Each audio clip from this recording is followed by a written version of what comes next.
Now, so at this point, it's going to be capturing the screen and the audio just exactly the way you are receiving it now. These will be captured in two videos, one from today, one from tomorrow. And then once the class is over, as we process those and post them up on YouTube, and they go into our Carlson library where they're available to you and only to you through the fact that you're part of the training class. You'll get links to download, but they're published as unlisted, so nobody else can see them. But once you have those links, then you'll be able to look at them, at will anytime you'd like to use them to go back for reference, and then you don't have to store the file on your own computer. You just need access to YouTube. So, all right.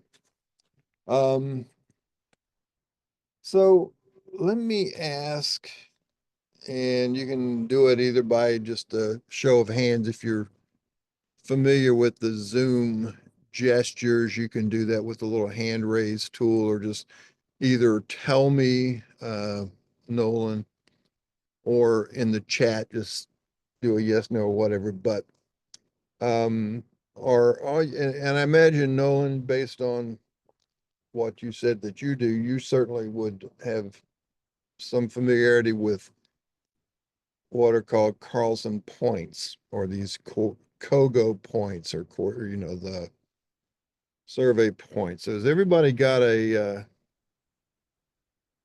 familiarity with using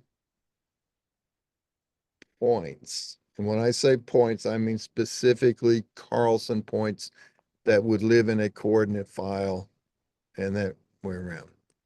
Nathan, you do not. Okay. You okay.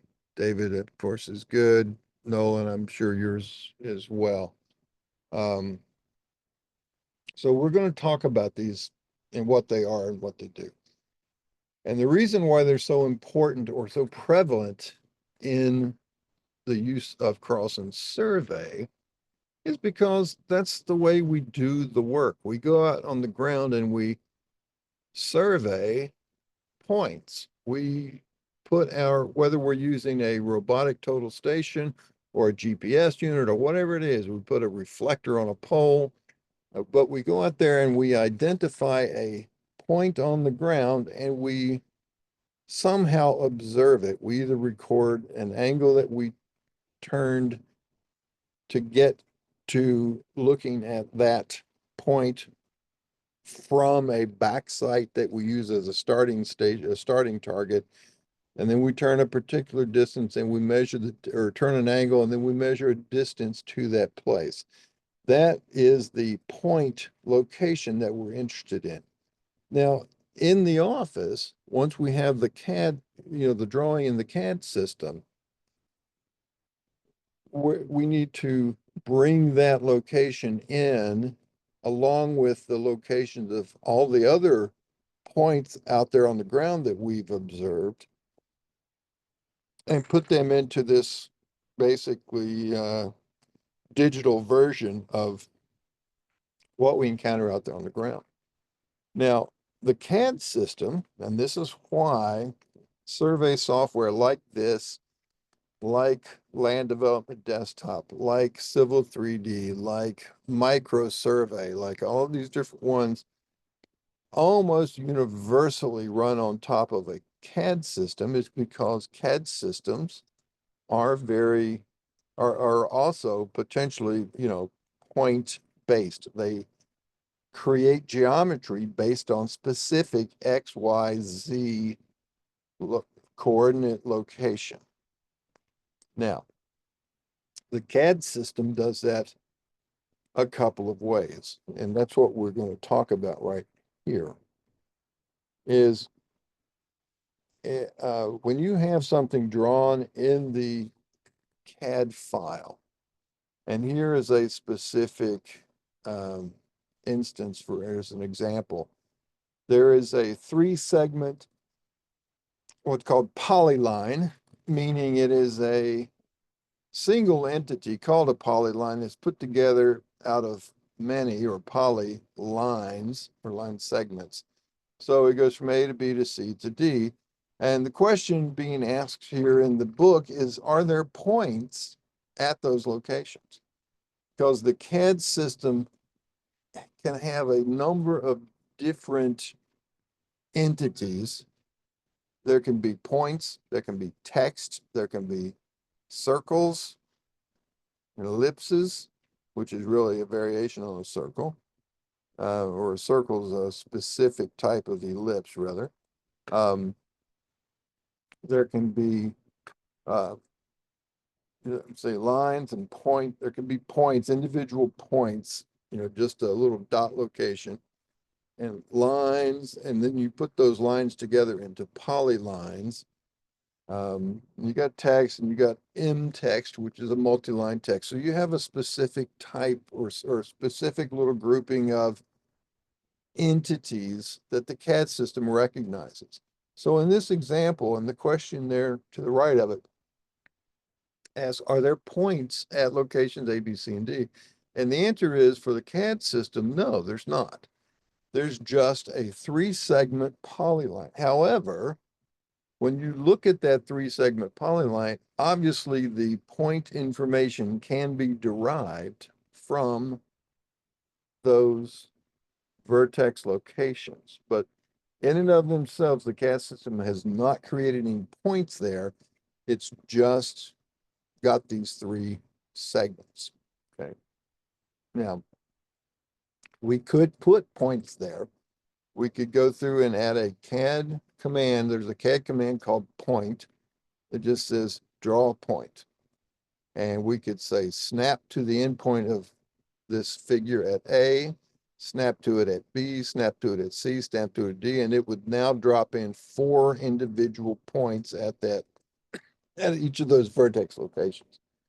So what Carlson does, and if I were to do that in the CAD system, I would maybe not even see those points, depending on this variable over here, down here below, that we talk about, called PD mode, or point display mode, is going to govern whether I even see that or not. So usually it's just a little pinpoint dot. You can barely see it. But what Carlson does is it's going to allow us to create something to stand at those locations if we want it to, and give us a little bit more that we can recognize as a point. And up here's where you're going to see something like that. This might be the actual CAD point that you would create if you need a point. And here's a typical Carlson point object. It's got a point number, it's got an elevation, it's got a description, and it usually has a symbol. Now, there also happens to be one of these CAD points as part of it. So a Carlson point has 3 components to it. There is this CAD point. That's one. The second one is this symbol, maybe, and that's called a block. That's just a little mini drawing that there's a whole library of those that are all put together and saved available for you, that you can use a different symbol. And it goes right where that CAD point location is where that symbol gets placed. And then there is another block that consists of these 3 labels or attributes.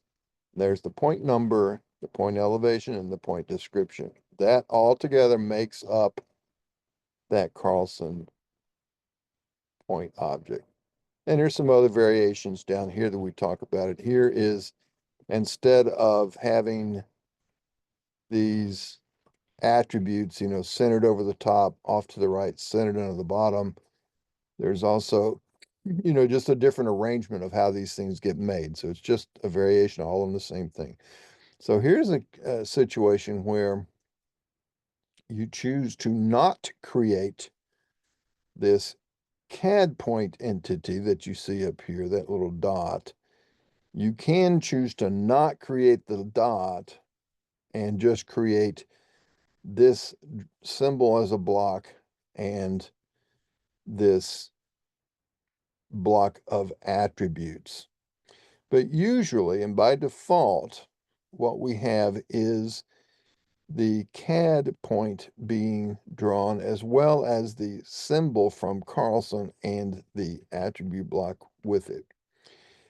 Now, in this particular case, there is an X here for the CAD point and not just a dot, but it's an X. That's just the visual manifestation of that CAD point. And you can make those out of a certain set of choices. You can choose how that's to be represented, and we'll talk about that when we get to it. And so that's something that we're going to be used with. But the biggest advantage, the chief thing that it's going to give us is the ability to refer to that point location by number, by point number or name. Okay. And there's here's another important note, although I think this has now been resolved. This is on page 12 of your manual if you're following along with that. Then there was a particular setting here that used to be called LU prec. This, and you can see it down here in the command settings. And that stood for linear units precision. And it's the number of decimal places that would be displayed in elevations and coordinate values. And that LU prec is an AutoCAD system variable that is created or it's set when you run the units command. That's standard CAD command. So you run units, you set that, and that is going to fill in the value for that LU prec. The way the IntelliCAD version was set up, and the way the AutoCAD version is set up also, but the IntelliCAD version had a problem because it would use it needed to set this value. Here's the default value, and it said I want to get the default by reading whatever LU prec is and use that as a default. And so this is normally in its initial stage also set to LU prec instead of a specific number.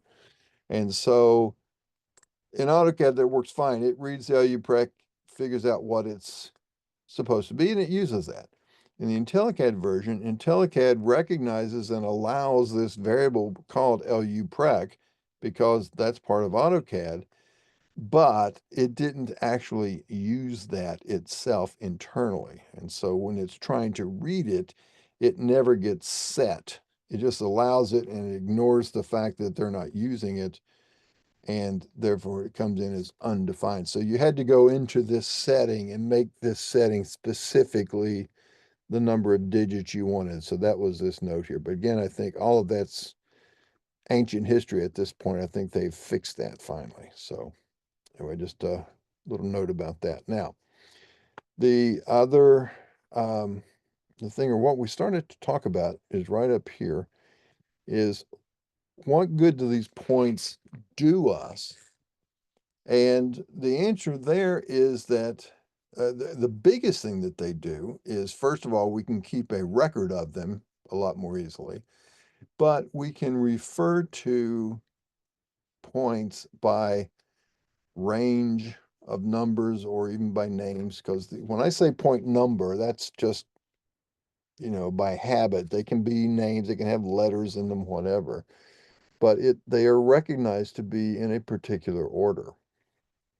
Like here's this range of 5 to 13. So if I were to draw a polyline, let's say like you saw back over here, went from 5 to 6 to 7 to 8 maybe as the point, as the point number, then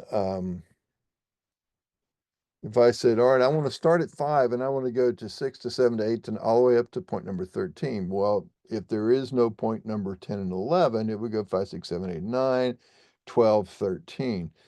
But it's a way for me to refer to these inclusively. Likewise, if there is a 5, 6, and there's a 7, and there's a 7A, and a 7B, and a 7C, and it takes all of those and keeps track of that order, but really gives us a nice little shorthand system to refer to our grouping of points. Okay, and so that's a key advantage. Now, here's a key advantage to some of the Carlson draw commands is, let's say we're going to draw a polyline. And let me also give you a little bit of a tip here. When a lot of the commands, a lot of the Carlson commands are going to require uh, the things to work on that you have to select and tell it to, hey, go work on these things. But a lot of those things are going to need to be polylines. They don't all have to be. They can be lines, and I've seen a lot of people, they'll use lines until they are forced not to. But I have, over my practice, I'm going to say I have not drawn a line I'm going to say since before, it's back in the 90s at some point. Um, everything, I create everything as a polyline, even if it's just a single segment. I don't draw a line, I draw a polyline, just because I know that they're going to need it later on. In fact, it's so prevalent that even like if I draw a circle and I want to use that circle for something, or an arc, and if I leave it as an arc or a circle, some commands won't work on arcs and circles. They have to be polylines. So there's routines on the edit menu that will convert those things into polylines, and they're basically identical, same geometry, but it just creates it as a polyline. Now, so that being said, if we do a lot of draw polylines, we have to create polylines, and once we're done with creating that polyline, all it needs to be in the CAD file is a polyline. There's nothing special about it. There's nothing that says, hey, this is a property boundary, or this is a sanitary sewer alignment layout, or this is a roadway center line. There's nothing that says that. It's just a polyline. Now, there are things that say those things, but they create that effect by manipulating what are called extended entity data, or what are another thing called reactors that go on it. But at the end of the day, a polyline is a polyline is a polyline. And I can create that polyline in a number of different ways. I can draw, let's say we are back here to this example. I could draw 3 lines and make sure their endpoints are connected there, and then say join nearest object, select those 3 objects, and now it's turned that into a polyline. Or I could just use the CAD command called pline, and I would draw a polyline by clicking on the screen or typing in the coordinate value if I knew it, where the points A, B, C, and D are, and then hit enter to conclude my work. I've now created a polyline the AutoCAD or IntelliCAD way, by just click, click, click, click. Now, the Carlson advantage to the Carlson command, draw 2D polyline, among some other things, is it's going to, instead of the AutoCAD way of saying enter point location, which is a prompt to click a spot on the screen or type in a value, it's going to say, Carlson's command is going to say inner point or point number. And that's why and where we use these points. And again, like we show up here, we can use these point number ranges and refer to those based on those points. And again, because we have surveyed those points out in the field, or somebody has, and we've got a file that keeps track of all those locations. But once we're in the drawing, we can then refer to those by those point numbers. Okay. So, and you can read, all of this stuff in here. For instance, that right here's that little discussion we just had, doing P line or line command or 3D P line, but using the CAD, or I'm sorry, using the Carlson version of that command is going to allow us to use those point numbers and point number ranges. Okay. So let's take a look at that concept here. When we come back, we're actually at the point where we need to stop and take a little break for our mid-morning break. And then we're going to come back and go through these exercises real quick on points and point groups. Okay, so at this stage, I'm going to ask any questions on what we've got so far. Obviously, we haven't even started in the software yet, but you see sort of getting the stage set. So any questions? Everybody good for that? Okay. All right. There's good from Nolan and David. Nathan, I guess we'll look if you're good on your end or not. So, all right. So what I will do, there we go. So everybody's good. So I'm going to pause our recording and I will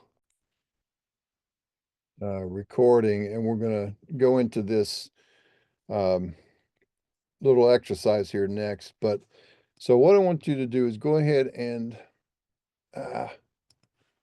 sorry, in the middle of doing some other processing here. Come on. Get that out of the way. All right. So let's go ahead and load up our Carlson.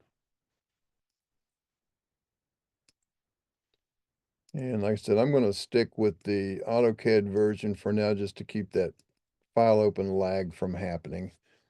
But the commands are all going to work the same. Your dialogues might be slightly different. And if they are, and if it's a question that you have, make sure you stop me and ask the question or whatever we go on, and let me know. All right, so I'm going to open the file. The file we want to open is here called exercise 1 coordinates is the coordinate file.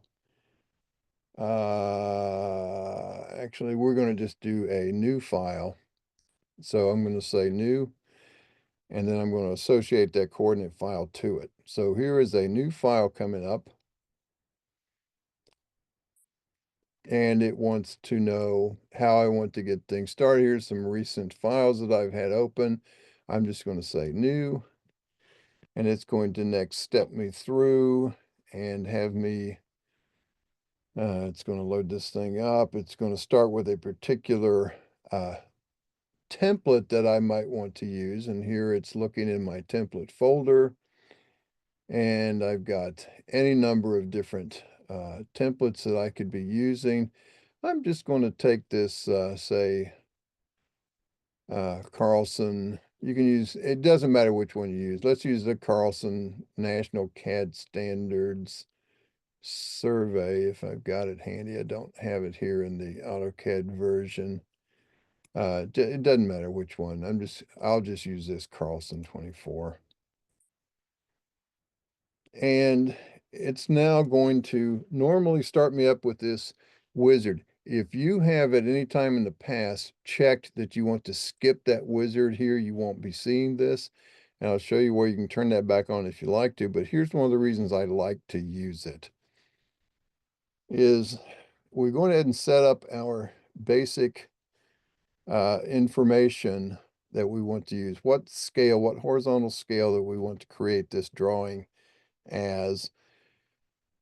And what this means for those who might not be familiar with this is not actually changing anything in the drawing itself. Let's say if I needed to draw a line that's 200 feet long, and if I had this, say I wanted to do this at 1 inch equals 50 feet, and I changed that to 50 because I can do the math easier in my head than dividing into 30.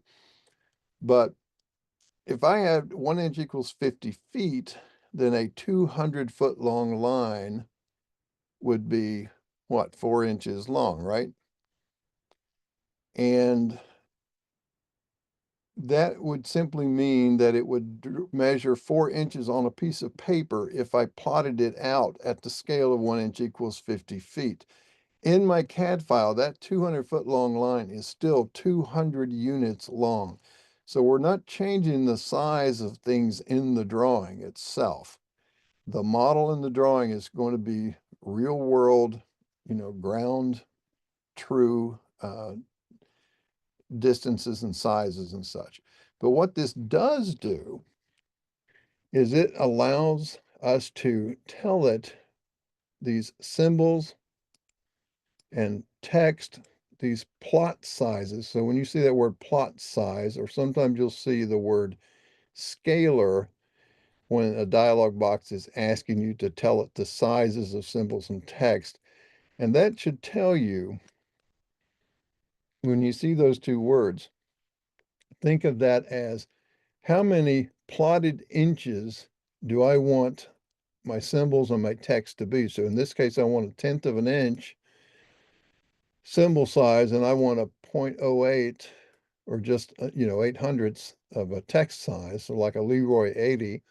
So at 50 scale, notice over here, these numbers is what the CAD system behind the scenes is going to be using, because the CAD system doesn't understand this part. We as surveyors and map makers, we understand those numbers, but these numbers are going to automatically be what Carlson feeds to AutoCAD to create symbols and text. So if I switch this back to say 30, notice when I do that, these numbers over here change. I didn't change these. I'm still wanting to use 1/10 of an inch symbols and 800ths of an inch text, and it sets these values for me, okay? And then you would normally set your coordinate system if you're working in a file that you know what the coordinate system is.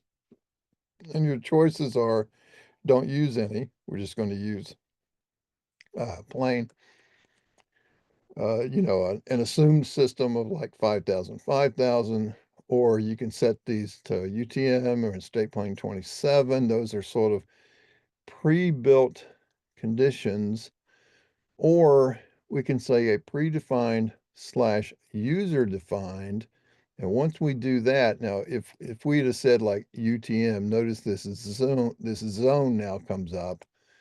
If we were to say state plane, we also get these on for NAD 27. But if we choose predefined, user defined, we now have to come down here where it says define projection. And we do that, and we get, normally, we'll get this list of projections that we may have worked with in the past. They'll be there, and you can pick them from that list. If you don't have any, we're going to add a predefined, and that's what brings this dialog up. And you can choose, where you happen to be in the world. And you got various, states are going to have some different specifics, like these county versions in these particular states. Don't see any for Oklahoma there, so you're in good shape there, but I'll just say USA in general. Then you can search, let's see, if I wanted to, find Pennsylvania, for instance, I would use my NAD 83 Pennsylvania South. And again, because I'm in US survey feet, it knows to use that one and not the meters. So these are the ones that come up with my Pennsylvania search, and you can use whatever you want to use. Go ahead and add your local ones, your North Carolina and Oklahoma if you want.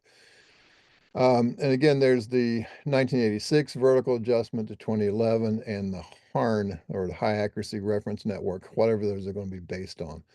A lot of times, let's say I'm going to just use my HARN system. I'll add that here.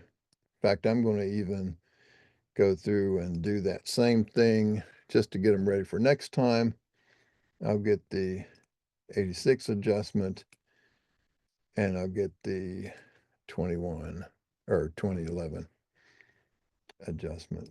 So I can now choose from any of these particular ones. I'll choose that one. I'll say okay. You can also add by the EPSG code, et cetera, et cetera. Once you've chosen this and you've hit this define, then you should see what is in play for your file. Okay, we're not going to, the coordinates we have are not going to be anything. They're going to just be none. So I'm going to just set that back to none.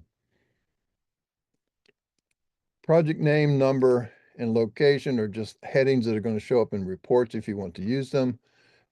Nothing there. Now, here's why I like using this wizard, because watch what happens when I say next. It goes, you didn't tell me a drawing name. Okay, very good. You caught me.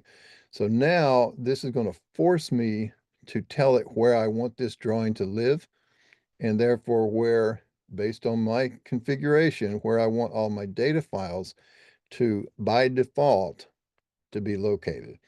So I'm going to set that new drawing name. I'm going to hit the set button. And, well, looks like I'm going to get this lag on the AutoCAD version as well.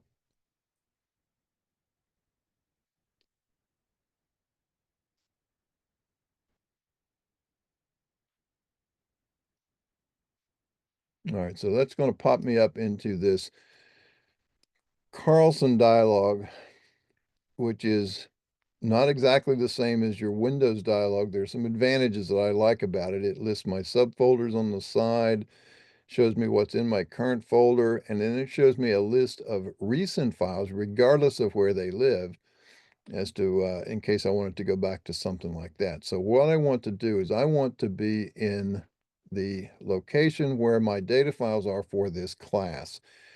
So I'm starting out in Carlson Project. And by the way, if you hit this browse button, it will take you out to the Windows version of, or Autodesk's version of the Windows dialog that you could use.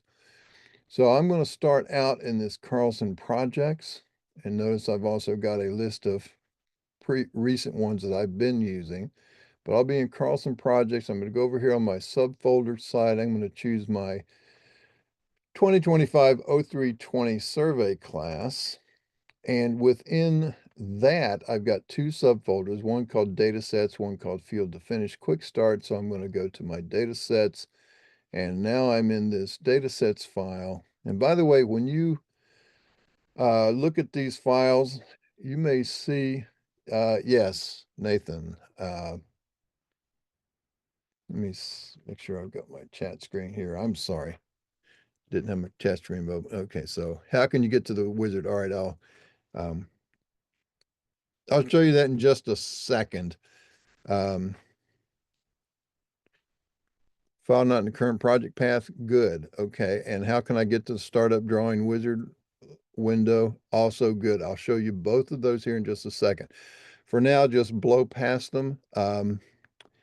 And even if you have to go to, once the file's up, and do a file save as, then that's fine as well for right now for what this file is going to be. And I'll show you those answers here in just a second. If you didn't get the wizard, no problem. I'll show you where it comes back, where you can turn it back on. But one thing I do want to point out, when you see any of these files come up and you see a bunch of files here in my window that have a period and an underscore, and they're all the same size, 4,096 bytes. Those files are just pointers, and you can ignore them, you can delete them, do whatever you want to do with them. They happen to be there because I did all this work. I'm doing this on a Macintosh, and I'm running Windows in a Windows simulator. So you won't ever see those on your system directly. You might see them here because you're looking at files that are included in that data set you downloaded. But in this case, um, all I really want to do is I want to make sure that I am in the folder that I want to be in. And then up here in the file name, I'm going to type a name that doesn't exist yet. I'm going to call it point exercise 1. And when I hit enter or choose down here open, it's going to create that file for me. And so now it shows me this. And again, if you don't have this yet, just go ahead and let it sit at the command line. I'll show you where those come on and where you can change those as well. And then I'm going to hit the next button, and it's going to go through this next step of the wizard, which is really just some common activities that we can always do with a separate command, where we set a data path or a coordinate file. And when we set the coordinate file, how do we want to import points into that coordinate file from a data collector, from a text file, from a currently existing coordinate file of another file that we're not going to open, but we're going to import points from, or no import. I'm just going to say none. I'm going to set next. Now notice this coordinate file, by default, it names it the same name as my drawing file, just as a starting point. It doesn't have to be the same name. That's just what it's suggesting. I'm going to go ahead and just say next and let it finish. Okay, so now I come up and I've got an empty file. There's nothing drawn in my file. However, because I used that particular starting template, I do have a series of levels or layers rather. And those are, oops, I don't want to turn that off. I hit the wrong. Let me slide this back over here a little bit. So I've got, a bunch of layers. I can set colors, line type, turn them on and off, freeze them, thaw them. Various controls on what I do with these individual layers. So I'm going to just, that's just what got built for me from the drawing template. You're going to start up with a drawing template that's going to perhaps have, hundreds of different layers predefined so that you're ready to start your work.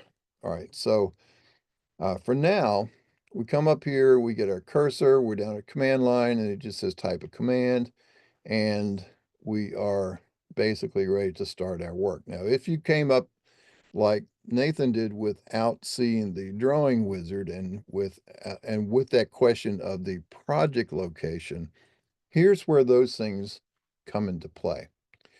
If you go to the settings menu and choose Carlson configure,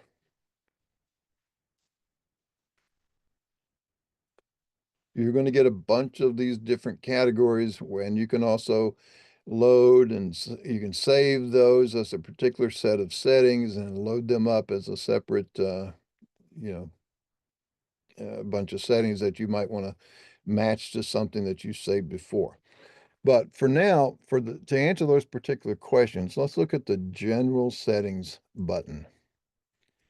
And right up here at the tippy top where it says use startup wizard, if that is unchecked, and if you would like to use it when you start a new file, you would just check that on.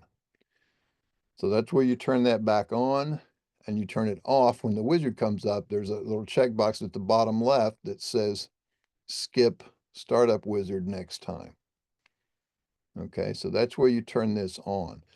Now, I'm going to leave this window up, and I want you to match everything that you see here on yours so that we are working on the same wavelength, so to speak, except for this one that I just unchecked because use software rendering.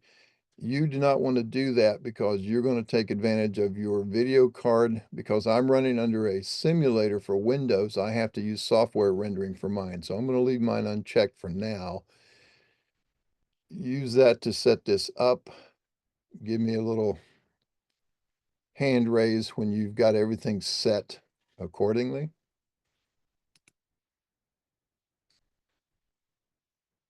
And these prefixes and suffixes that you see down here, that's just some labeling.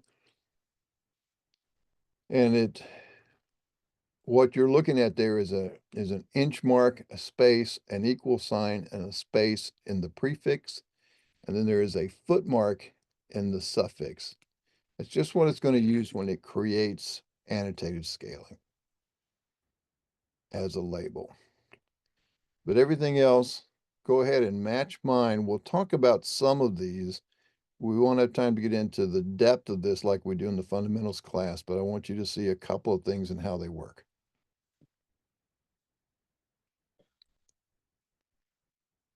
So like I said, just give me a little thumbs up or whatever when you're matched. All right, Nathan's matched.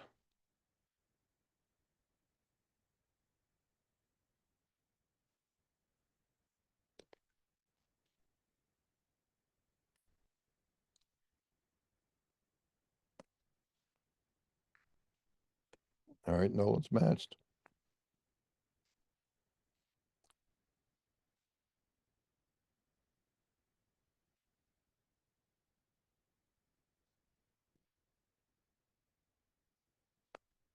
And if your layout is slightly different from this, don't worry about anything that you might not have or that you have that I don't have. Just match the ones that you see that are the same so that we're working on the same footing.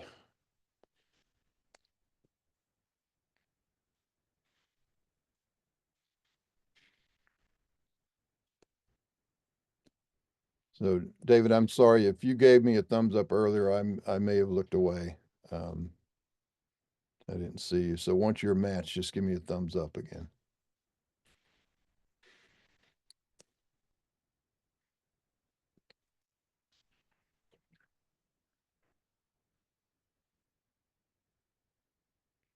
Okay, we're all good. All right, so this is going to be where we'll start with, and a couple of things that I want to point out here just quickly is over here on the right hand side, there's a little block here called object linking, one of which is link line work with points, and you're going to see the effect that that has once we start working in this file here in a minute. And what that means is that if you create line work, you draw a line or draw a polyline, and you do it based on points or point numbers, then if that point location should change, the line work is going to go with it. It will stick to that point, in other words.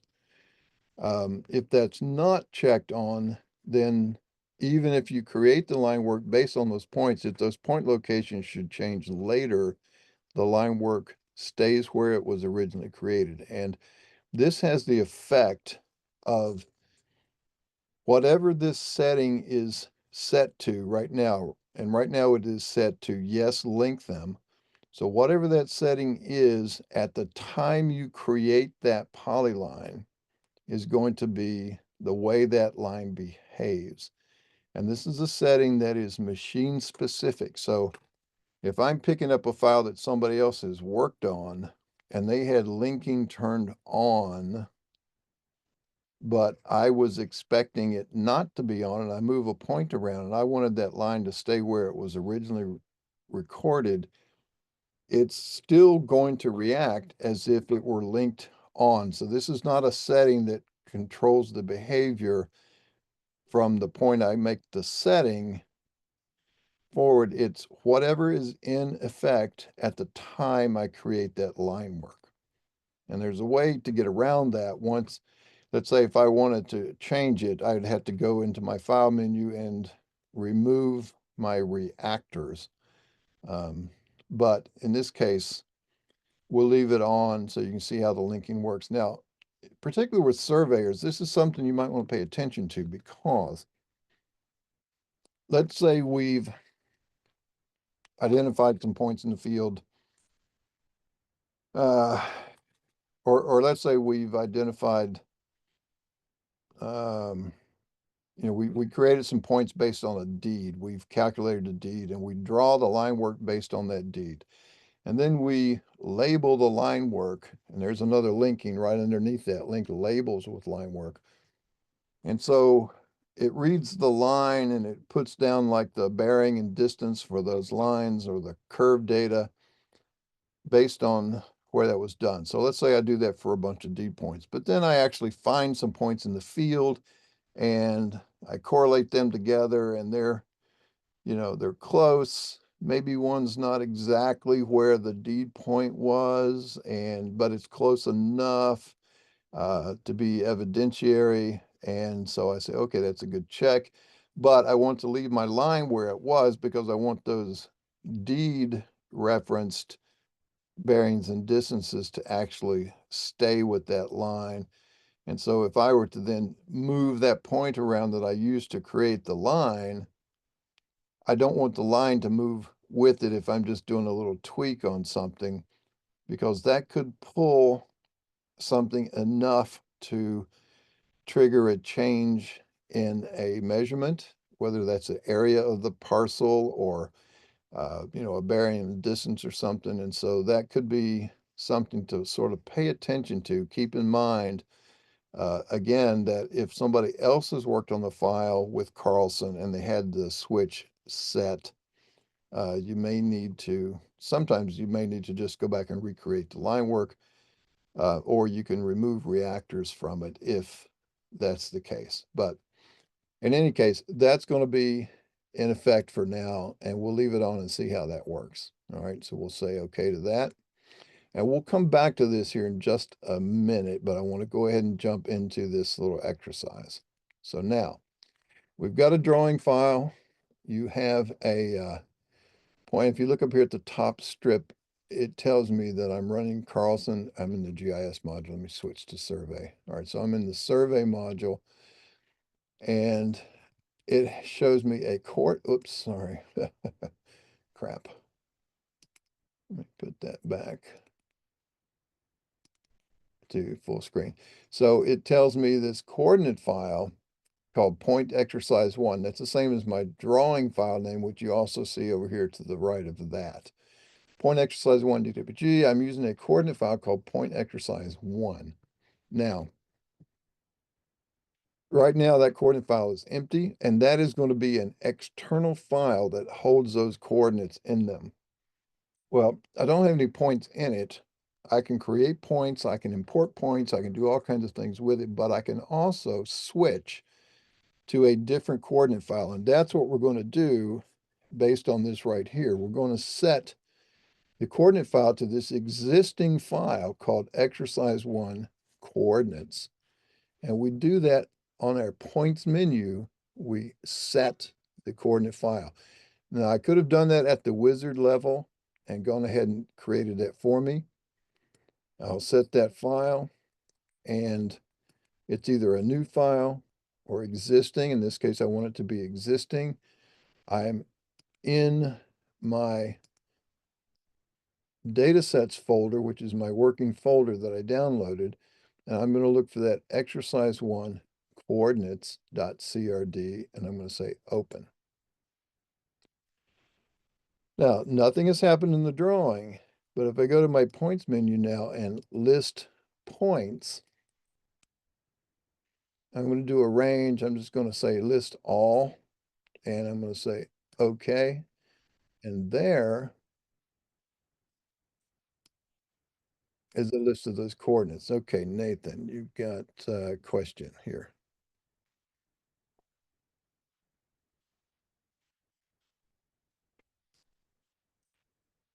Was that a question, Nathan? I saw you raise your hand, or were you just saying you got it, or? or don't know where the file is? Yeah, he Oh, seems to oh, look in the I chat see. box. Yeah, so I'm trying to get ready for when I try to set my coordinate file. It says file not in current project path. I saw that part, and that's okay. So what happens when you say points set coordinate file? Because of that project path, I'm going to show you that here, as soon as we get past this as well. When you look for that, it's going to switch this folder into a different folder location that it's looking for based on the setup that you have for your file. But for now, what I want you to do is just hit that browse button and go out and find wherever you stored the data sets that you downloaded for the class. That was in that linking information that I sent earlier. So you want to find that data sets folder, and that's where you should be able to find that file.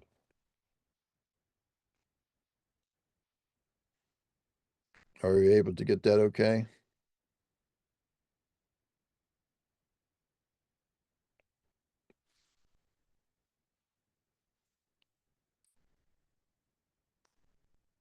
Oh, wait a minute, I see now. All right, I was past that. Let's see, how can I get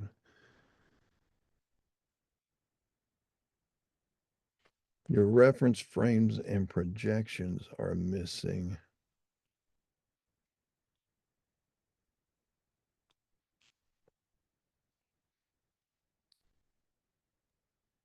Yeah, so that question was just like, I just upgraded from 24 to 25 yesterday, Yeah. and I don't have like all I had was NAT 83, 86. I Oh, didn't okay. have For the 2000. projection, Yeah, like it was, I've never had to. So if you hit define projection, my define. list, Yeah, so define yeah, projection. So you may not have anything, or you may have, just one or two. You have to choose this add predefined.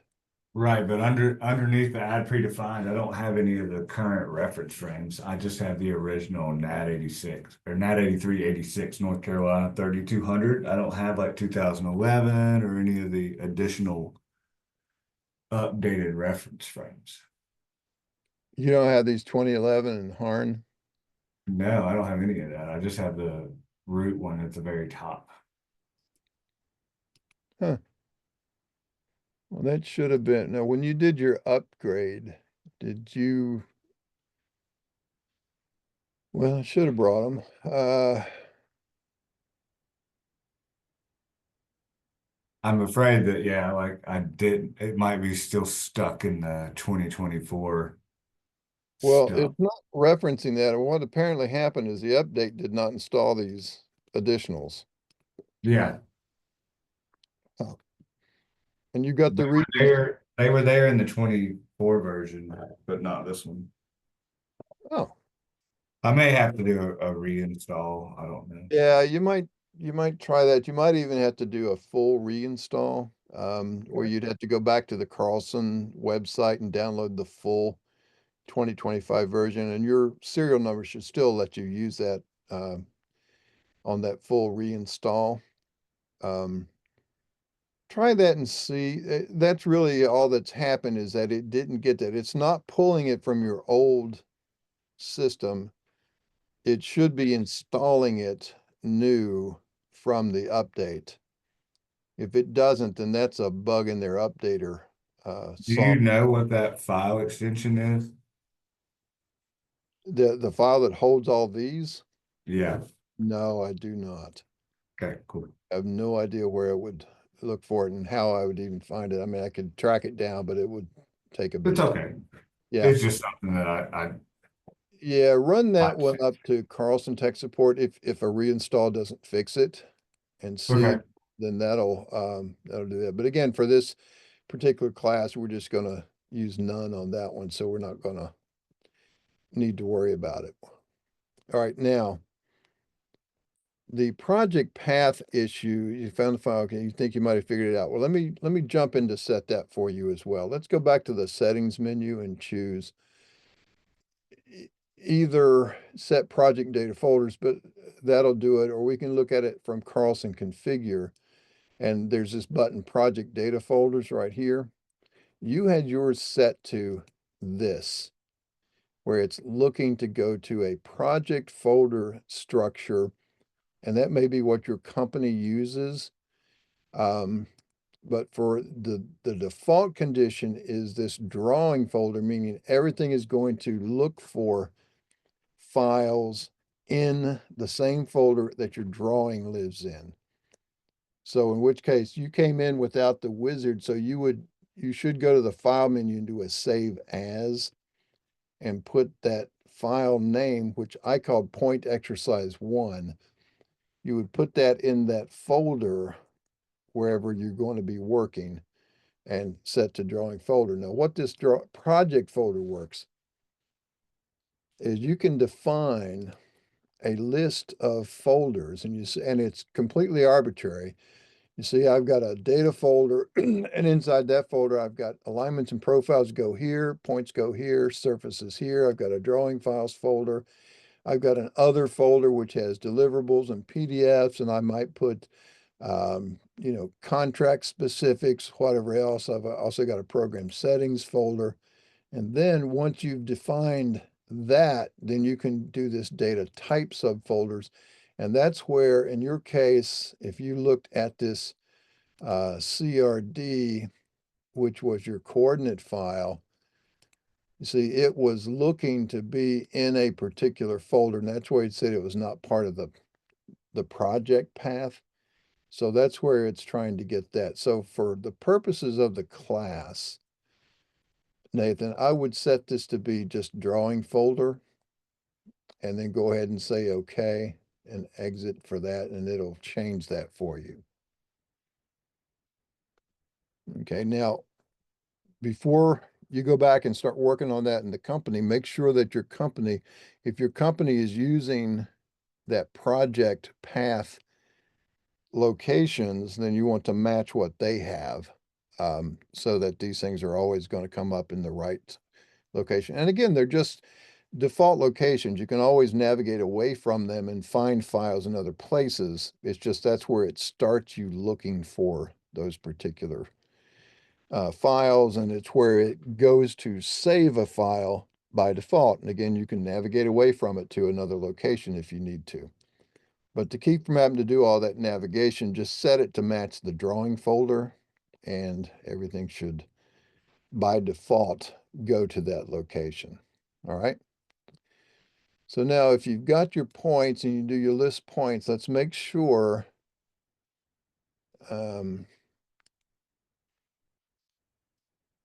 we choose all and make sure that you've got these points 1 through 22. Okay. Notice I've got some negative eastings and they're down, close to and below 0. So they're just arbitrary coordinates. It doesn't matter. That's just where the northing, which is the y coordinate, the easting's my east coordinate. Now, if you're working in the state plane, you're going to see these up in the millions. Okay. So, but for now, this is just a little dummy file. Okay.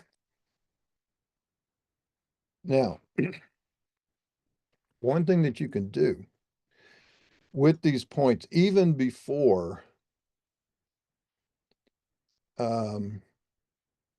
you don't have to have points drawn in the drawing. They can just live in that coordinate file if you wanted to. We usually do draw them, and we'll do that in a minute. But just show you how this works, let's go to the draw menu and let's draw a 2D polyline. And if you don't see this box pop up down on the command line, you should see an option that says O for options. Press that and it will show this and it will bring it up. Now you can set the elevation to now remember I'm doing a 2D polyline, so it's going to be a constant elevation. Right now it's going to be at 0, or I could check this and say set the elevation by the first point that I give it. So it could read the elevation of the first point, and then the rest of that polyline will be set at that elevation. Now set elevation by first point can be anything. It can be a typed elevation. If you type in the coordinate value of x comma y comma z, It can be something that you snap to. So if something has an elevation, it will read that elevation, or it can be the elevation that's stored in a point number if you start out using a point number. So as an example, let's turn that on. And we're not going to do any offset. We will skip any inline vertices for extend. We're not doing any extend, so that's no problem. The auto zoom means that it will zoom to make that line in the screen. I'll just say proximity. So if I'm within 10%, it's going to zoom to that location. If you don't like it to zoom, you just want it to draw, and then you control the zooming, set it to never or always. You can go ahead and have it automatically annotate any closed pads like areas and meets and bounds. There's this other little curious switch called autocorrect for 90-degree corners. Now, when that's on, that's going to, let's say you're just screen picking some points, and if it's not, if you're within a certain tolerance, and I don't know where you set that tolerance, it's just hard coded. But if you're within a few degrees of it being 90 degrees, if you have this on, it's going to force it to be a 90-degree corner. So like if you're drawing building footprints or something, and you're just sort of clicking, it will force those into being 90-degree corners. Keep your eye on that when you're running this command though, because sometimes you don't want that on, and you want to make sure it's either on or off the way you want it.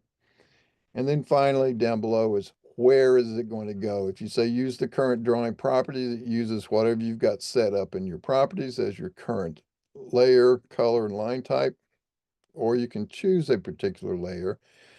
So I'm going to select this and I'm going to put this on this layer called existing. I'm going to say okay. And my color is right now set to red, but I'm going to choose set color and choose by layer. So whatever that layer is defined is going to be the color it's going to use. Same for the line type. I'm not going to choose a particular line type other than just by layer. Okay. Code would be if I'm using point codes, if I'm using descriptions in my coordinate points, and I don't think these have any descriptions on them, but if they did, it would read that description and it would use a code based on that description, and it would govern the way it draws this line. That's basically a little mini field to finish, okay? But for now, we're just going to have set the elevation by the first point.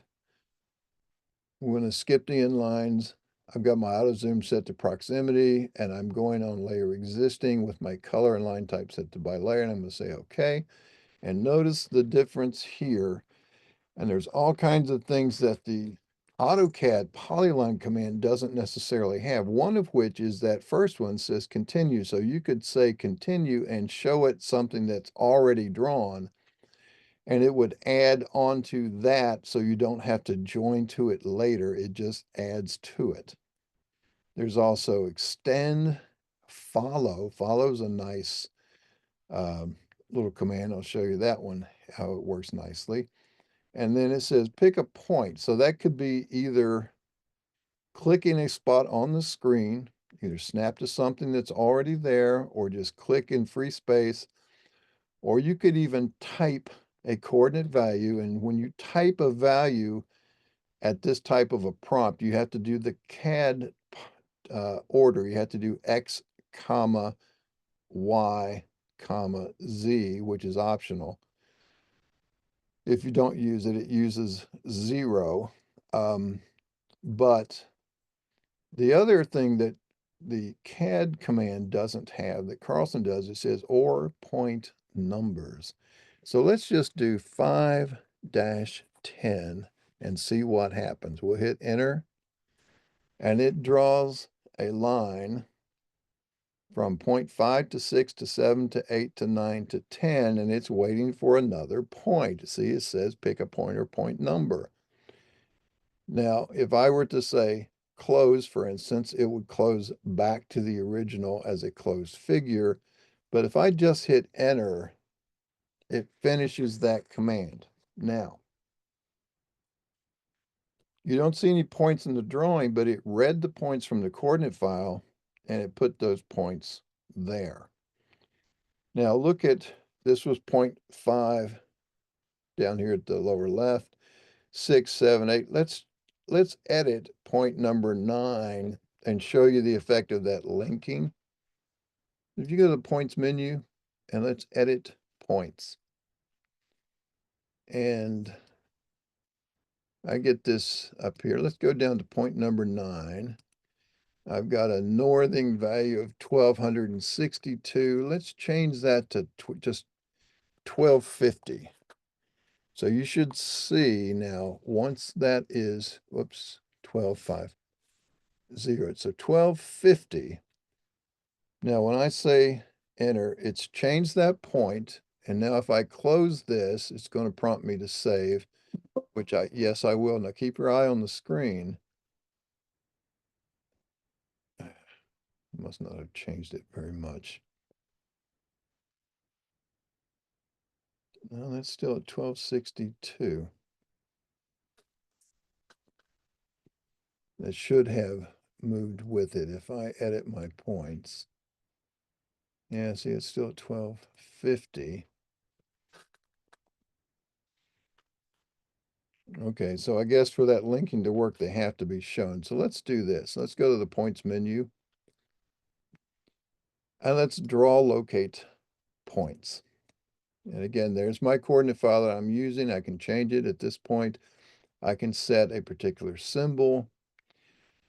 I want to turn on all of these boxes here. I'm going to use point numbers automatically. It's going to start me at point 23 because that's my next available. But I'm going to, come down here at layer name, and I'm just going to call it POINTS. So that's going to be a new layer that it will create for me that will hold that drawn point. And I'm going to, instead of draw a particular range or set or click a bunch of points or enter and assign, I'm going to just say draw all.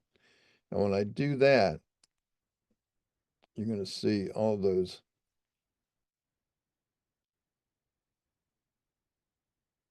points should have been drawn. Why did it not? Ah, tell you why it did not, because I'm sitting here at this. There we go. I had, so I had my annotation scaling on, so I needed to match that from this drawing setup here. And because I was using annotative text, that's also available in my settings, Carlson configure general settings, right down at the bottom where it says use annotative scale. And further, under my point defaults, I say to use annotative points. Now, normally I would leave that one off so that it would, whatever I'm set to, like if I change that scale now to drawing setup, if I make that instead of 30, if I make it 50, you see how the points changed because it said to use annotative points. It changed the size of those points to be 1/10 of an inch symbol, 8/100ths of an inch text at that scale, because when I drew the points under general settings, this switch, or I'm sorry, not there, but under my points defaults, I had use annotated points was on when I drew these points. Okay. So now when I change scale, they're going to, so let's change that from say 50. Let's say if I were at 100 scale, you're going to see the points get bigger still. So at 1 inch equals 100 feet, they're going to be that size. So they're changing to follow that scaling. However, if you go to settings, or I'm sorry, points and point defaults, and you uncheck this use annotative points, then I'm going to erase all these points. I'm going to go to points, erase points, select points from the screen by a group or by point numbers. And I'm just going to say, by the screen, and I'm going to, where it says select objects, I'm going to type all. I hit enter. I would enter to finish the selection set. And now it wants to ask me, do you want to delete them from the coordinate file? I'm going to say no. I'll keep them in the file. And then it says, all right, delete point symbols, attributes, those are the labels, or both. I'll say both. So now everything's out. And now if I draw locate points and I draw all, okay, so they're going to come in matching the scale that I've set right now for 100. So watch what happens now when I change my drawing setup back to 30. Notice the points don't change, and I would have to resize those points. Okay, so just however you want those to react would be, and you could do the same thing. Just go to point, draw locate points. I've got for duplicates, I'm going to erase and redraw. So I'm going to draw all, and it's going to get rid of them and redraw them. And now they're back to the size that they need to be for the scale that I have set. Now, a couple of things here too. If you use your points, your coordinate points, your Carlson points, and I tend to do this, a lot of surveyors do not, but I do this and I actually include my points in my drawings. And if I give that to my client, I may have a description that might say what that point is, like IP found or manhole or fire hydrant. I'm going to use that as the label in my drawing, and I'll have a symbol that's appropriate, and I'll have the description, and I'll freeze off the elevation and the point number, or maybe just the point number, so that whatever is left in the drawing is there. Now, some surveyors make Nathan, I see your question here. I'll get back to that in just a second. Some surveyors make it a point of never including coordinate points with their deliverables, in which case they would then just draw a symbol and label it with a piece of text, and that's okay. You don't have to do that, and you can get rid of all these out of your drawing and not give them the coordinate file. My philosophy is a little different. I like to share the stuff with people, but in any case, that's there. Now, a couple of things about this. If you do use them like I do, you may not like that blocky looking text style. And that's just created from a text style that did not exist. Carlson created it on the fly when it drew the first point, and it uses a particular text style. So I can change that. I can go to my draw text menu, and I'm going to set my text style. I'm going to set style, or you can just type the style command and this will come up. And notice they had a predefined one called standard that uses Arial text. It's got this one now called PTXT, which stands for point text. And it's using this particular font, that square blocky looking one. So I'm going to actually go up here and change this to be this Calibri Light. And I'm going to say apply and close. And you'll see it's now got something that's more appropriate to be labeled in a finished drawing. Okay, now, Nathan, are you still unable to see your point numbers and elevations? But did you get symbols?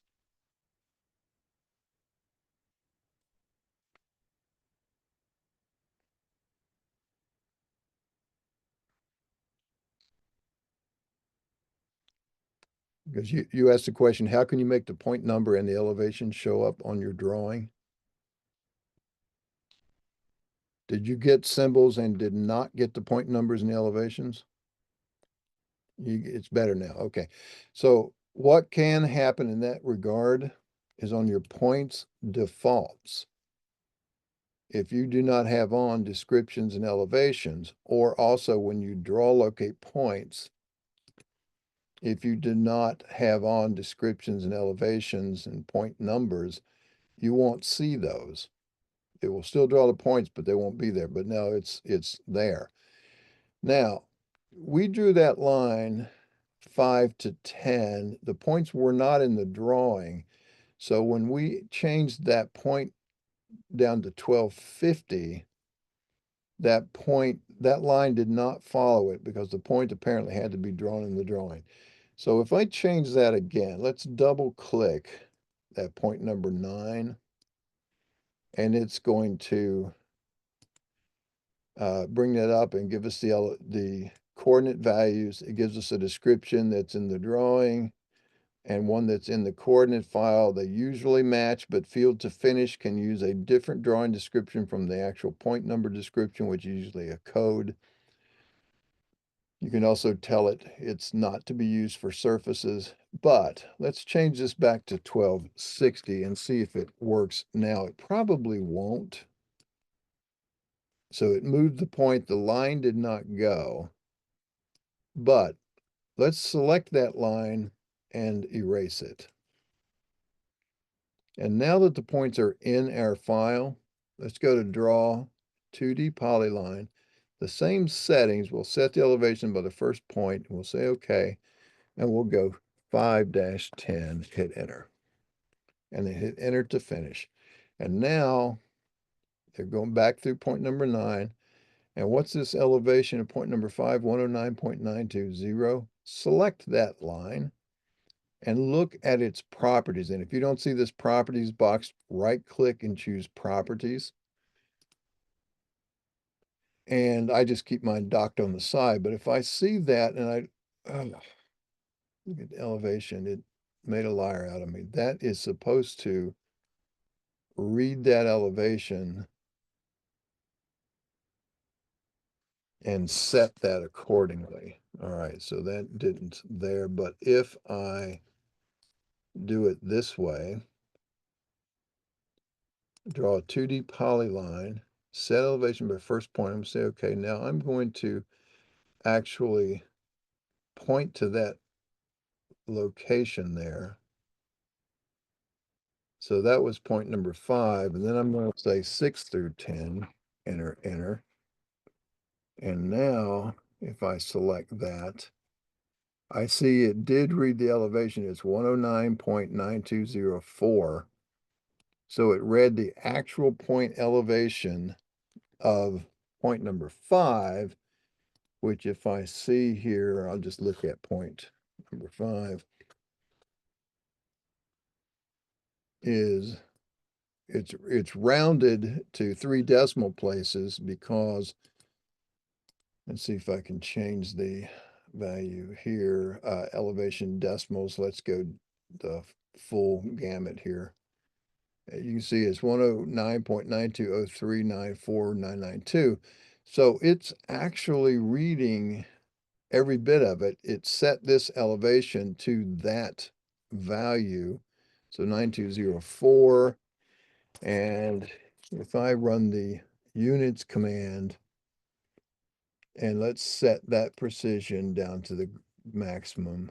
We'll hit OK. We'll select this and we see that indeed it reads all of that data. So, you know, what we were normally seeing in these settings, they're just round off. So I'm going to leave that at 3 decimals for my properties. And I would look at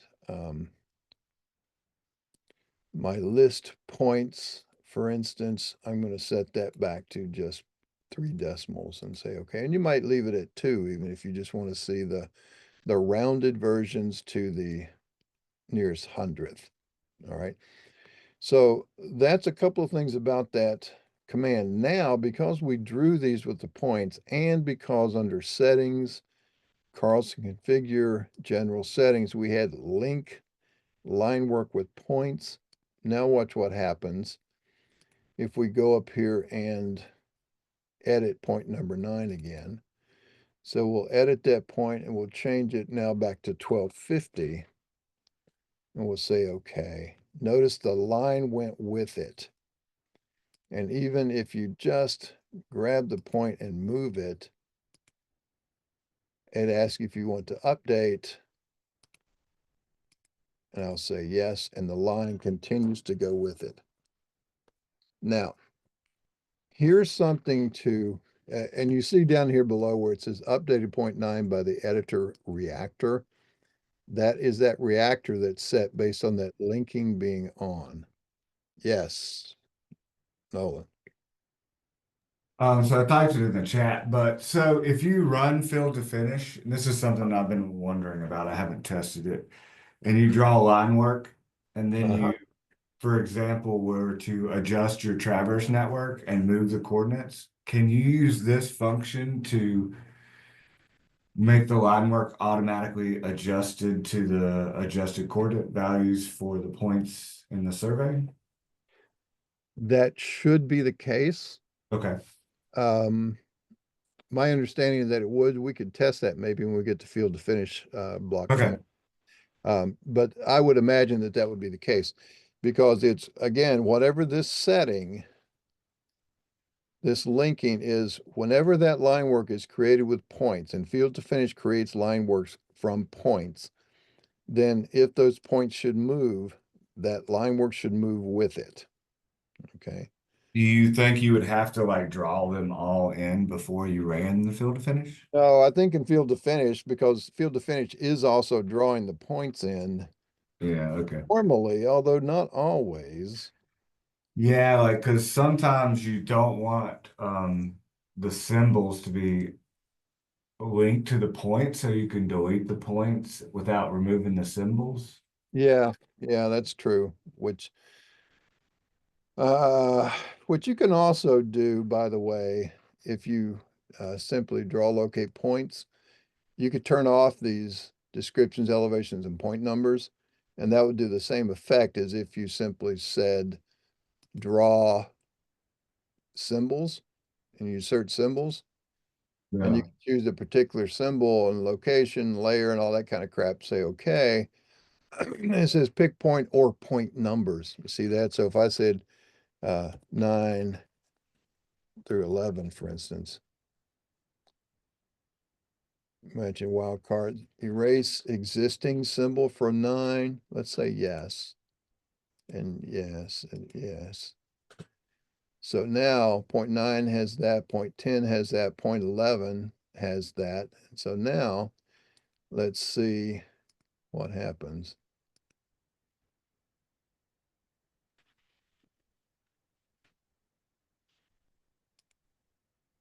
All right, so you see the effect that had?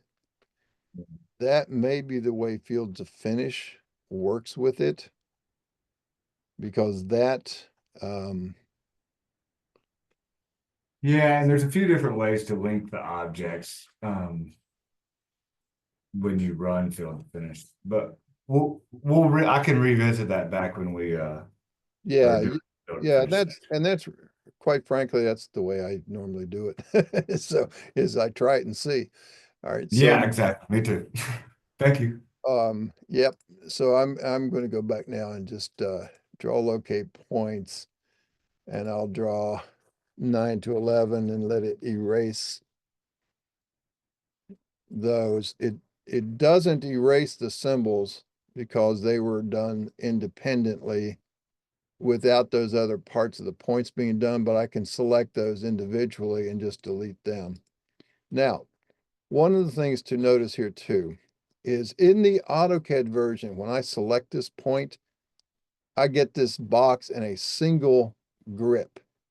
So I can then move the point up to here. Yes. Whoops. I guess I didn't know. Hang on a minute. If I move this point over here, so it brings the whole point, everything together as a group. And I'm going to say yes. update that, yes. Oh, it's jumping around on me. So, okay, so when I do that, if I select the point, I get this single grip. Now, a lot of times I don't like that to behave that way. And the older versions did not do this grouping like this.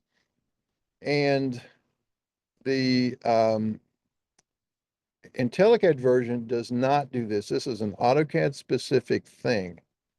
What I like to do when I select this, even though it is by a group, because I've got a setting here under Carlson Configure, General Settings.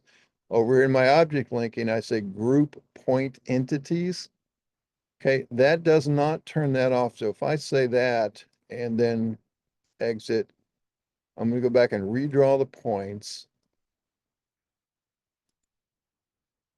Now, when I select this, oh, okay, well, apparently they did fix it. It used to be it didn't do it that way. So if I select that point, now if I do a move command, standard move command, it's going to move just those particular things that I had. They're no longer grouped, okay?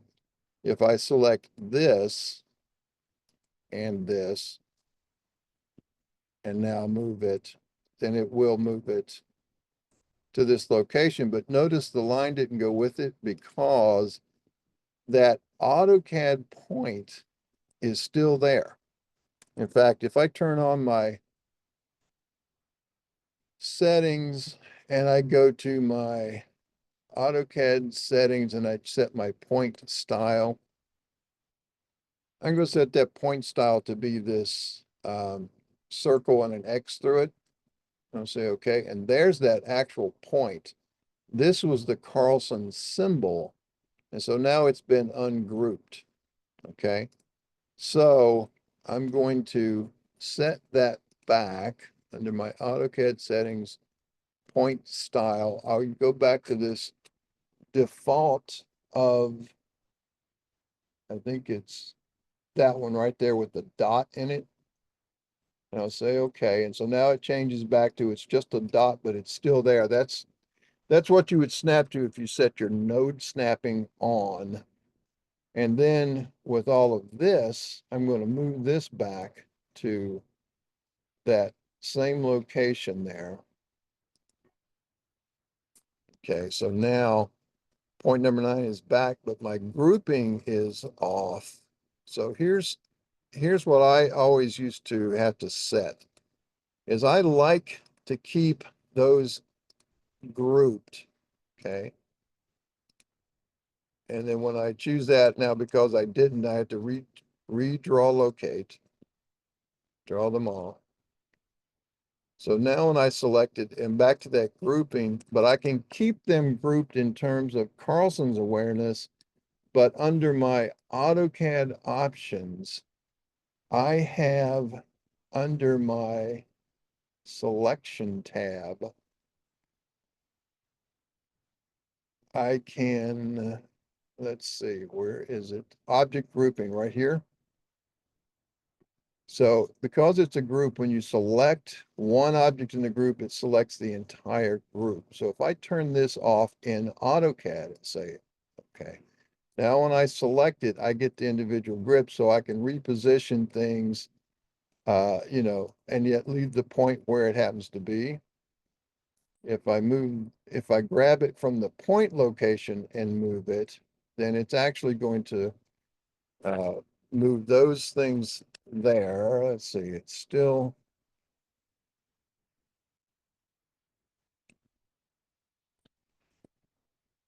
let's see, did I turn my grouping back on? Yep, it's grouped. And now if I draw locate points, draw all. So now it's no longer grouped, but if I go to move that point, okay. They've now broken that association. So if I'm going to move that point, I need to draw a window around it so I get not only this this block, which is the attributes, I get the symbol, but I also, most importantly, get that AutoCAD point location. And that's the one.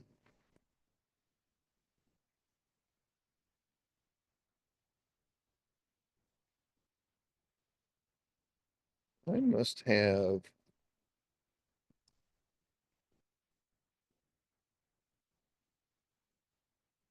It's just the one point. It's not following my linking here. Let's see. If I move this.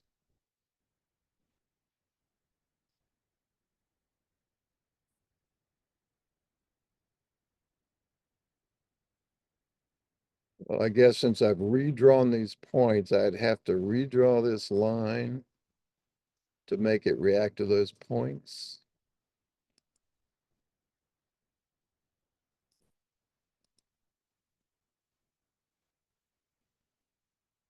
Draw a 2D polyline. We'll say, okay, we'll go from 5 to 10. Now this time it's going to put it back at 0. And so now when I move that point,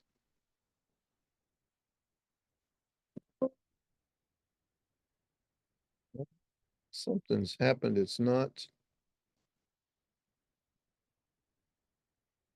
the point moves, this line did not. Did I turn that back off? No, it's linked.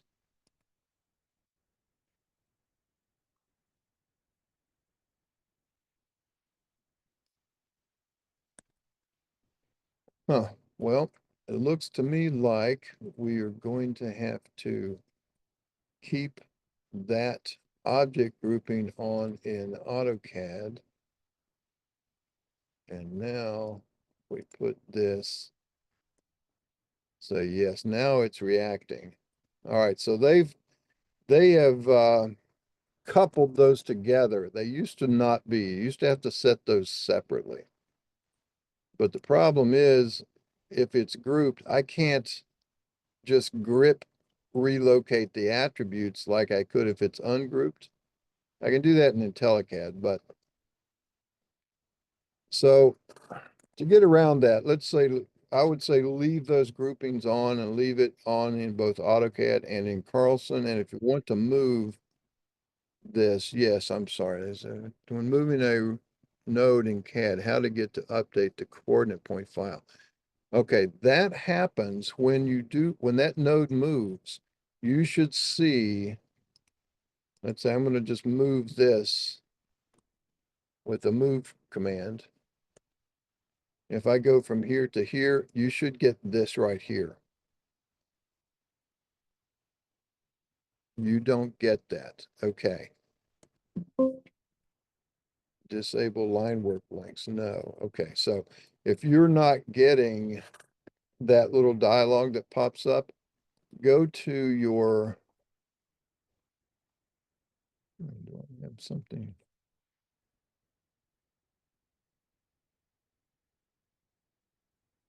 Go to settings, Carlson configure, general settings, and look over here in the object linking and see if it is on to link points with coordinate file.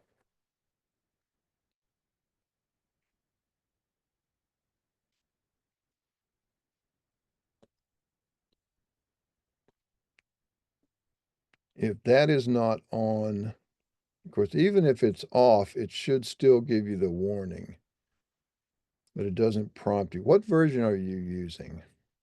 2025? Okay. So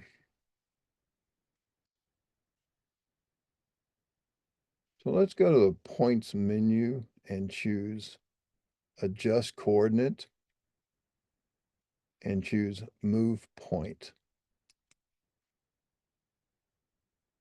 And it wants you to select a point. So just select whatever point you want to move and move it to a new location. Now that does not prompt me to update the coordinate file, but it does. If I double click it, I'll read what's in the coordinate file. So that's like 1243. So if I move that point again with the Carlson command and move it up to here, now I double click it and I see that's 1289. So it actually updates the coordinate file automatically based on this linking right here, link points to the coordinate file. If you just do like what I've been doing this on-screen move, not using the Carlson command, but just moving it with a grip.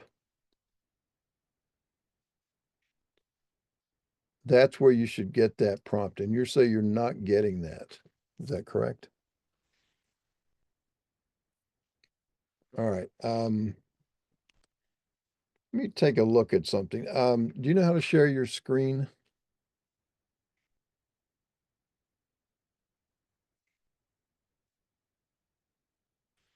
If I do that, I'm going to stop my screen share for a minute. And on your controls, in your Zoom controls, look at the bottom where it says share and pop that up and choose the screen that your Carlson is on and share that.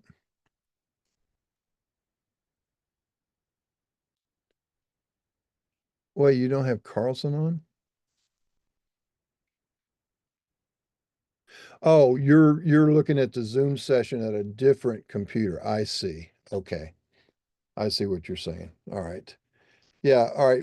I'll take a look at it a little bit later when we're able uh to do it. But that should be, as long as you're using the latest versions of things, that should allow that to happen. Yes, Nolan. Let me Um, it like I've tried all the grouping options, and it appears that if I actually delete that point and redraw it, that the association between the line work and the point gets broken, and it will no longer follow it. Yeah, if you've redrawn the points, you may have to redraw the line to make it Yeah. follow it again. Okay. Okay, so anyway, those are those are just some idiosyncratic behaviors that will work normally. Now, that was one. I'm going to erase that line, and you've also got a draw 3D polyline. I'm going to draw a 2D polyline. I'm going to uncheck this and just draw one out here just to clear the decks on that 2D. But then if I draw a 3D polyline, and let's this time do not choose prompt for elevation slope. We just want to read the points and use it. And so I'm going to say okay. And I'll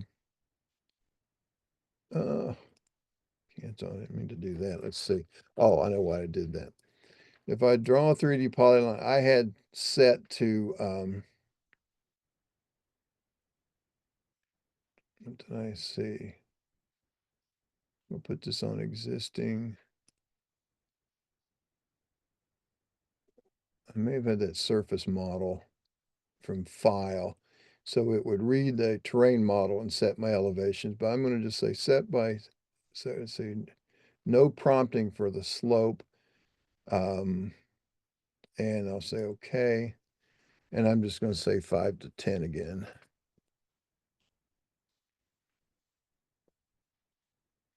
And now if I look at this and I do a selection, I no longer get that midpoint grip. So I know I've got a 3D polyline, which I can see in my properties box. I can sit on my vertices and I see that's got those elevations and they change as I go.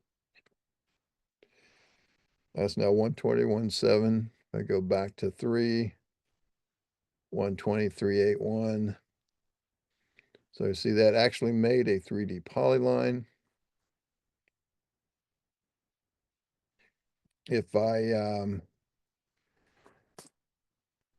clear the selection, I'm going to draw a 2D polyline, and this time I'll turn on this set elevation by first point, and I'm going to snap to that point there and go to 3 down to 1, so I can do my numbers backwards.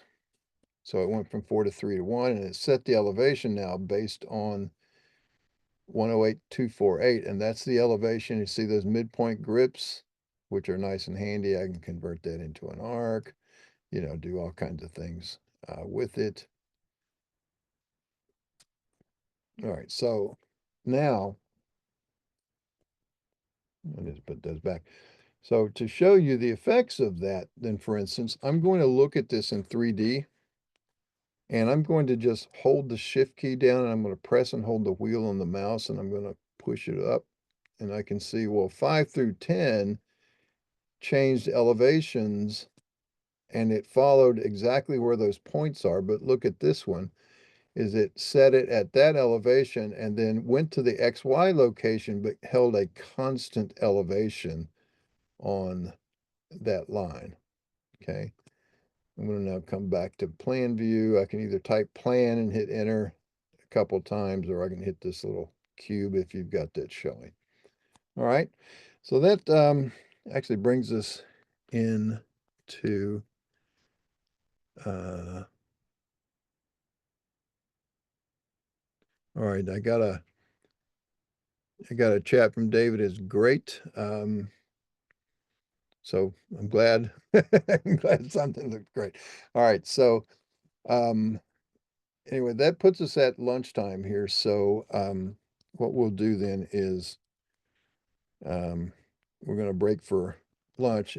Are there any questions so far on using these points and how they're important for us, particularly as surveyors, because that's what we usually start our data with. And we can use these point ranges real nicely. And we'll see when we come back after lunch, we're going to look at point groupings and how groups can help us. And agree to point in the line association is broken. Okay, so all right. All right, so we'll go ahead and I'm going to give you your full hour. In fact, let's come back at 10 minutes after the hour. So go ahead and get your full hour in, and we'll pick back up and start looking at our point groups and progress through the rest of the materials. All right. You do not need to save this file. This is just, you can, of course, and go back and work with it as um, as you go along. I'll go ahead and hit save on mine. So I'll stop my share. I'll stop our recording. I'll pause the record. And we will continue on with our next little bit. So,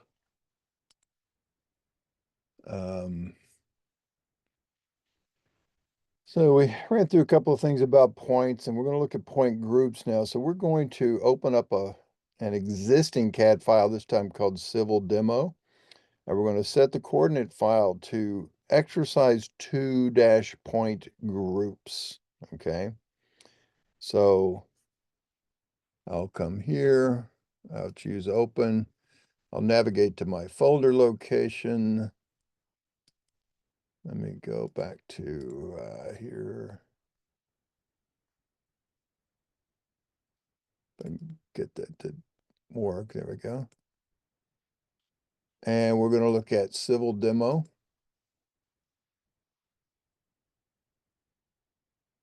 And we got a couple of things here and a couple of things we can demonstrate with this simple little file. And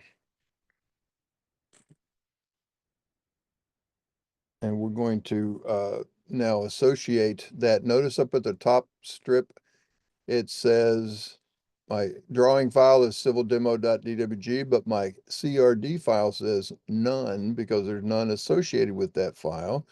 So I'm going to go to my points menu and choose set coordinate file. And I'm going to find that exercise 2-point groups and say open. And I'll now list my points. I'll choose all, and I'll see that I've got a lot of points in here, 144 of them or so. And I've got some that have descriptions, BDY, boundary. And I also see this BDY rad PT for that's the radius point for parts of the boundary that are arcs. It also has a point associated with the radius. I've got a bunch of building corners. I've got some EOP and again, radius points that happen to associate with the edge of pavement of my little roadway here.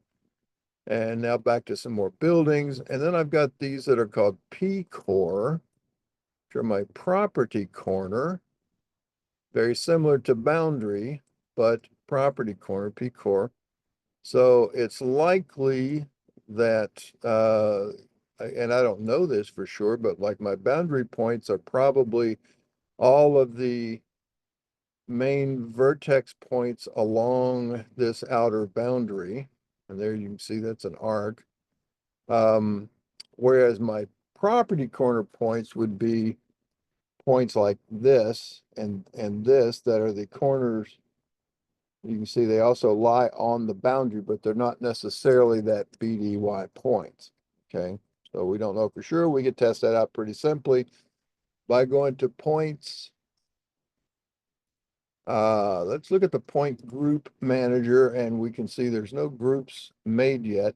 So what we're going to do is we're going to make some point groups. So let's choose this from the points menu, choose the point group manager. And this little dialog will come up, and I've got a couple of little pull down menus inside of this little box. It's sort of like a little mini program running inside of Carlson. I've also got these buttons down here below, which correspond to some of these same commands, not all of them. But so I want to create a group. And now this group name, I'm going to call this BDY for boundary. Well, let's spell it out. Boundary points. Okay. I don't know what it is. I could give it a description if I wanted. And now I build my group based on whether I include or exclude certain things from my list of points. So I'm going to start with include on the include tab, and I'm going to uncheck include all because it gets all the points. Then I can choose from a list. I can, just pick from the numbers, or I can select out of the drawing or within a circle, within a polyline, or things along a polyline. And that is if those points are in the drawing. They are not. I've also got from the coordinate file, I could select certain ones, or those within a circle, those within a polyline or along a polyline, or from a raw file, from coordinate history, et cetera, prefixes, stuff, and any ways to select your points. But right now, because we looked at that point list and we saw those descriptions, that's going to be what I want to choose. So I'm going to choose this. I'm going to uncheck this point list. I'm going to choose the description. And you can set by a selection if you have something already selected, or you can set from a list, or you can type the description in here. So if I set from a list, I can see, and I just need one of them. That gets me that BDY. And if you wanted the radius points, you could control click both of those, and that would get all the points whose descriptions are BDY, comma, BDY space rad point. So that gets the radius points also if I wanted them. Okay. A shorthand way of doing that as well would be BDY star. That's your wild card. It's Shift 8, the asterisk key. So anything that starts with a BDY and ends with anything, or if you had, you could do an asterisk on the front. So it might have something up front and says BDY. Or if you just said BDY and then said save, notice what we've got. I've got my boundary points, and there are all these points over here in my list that say BDY, but I do not have any of the BDY radius points. That would be like this arc along this back And way, way out here, wherever that radius point is to that curve, that would be included. I don't want it. I'm just going to use the points as they are here. I'm going to leave the boundary points off. They're there. I can use them and get them somewhere else, but not in this group. I'm going to now create another group called uh, house corners, house CORS. Uncheck include all, turn on by description. I'll set by selection, or not by selection, sorry, set by list or from a list. And that's going to be these buildings. So I'm just going to get one of the buildings, say okay, and say save. All right, so now I've got house corners, boundary points, okay? Now notice, all right, let's make another. I'm going to create another one. And I'm going to call this group radius points. And I'm going to uncheck include, and I'm going to go down here to description, and I'm going to just say star RADPT. So anything up front with a rad point as the rest. And notice now under radius points, I've got BDY radius points and EOP radius points. So I've got things from sort of two different groups in this one group. You could do any variation. Let's make another one called all BDY. And now for description, I'm just going to say BDY star. And so now my all boundary has BDY and the radius points, you can see. So here's a point, say point number 3 is part of this group called all boundary. It's also part of this group called boundary point. So a point can belong to more than one group, okay? So any way you want to sort of filter this, there's basically a database of points. So let's now get one last one. I'm going to create this one. I'm going to call these lot cores or lot corners. I will uncheck my include all, go by description, set from the list.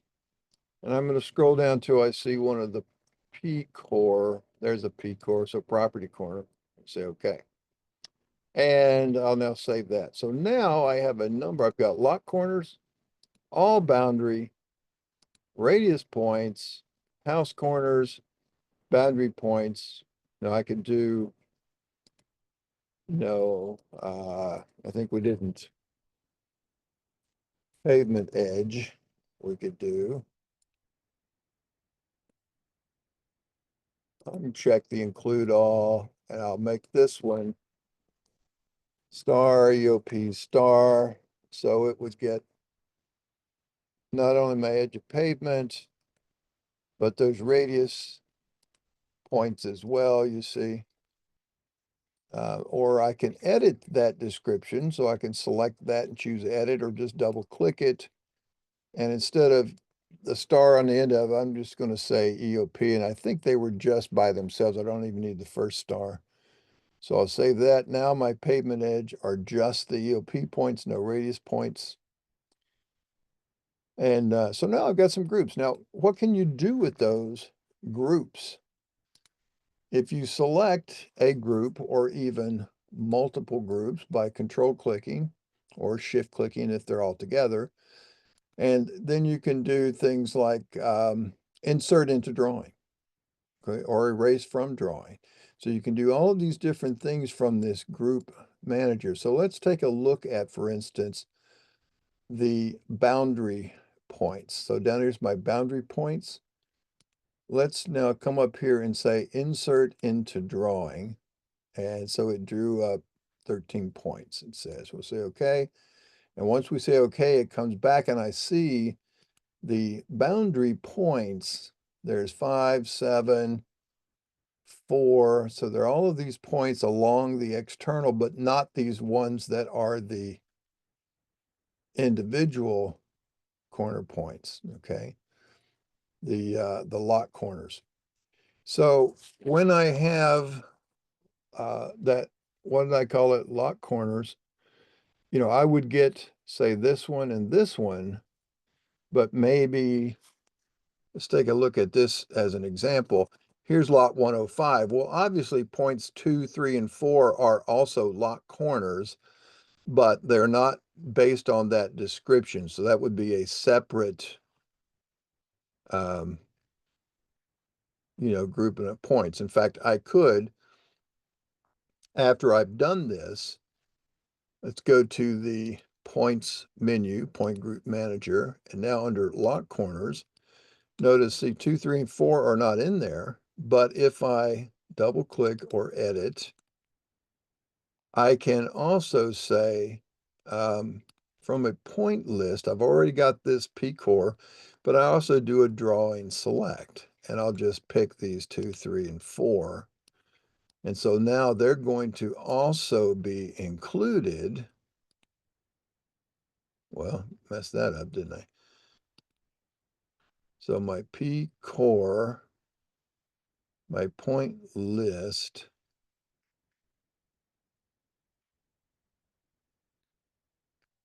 let's see here. I'm limited to this P-core.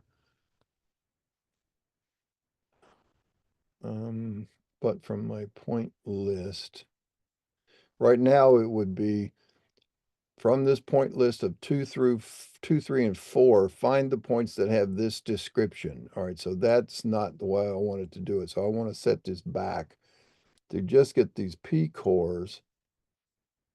And let's see if I make a point list. So there's that point list there. From the P core. And so if I also say 2-4 comma and save, I think that'll do it. So there's 2, 3, and 4, and then all of those other P cores based on the description. So I'm not getting all the boundary points, just 2, 3, and 4. Now 2, 3, and 4 are also still included in my boundary points. So any of these ways that you can manipulate those would work just fine. I'm going to now go back to my lock corners, and instead of going all the way around the property and finding those, I'm just going to reset that the way we had it as just the P-core points. And we'll let these boundary points stay boundary points. All right.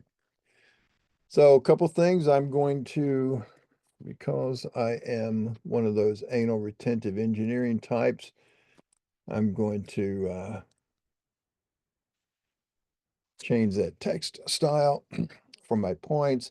I now have shown the boundary points, and they are these points along the boundary that were created. Looks like they were all there. I can also go back to points, point group manager, and choose the boundary points, and I can go to my little points menu and erase from the drawing, or also from the coordinate file in the drawing. Well, I could just take them from the drawing. I could do it that way. You can export a group. So if you had a group called control points and you wanted to send those out as a separate file, you could do that like so. But I'll go ahead and just leave them in the drawing, but you can also use groups in these other commands. You don't have to do it through the manager. So if you do points, and I think erase points. Yes, so here's one, erase points. Select the points from the screen by a group or by point number. Well, I'll choose by group. And it pops this same list up. I'm going to say the boundary points. I'll say okay. And it just, as if I had erased points, I'm running that same command. Delete points from the coordinate file. No, I'll keep them in the file. Yes, I'll delete the point symbol. And it now takes them out of that, out of the DWG. Okay. Now, if you're also not familiar, if you have not drawn the points, or maybe you've drawn some points and they're in the drawing, but they're not in a coordinate file, or there's some been added to the coordinate file and you haven't updated the drawing yet, there's a couple of tools. Let me show you that one real quick. is on the points menu, you have under here your point utilities. You got a bunch of different things you can do with points and point files, one of which is down here. You can update the drawing from the coordinate file. That's always nice. So even if they're in there, but they're in a different position, it will resynchronize. Or you can just add them. It's just like draw locate points if they're not in there. You can update the coordinate file from a drawing file. So in case they haven't been made yet and they're in the file, but you don't have them in a coordinate file, you can do that as well. All of these different things under point utilities, but they're also included up here under your coordinate file utilities, the old Swiss Army knife. If you choose that, you get a place where you can do a lot of these different point commands in one location. Things here on the left work on these files as a file type uh, level creation. You can open a coordinate file that's basically set coordinate file. You've got these down at the bottom, update the drawing, update the coordinate file from the drawing, turn on your point protect. You've got over here point utilities. Now this happens to do more so than this. Which works on other files, like you can import and export and change formats and do all kinds of different things with multiple files. In the point utilities column of commands, they tend to work on the file that you have open right now, which is repeated for you at the top. Okay, so you can list points. Well, that's exactly the same as you've been seeing before, listing those points. You can delete points, same way, screen pick a point, etc., etc. Here's another nice one. You can get a point number report from the, let's look at the coordinate file and we say, okay, and it gives us that we did all the ranges and it said we used 1 through 144. We had this number of used points. We had no unused points, but if you had some gaps in there, it could list those out and show you. So if you're looking for a range of points that might be available and you don't want to keep, adding 1,000 to everything, you could do that. You've got down here this point history. Now, this only works if your point history is on, and that shows you um, things. Now, there's no points in my drawing, so I don't have any commands down here that I can undo through. But if I've got, a particular point, if it had any particular history, it's like an undo, but it does undo, like I can't go down here and just undo this one. It undoes, it undoes everything down to when that command was written. Okay, so it can't skip over these and keep these, but leave that one alone. So you've got that as well. You can, get a report on it. It's then there's no history to report right now, but those are some of the things you can do out of this Swiss Army knife tool on the points menu called coordinate file utilities. It's up at the top. It's basically the same as these. Okay. Not all, it's not, it's not there's a couple things here like freezing and thawing attributes that you can also do under these commands as well. All right. So a lot of things you can do there. Now, here's a nice little trick is if you wanted to, and I think Nolan, you mentioned the fact that sometimes you just draw the symbols and you want to separate them out from the points themselves. So one of the things you can do there is let's draw locate points, just like we've done before. And I'm going to set my symbol. Well, I just set the wrong way. Set my symbol. I'm going to use this. I'm going to pull this category down from points. And I'm going to use points and wipeouts. I'll use that SPT4 underscore W. So it has a wipeout included in it that's going to hide the line work underneath it. But I'm going to uncheck descriptions, elevation, and point numbers. And I'm going to go on my layer name down here, and I'm just going to call that one corners. Okay. So with that, now the corners that I want to draw, I'm going to choose to draw a point group.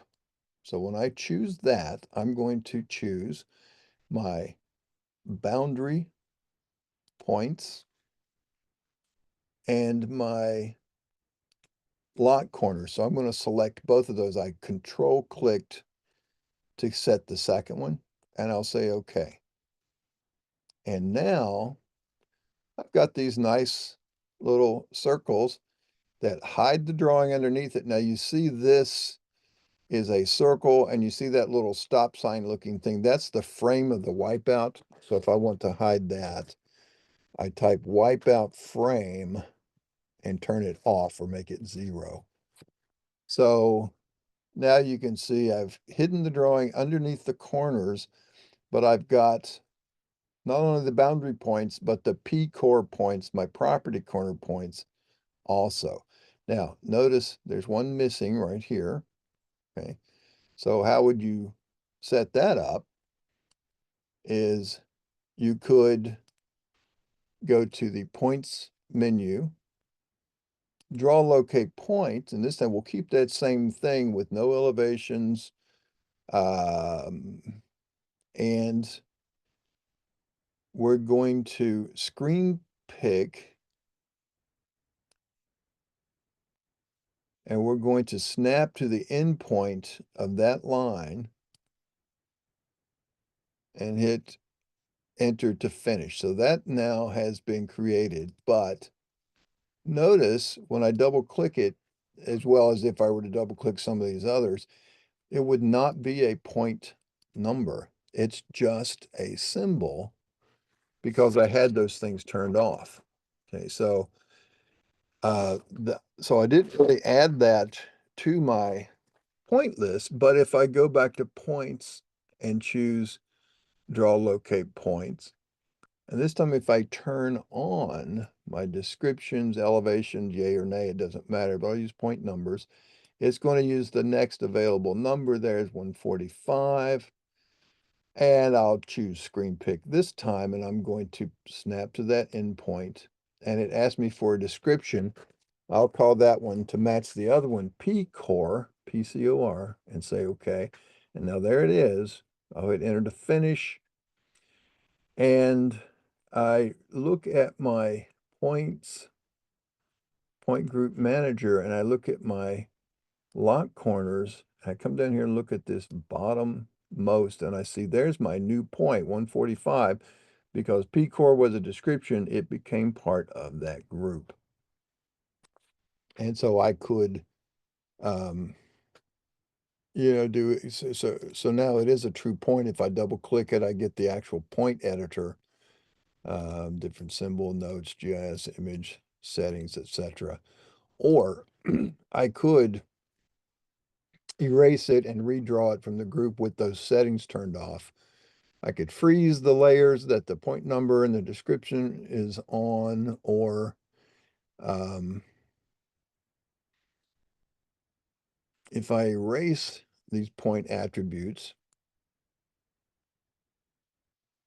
I've taken them out of that. But if I double click that, it's still a point. Whereas this one over here is not. Oh, sorry, I lied to you. It is.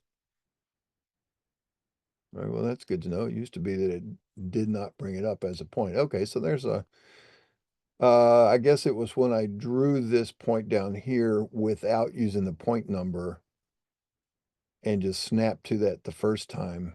It did not create it as a point, so therefore it didn't bring up, it just created it as a block, as if I had gone to draw symbols, insert symbols, and that would be the same thing, and I'd have to go in through and snap on all the corners, etc., etc. But you can see now, because I'm choosing these as corners, now I've got another one right here. There's an endpoint between those two arcs. So if I'm going to my recent input, right click mouse, recent input, and I'm going to say L point, draw locate point, and I'm going to keep all of that stuff set the same.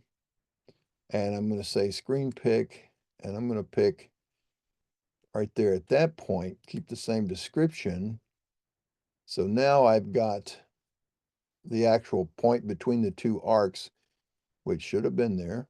Okay, it might have been, it obviously was missing.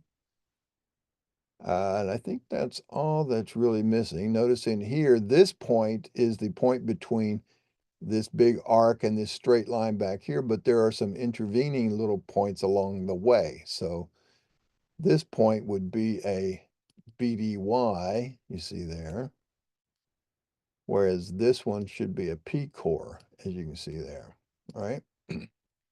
So it's a real clever and handy way, and I'll now go back to my points, and I'm just going to erase my point attributes. Now, you might have at the description said, you know, IP set, like you set an iron pin, then you would probably, want to do that. Now, this little sample file, I'm not going to take any credit for, but I'm also not going to take any blame for. This set of these arcs and these white property lines, you can see if they were showing this as the edge of pavement, and then this as an offset, probably trying to, actually, it's not a right-of-way offset. That's apparently the line of, where the cut and fill slopes intercept the existing ground, but we don't have all of that information with us. So I would not indicate that as the right-of-way. The right-of-way is actually between the white lines as we go through it. Now there's an arc and it stops right there, and that picks up right there as a separate, um, it's a line, whereas this is an arc. So really we need, again, locate point, screen pick, and I'm going to pick right there where that is. Let's keep that same description. And then also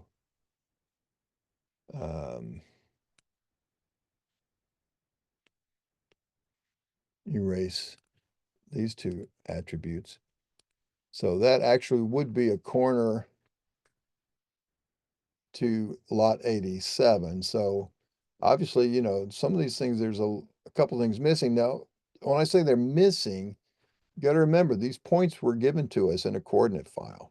So we're just basically finding where those points are. Now, is there one? There's not one there, but that's an arc coming into a line. So I would do one more, locate point, screen pick, and pick the endpoint right there. Same description.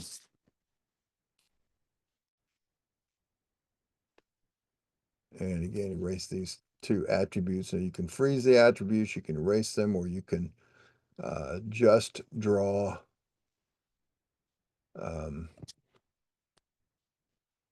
you can just erase them and go back and draw points again and locate those points on,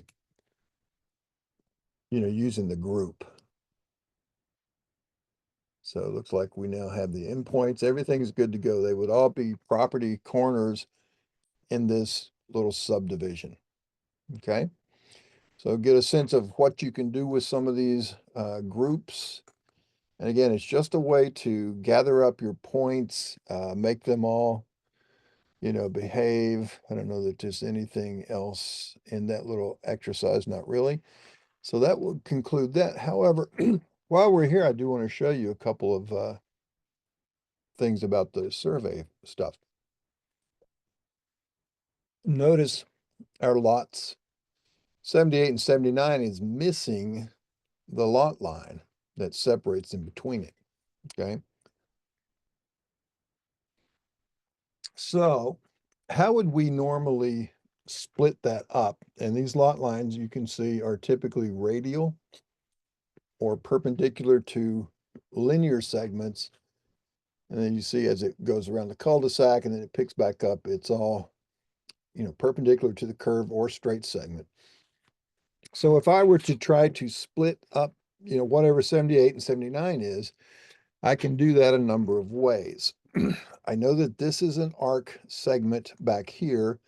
I know that this is an arc, but of course it's longer, but it's an arc between the end of this white line and the end of this purple line, that I want to go to that middle point and go out to the midpoint of the arc that's from this corner to this corner. And there's a couple of ways to do all that kind of stuff. You can make a temporary arc that goes from this corner to the end of this white line and then find that. But let's see. Yeah, that's just the midpoint of the arc itself. Right there, it's the grip of this. This whole thing is the arc. But I want the middle of the arc portion that goes from here to here. So a couple of things you can do there.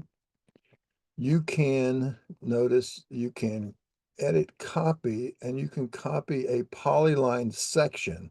So you could tell it where to start and stop and give that a just start here and stop here to copy that polyline. However, remember when I told you that certain commands require polylines? If I were to do that command, copy polyline section, it says select a polyline to copy. And if I pick that, see what it says below? Selection is not one of LW polyline or polyline. So it's expecting a polyline, but right now that's an actual arc. So what I would typically do is then go to my edit menu, polyline utilities, and I would choose entities to polyline.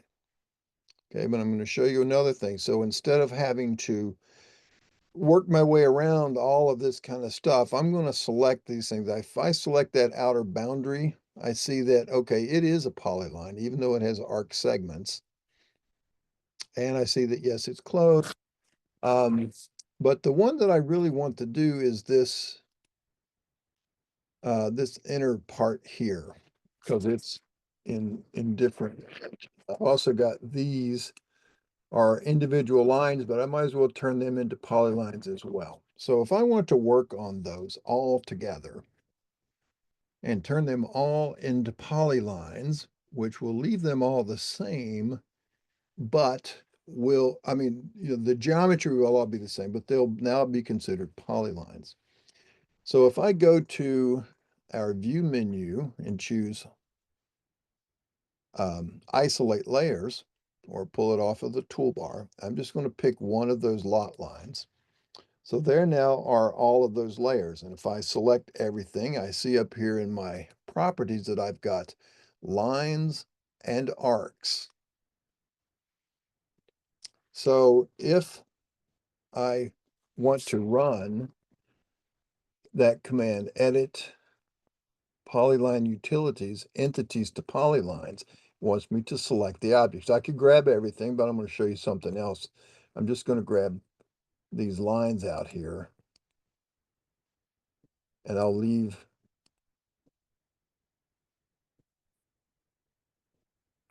these other things alone for the minute. So I'm just going to convert those. I think part of that's an arc. So I'll hit enter. Now I select this that used to be an arc, but it is a polyline. This used to be a line, but it is now a polyline. So all of those things are polylines. This is still an arc. This is still an arc. This is still a line. So another way of also converting into polylines is to do a join nearest, also on the edit menu or on the polylines toolbar. And I'm going to just give it a maximum separation of, I'll just keep it a tenth, but I'm going to make sure that, I know that they all meet at the actual point, so I'm not worried about any gaps. But I have this check down here to convert lines and arcs into polylines, okay? Combine similar arcs. So if I had one arc that ended and it continued an arc of the same radius, it would just combine that into a single arc. But and you could also restrict it to only identical layers, same elevations, etc. I'll just say okay. And now I'm going to choose, these guys, or I could even do this and it goes all the way around. That's a single polyline. And now this is a single polyline. So remember, we used to have a separate arc, a separate line, a separate arc, a separate line, etc. But now we have everything converted into polylines that I needed. All right, so I'll go back to the view menu and restore layers because I isolated before, and now there they are, and they're individual. Now you could do that copy polyline section, and if I wanted to copy this polyline, select the first breakpoint. So I'll say this, I'm going to start here at the end point of that line, and it wants the second. So I'm going to go to the end point of that line. And now it wants to know a layer name. Well, I'm going to put this on a layer name just called test for now. Okay. And I'm going to go to my layer manager and I'm going to turn test on to be, red, and I'll give it a big line weight so you can see it on the screen. And I may have to turn my line weights on. I do. I'll click that on. So there now is the arc.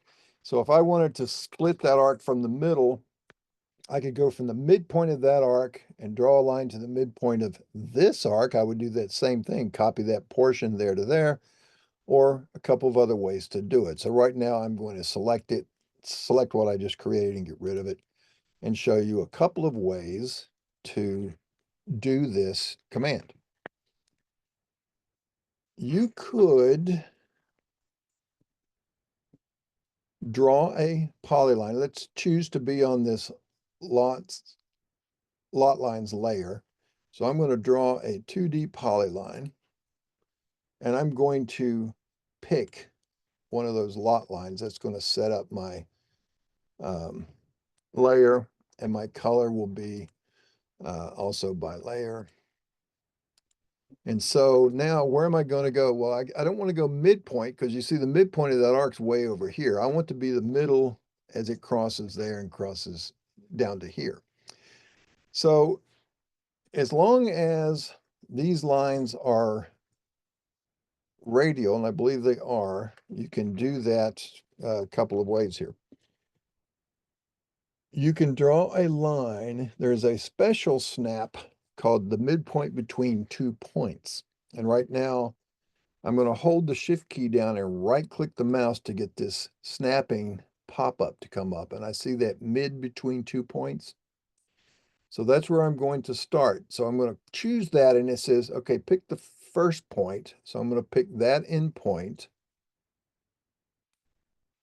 And it wants to know the second point. So I'll pick that endpoint. So now you see what it did is it went halfway between those 2 points, and that's the straight line. So it's halfway there. And I'm going to do the same thing, shift, right click, mid between 2 points, pick that endpoint, pick that endpoint. And now that's done, but it doesn't match up. So that's a simple matter here of just doing a trim and extend. So if I do a TR, I'm going to now just click on that endpoint and then shift click on this other one, and it will go up to that nearest boundary. It found that, so that would be right there where it needs to go. You could also do the same thing, draw a 2D polyline, and let's go from the center of that arc to make sure it's radial. So if we shift right click and choose center of that arc, and I see, and it's off screen, but I can see where it is. It's way back here. And I could also do that mid between 2 points, or to make sure it's radial to that arc, which they are concentric, but I can just shift perpendicular. And well, that wasn't, no,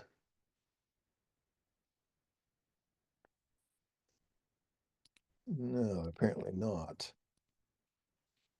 All right, so I'm just grip edit and do that mid between 2 points again from there to there. And then do the trim and extend as well. Let's see if Yeah, if I went from the center perpendicular to here, whoops, to here. Yeah, so it went to the midpoint on that perpendicular snapping, which, yeah, that makes sense mathematically. So any number of ways that I can do that as well. Um, one final thing, and this now gets to the survey side of the world. Let's isolate some layers here again, just to see what we got. So I'm going to view menu, isolate layers, and I'm going to isolate the outer boundary and the lot line layers. All right. Oh, let me see here. Let's restore those. I see something that's different. Where did this go? Ah, I had it selected when I deleted that. Sorry. Okay. So now if I um, isolate layers, I'm going to isolate that outer boundary and the lot line layer, just pick an example of each. Now, what I want to do, actually, I want to put this not on that boundary layer. That's called perimeter. I'm going to put this on a different layer. I'm going to put that on a layer. Um, Normally I'd put that on like a layer called daylight or cut and fill or something like that. Let's just put it on a final layer. And it was already frozen. It was not isolated. So now what I want to do is make two lots out of this lot. And I want to do that by, all you good surveyors know these, like sliding lot line, hinged lot line, all of that kind of thing. So that's going to be found under our area layout command or menu. And you can see if I do an area by interior point, I pick an area right here inside of this point. I'm going to call this lot 7879. So there's now, I'm going to just tack it up here. Um, so what I should come up with is an equal split, about 0.3 acres uh, for that. So let me,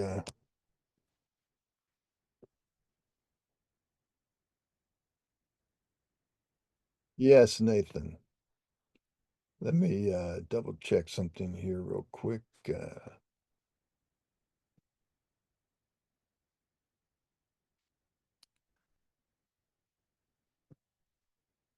Okay. Yes, sir. So do you know how I'm get it back? I accidentally got rid of my command. Okay, yes.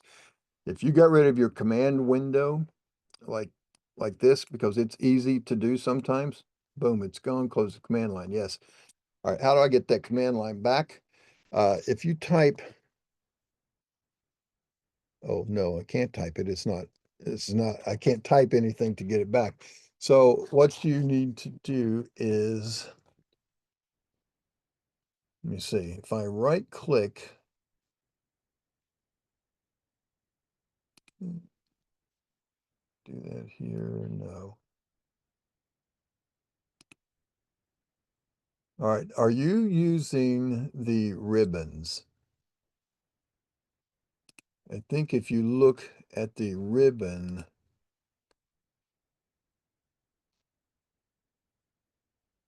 tool, you're going to be able to open the command window is just, it's a palette. It is a tool palette. Well, let's see, now that I've gotten rid of it, how do I get that back on? Do you know how I can get it? Oh, so you can type on the screen. Good. So you can do this, which is, let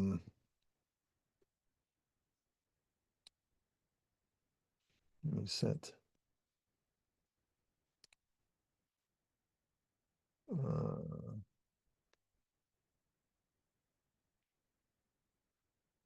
you've got, let's see, bleep, bleep, bleep. Um,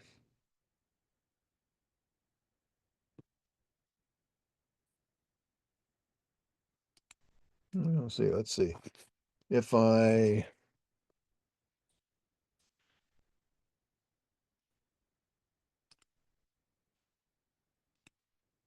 do a line, I go here. All right, so you can You might be able to hit Control 9. I think that's control 9 or isn't that the it's not. no, it didn't work. Yeah, control 9 does it. That's one way to Yeah. do it. And then redock it. There is, so that's a shortcut, but if you can type on the screen, you can type um, command line. And then if you type it again, I guess it just turns it on. You can type it command line hide would turn it off. So command line, let's see, command line hide would turn it back off. So that would be the same thing. Yeah, to display the command line window again, press Control 9. All right, so I didn't remember that shortcut, but that it will do. You can also, if you can type at the screen, that's what I was doing was that command line, but I had my screen, my dynamic, that's called dynamic input, and I had mine turned off, and I'm trying to see,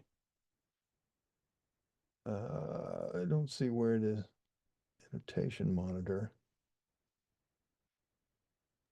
I think you toggle it on with F12.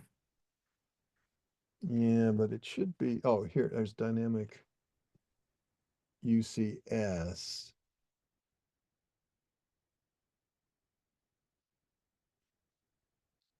Mm, yeah. Yeah, again, it's one of those that I'm not one to remember those key functions, but if we do, there's a system variable monitor as well, and you can, search for command line, here's a command dialog. Um, that might be something that shows up there as well. So if I look at that command dialog, controls the display of the in-place text editor for dim edit and QLED. Okay, so it's not that one, obviously. All right, so anyway, uh, control 9 uh, takes care of it. All right. So, so you got it and you got it back. Okay, good. Okay, so we want to be able to split our 7879 into equal portions. So if we go to our annotate or area layout rather, we're going to go down to adjust area. And we can do a number of these. You can do a hinged area, so it would hinge, a property line at one particular point and swing it to whatever it needs to split off. A sliding side area would make one of the dividing line would be parallel to one of these, or we can do an area radial from the curve. So do we want to define the area by points or by a closed polyline? So let's do, we don't have the area as a closed polyline. We just got individual points. So let me see. We might want to rethink that and recreate that as an individual closed lot first. So let's press escape. So how do we make this into a closed figure? Number of ways there. Now you can do a couple things. You can start drawing a polyline and just trace over top of it by snapping to the end point, and then you'd have to know that this is an arc, define the arc, come to this endpoint, come to the endpoint, know that this is an arc, follow it around to where it closes up. That's one way. There's two easier ways of doing that. So let's go to the draw 2D polyline. And this time uh, I'm going to put this on, what did we call that last one? Test, so that you could see it. It'll be that red thick line. So Now I'm going to draw this 2D polyline, but I'm going to choose the option to follow. So F, so select the polyline to follow. I'm going to follow that polyline. And so now pick the first follow point where I'm going to follow from that. I'm going to snap to that endpoint. And it asked me one question, do I want to interpolate the vertices for elevations? I'm going to say, no, I'm not interested in elevations at all. So now it wants to know the last follow point or the distance. Well, I want to only follow it around to where it hits that corner. So I'm going to snap to that endpoint. Now watch what happens. It highlights up in a different color and says, is this correct? So in other words, it's going to start there, walk around to the back corner, go around. That actually happens to be correct. But if I say no, it wants to go around this way. It does the same thing, starts here, goes all the way around to here. I'll say no again to go around. Now that only happens if you're following a closed polyline. So I'm going to say, yes, that's correct now. And so now it's here. And I'm going to follow once again. So I'll F to follow. I'll pick this. It wants to know the first point. So I'll snap to that endpoint, snap to that endpoint. I will now F to follow again. I'll pick this one. So where's the first point is going to be from that endpoint to that endpoint. And then, oops. All right, here's another good editing example. So I clicked actually off the screen and I've got a little bit extra. So I can select that. I can hover over that extra point and remove the vertex, or I can remove the segment with, I'll use my polyline toolbar here to delete polyline segment, and I'll just pick that segment. So I now have this polyline. It's not actually closed. It is a closed figure, but in my properties, it's not mathematically closed. So I will set it to be a closed figure. Now, that could be one that I could use the command on. So that's one way of doing it. I'm going to show you one other way. So I'm going to get rid of that one. And you know how to hatch a figure is that you typically will pick a point inside an enclosed area and it will hatch all of that in, right? Well, there's a component of that hatch that is called the hatch boundary. And that is, if you go to the draw menu and choose boundary polyline. Now that sounds like it should be, something that wraps around the outside of things, but it's actually the innermost boundary. It'd be the outside of the hatch that would result if we pick this. Shrink wrapped entities is what we think of in terms of wrapping an overall boundary around everything that we have shown or selected. But we're going to do a boundary polyline. I'm going to come up here and again, I'll put this layer name. I'm going to choose that layer test. And I'm going to say pick inside. I'll make it a 2D. I'll say okay, and I'm just going to click in there and there it is. And I select that and I say, yes, it is closed. And it's, that's my parcel that I want to split in two based on my area layout, adjust areas, radial from a curve. And this time, do I want to define the area by points or a closed polyline? I'll choose line work. And so I could give it a target area here. And let's just do this, just the side. And my target area right now is 1. Well, I'm looking at 25,900 square feet. So half of that would be what? 12,5 and 4. So 12,450. Is that right there? 12,450 square feet. So 24, no, 950, 12,950, sorry. So yeah, 12 and a half plus 450, 12 and a half. So 12,500 plus 450, so 12,950. I'll say okay. I'll choose. It says select the curve to radiate from, so I'm going to select that curve, choose my polyline, and now select the back polyline. So that's the back of my lot. Oh, sorry. I should have picked the front. Let's see here, 12,900. And if I choose radiate from that curve and then choose that back target area too large, did I?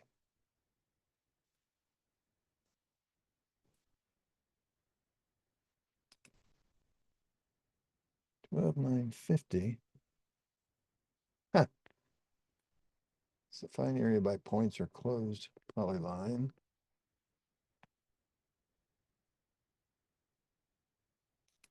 Should be that. Select the curve to radiate from. Let's try that one. And then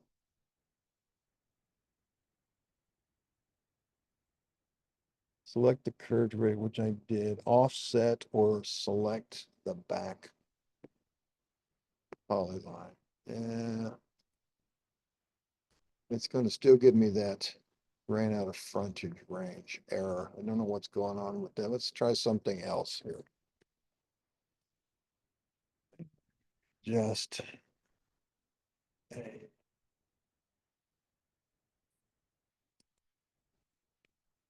lining begin by line mark.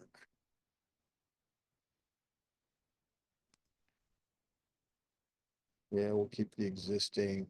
Define the new line by, no, it's like a line angle. If I say by angle, the bearing, which I don't know what that is.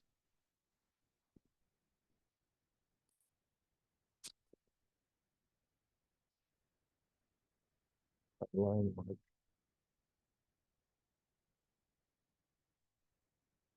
Keep the existing, yes. So define the new line by selected line, another line, angle of points.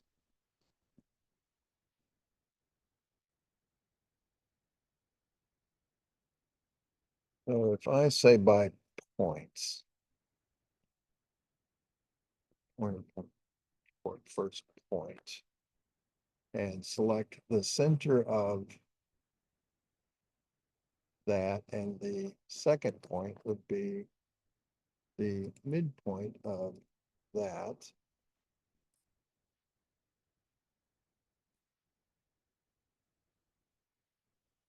It reads the area 25,900.21 actually. So my target SF, so I type SF, so in square feet will be 12.105 since I'm that anal. And there it is. Draw as a closed polyline or simply as a line. I'll choose L for line. And that needs to now go on my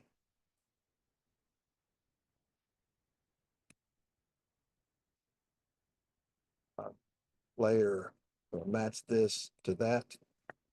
And so there now, if I split these two areas, area by interior point, I'll pick one here, which was my lot 78, and then pick one here, which was my lot 79.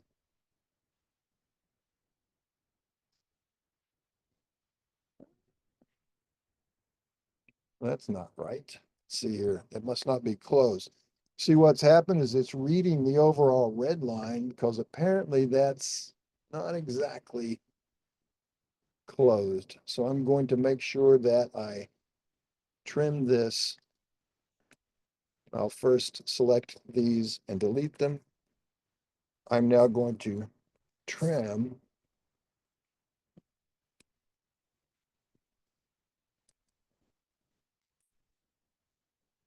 now if I do my area layout by interior point, I'll select this point. Wow, it's still not finding that.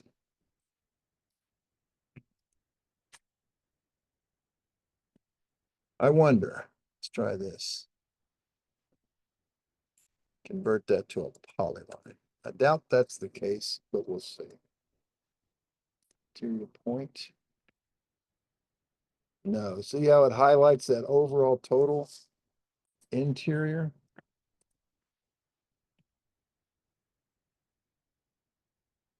All right, so if I stretch this out,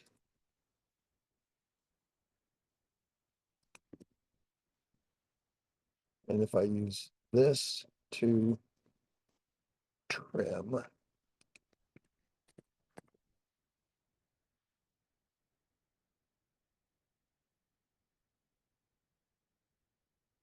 now if I area by interior point, there we go, lot 78. And over here, lot 79. And so there we've done that. We can now get rid of that. And we can go back to view and restore our layers, okay? Now, what's the last thing we need to do? If remember, we did all of these little points, we're gonna put these property corners in. And you could do a draw locate and just snap to the endpoints, or on your Kogo menu, you've got a command called create points from entities. Keep that same setting. The layer name, I'm going to put that on, I think it was P. Oh, actually, it was corners. But the description will be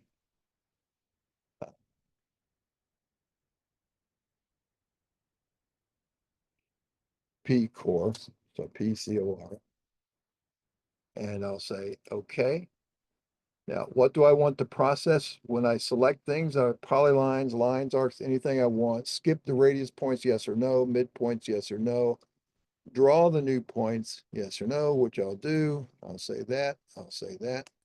And enter. Now there's my remaining ones. And I can clean that up again with erase my point attributes. Oops. Let's get the right. Find the command and erase the, or find the attributes. And as I say, and Bob's your uncle, now you've got all of that done. You could say, if all of these descriptions, in fact, I can take this guy and get rid of him or freeze him. Either way. So, if you had descriptions that said like IP found or IP set, you could do that. Now, here's a couple of other things to understand too. Remember we said that we drew these points with the wipeouts and they're going to hide this line work underneath it. Well, what's happened when we edited this line work and turned it into a polyline, it created a new entity. So the point was already there. This line work now is newer, so it's higher up in the hierarchy. It sits on top of this, not by elevation, just by order. So I want to select this little group here. I just pick one. I'm going to right click and choose select similar. And you see now all of those points are selected. And I'm going to right click and choose draw order and bring to front. So now it's as if they were drawn last and they're going to trim out. Now notice it doesn't trim exactly because it's hitting those edges of the wipeout. But, on the scale of drawing this on a piece of paper at 1 inch equals, 30 feet, 50 feet, whatever, they're going to be very nice and effective. So all of that was done with those point groups. And you could even, if you did not have any points in your file, you could say isolate fact, I'm going to take this guy and I'm going to copy him over here. And if I wanted, and I wanted to make sure that I get like all of these little bend points, and maybe there's a point somewhere along here with just a slight kink in it. I don't know where everything starts and stops necessarily, but I could go to Kogo and choose create points from entities. And I'll start my point number, say at 1001. And let's uncheck draw points. I don't care about drawing them. Well, yeah, let's draw them so you can see where they are. I'll say, okay, I'll leave it the same. Polylines, I'm going to skip the radius and mids, draw the new points. I'll say, okay. I choose that. And so now I've got these 1001 to 2 to 3 to 4 to 5 to 6.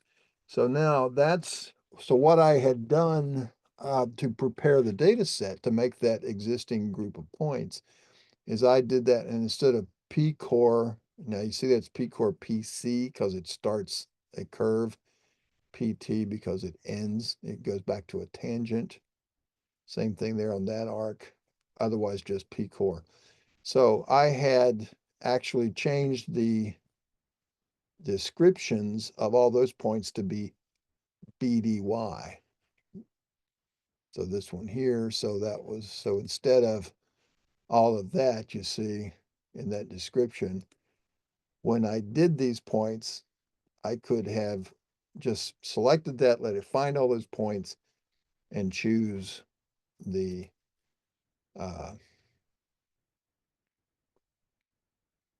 command. Same description for all points. Let's see, let's start this back at 1001, and we'll call that one BDY2. Block names, same description, special descriptions. That's why it picked up those PCs and PTs. But I'm going to say, take these out for now.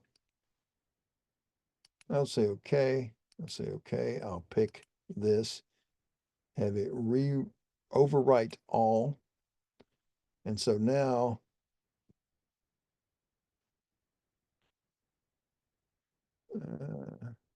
I've got some overlap in here. Was supposed to have erased those. So let's do this point. Erase points from the screen.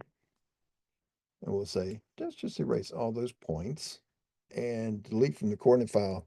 No. We'll say both. And now let's take a look at those points. It was supposed to have overwritten. There's 1 through 13. There we go. So if I draw locate points with my descriptions off, my point numbers off, I'm going to draw from 1001 through 2000, for instance. And there they are. Okay. It's also because they have a description of BDY2. I could have added that to my boundary points group or made a separate group. But you can see how very quickly you can use groups and use these points and use these commands like create points from entities to set these things up very quickly. I'm going to see auto points. I'm going to turn these back on now for my PC and PT and choose OK, and then just cancel that. All right. All right. So any questions on that and how that gets put into play? Everybody good?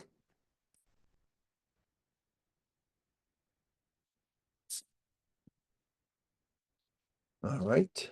And again, the same thing with the, with the lot lines. You could have isolated those and created points along all of those. And so you would have some that might be doubled up, where they match exactly on one of these other outside boundary points, and that's okay because, your coordinate file can keep track of those individually. All right, so that should give you a taste of some of those and what you can use them for. And so that'll bring us to probably a good place. Let's see, I'm going to actually need to respond to a phone call here pretty quickly to an email.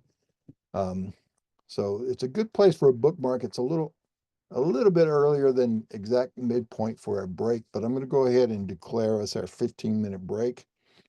So if we'll come back at 20 till, we'll pick things back up.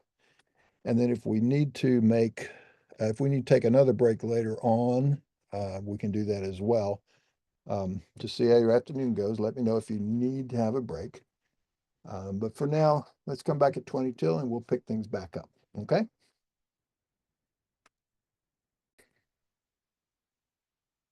And we'll pick up from these point groups that we took, and let's talk a little bit about surface modeling. Now, this may be new for, okay, URPL. Oh, I didn't need your number, but that's fine. I just want to designate on your certificate that you are a PLS. Therefore, it shows up on your certificate as being licensed land surveyor. And you can then use your PDHs for all that. So anyway, all right. So we're going to talk about using points and things in the drawing to model a terrain surface. In our case, from the survey perspective, it's usually going to be existing ground. Okay.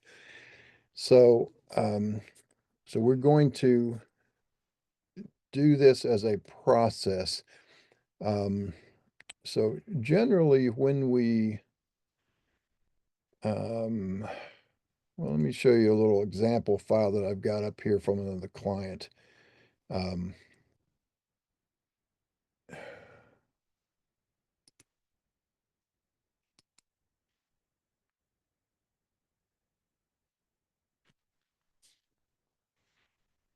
Apparently that's got some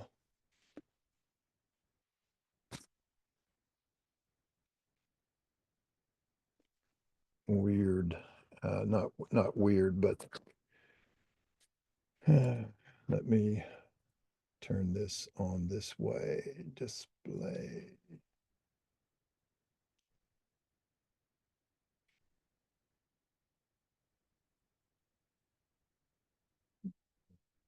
Which the colors here for a minute.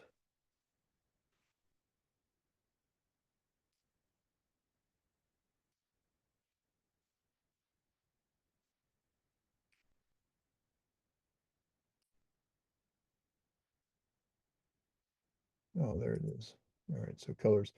So I'm going to give this background color white, see if that makes everything show up.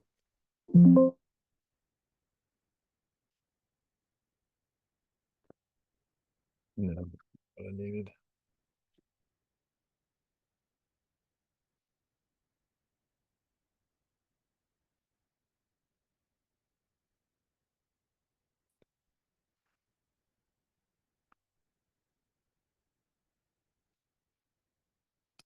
See, that is in text with the background.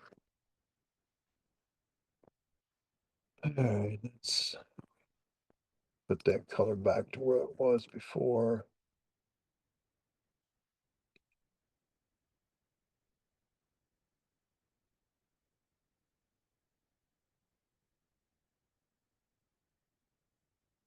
He's got black text on his black background.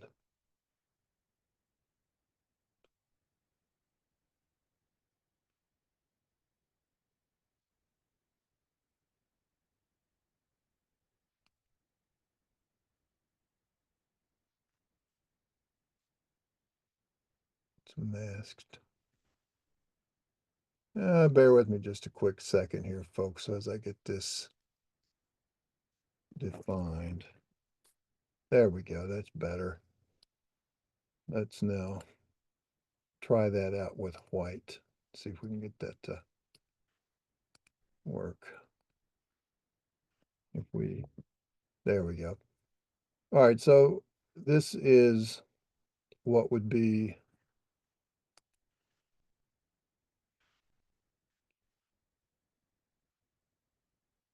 a typical file. And when we survey this, when we get a bunch of points,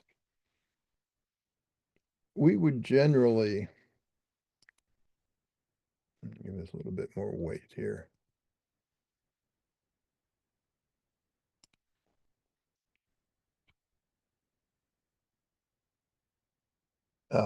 So we would go out and survey a bunch of points, for instance. So let's say we surveyed this the point for like the buildings. We got the corner.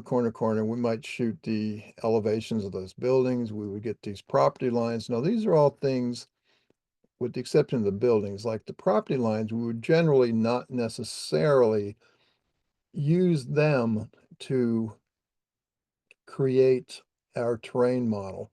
The buildings we probably would, but these boundary lines are probably, just 2D polylines, zero elevation, that kind of stuff. But when we do things like, and well, they didn't send me what they used to generate the terrain, but to generate the terrain, they would go out there and shoot certain things on the ground and, bring in these edges. Like I've got some guardrails and things like that that could possibly be here. I've got a wall, retaining wall. I could do that if it were done, necessarily the correct way. These edges of the parking lot, I would get elevations there and I would use that to help build my terrain model. Now I'm going to,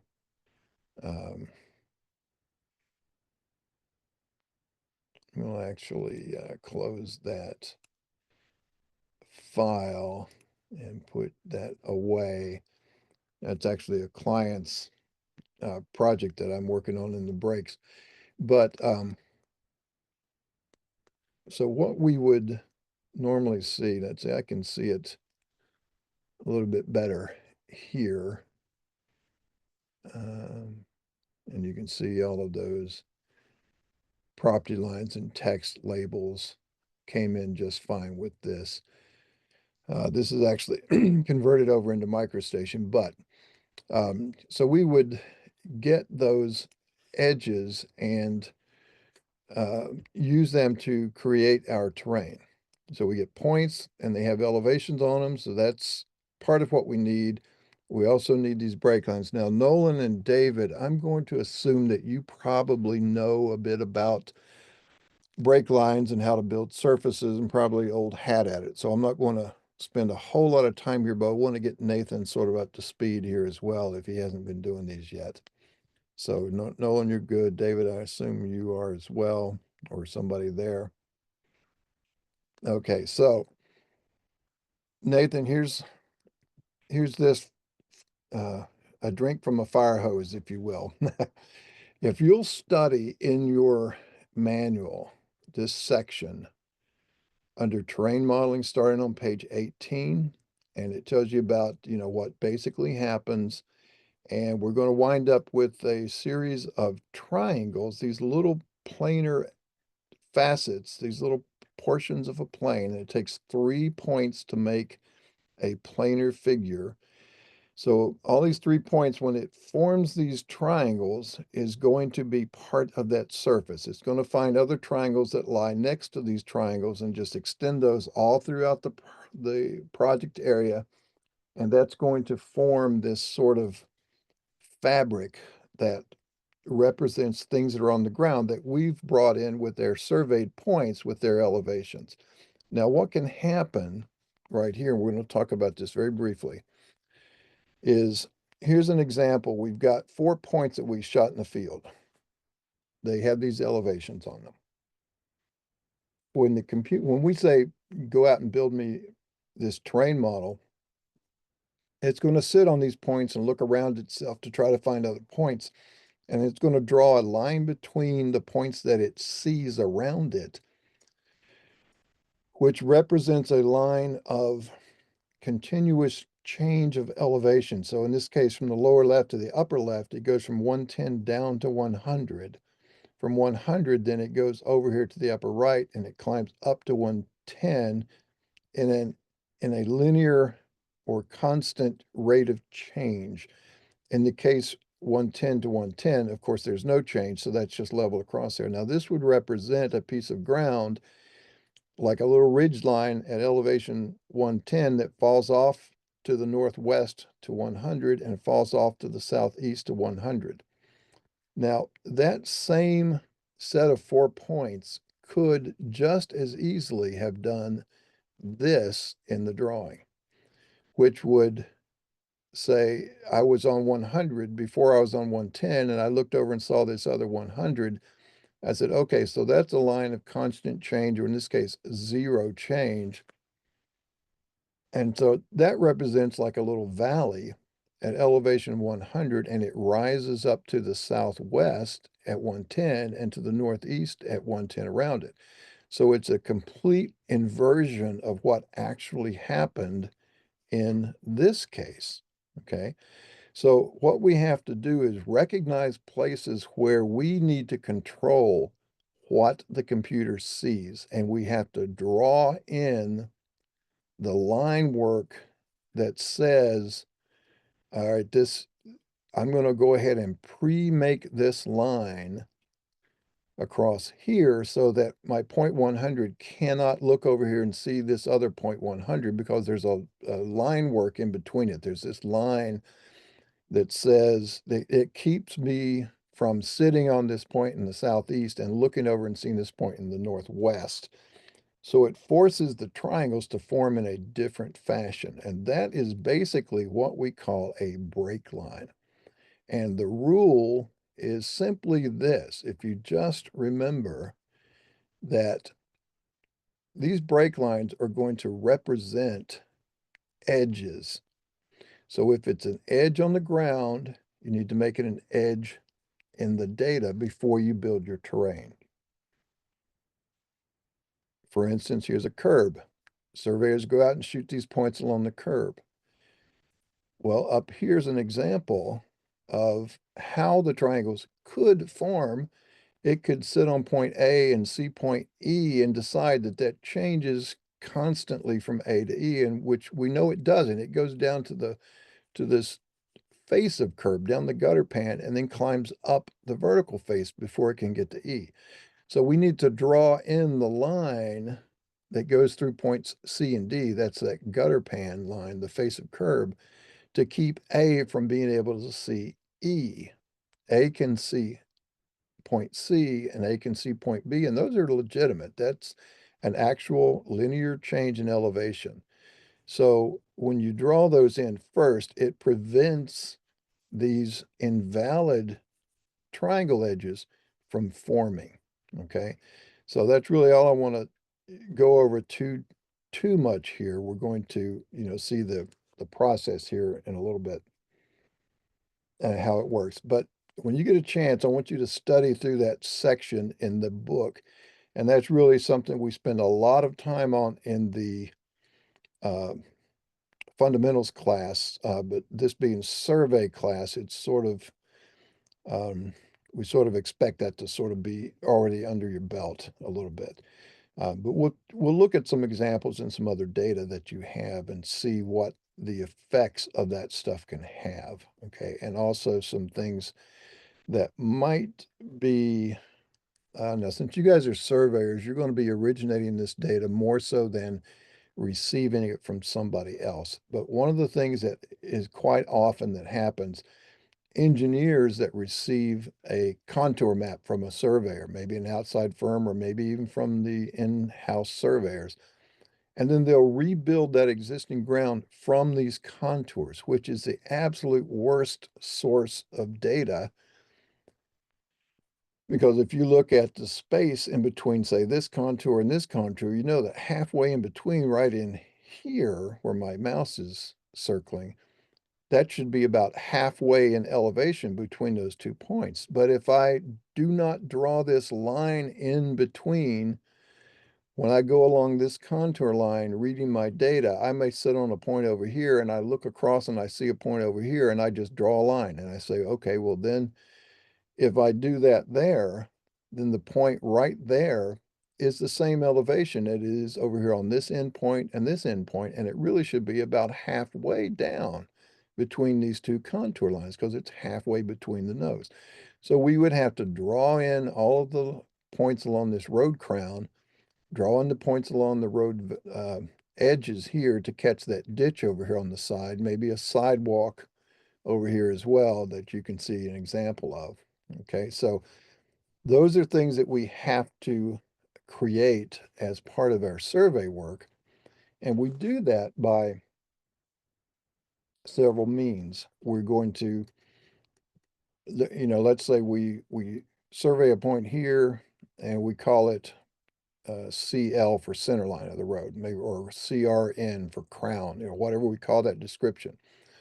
And then we might come all the way down here and say, here's another point on the crown, and it's linear. It changes from this point down to this point in a constant fashion, so it hasn't changed grade along the way, in which case I would stop and pick up another point if it did.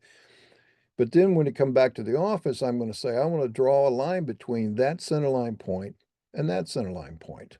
And you could see if I had maybe 5 or 6 along this center line, I want to draw the line from the center line point to the center line point to the center line point to the center line point, but not get the point from the ditch to the ditch to the ditch to the ditch. But I want to connect those together, but I don't want to connect them with the center line points.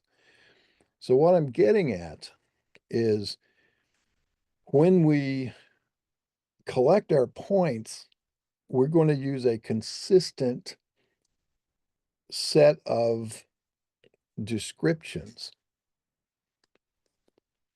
so that we can then look at our points and decide, all right, here I've got a whole bunch of CL points. Maybe I make a point group. Maybe I isolate those points, whatever, that I can then use to draw the break lines in between all those points that represent an edge. And again, if it's an edge of pavement, if it's a center line, crown line, if it's the base of curb, the top of curb, the back of curb, an edge of a sidewalk, the edge of a paved parking area, a building footprint, all of those things that are of similar nature and they represent an edge, we want to draw the line work in before we tell it to create the terrain model. We can't just gather up, a couple thousand points and say, here, build a terrain model, because sometimes it'll work, depends on how dense your points are, but you run the risk of getting that inverted valley ridge example that we saw a minute ago. So let's see an example of how this part gets done and was created. So let's go back now and we're going to open one of your sample files. We're going to look in our folder and we're going to go down and find this file called sample from T3 Global. And we're going to open this file. And I'm going to ignore any missing shape files, any of those kind of errors. I'm just going to step my way through it. And I'm going to get this file up here. And I see that I have a a bunch of lines. I see some sort of white lines and I see these contour lines. So they've already delivered me this contour map. Now, T3 Global is a company here in the Pittsburgh area that does aerial mapping. They do photogrammetry and LiDAR and drones and all that kind of stuff. So this is actually a parcel that's down near the Pennsylvania Turnpike, a couple of counties away. And they did this work for the Turnpike Commission. And so it's going to have a bunch of things in it. So right now, what I want you to do is to go to the view menu and choose freeze layer by pick, and just come up here in this upper left corner and just pick on one of those white lines that you see up there, those little scrappy looking lines. And so this is what they sent us. Okay, so we've got, well, I mean, they sent us everything, but we just turned one of these things off. But sometimes this is all you get, and you're going to try to model this surface from things that have elevation. All right, so if we do that, if we look and see what is in this file that has elevation, we could spin it up in 3D here in our model space and come back to it later. You know, like I did the shift and hold the wheel and press it, and you can see, okay, it looks like only the contours and some spots had these elevation. Everything else is down here at 0. But I'm going to show you another way that we do that is with this Carlson 3D viewer. And I'll teach you how to use the viewer really quickly. And that's on the view menu, 3D view. We got two main ones here, the drawing viewer and the surface file viewer. It's really the same viewer. It just matters as to what you load into it. The drawing viewer tells you to pick things in the drawing. The surface file viewer asks you to pick a surface file that you've already created and saved on the computer somewhere. So let's look at the drawing viewer for now, and it says select objects. So I'm just going to draw a window around everything, or type the word all and hit enter again to conclude your selection set. Now, look at the difference in what you see here. You see all these little purple dots? Those are actual CAD points, and the Carlson viewer makes them big enough for you to see. Now, we could have changed in the settings, we could have said, okay, turn your point style on to look like a little X instead. So this is, I'm going to go ahead and maximize the screen, and I see that I've got all the contours, and I've got all these little points. Now, they use these points. They actually created these points by looking through their stereoscopic instruments at these aerial photographs, and they dropped this little cursor point right on what they perceived to be the ground. So they got all these points at ground elevation. And now these contours that they give us are created contours from their work. It's not from something that they drew directly. Okay, so, but if we're trying to build this surface from this information, then we would be able to see these points, and we would see all the points that are included within these drawn polylines. All right, so now how do we use this viewer to analyze what we have in our data set? And now, Nolan and David, are you comfortable with Carlson Viewer? Do you use this much at all?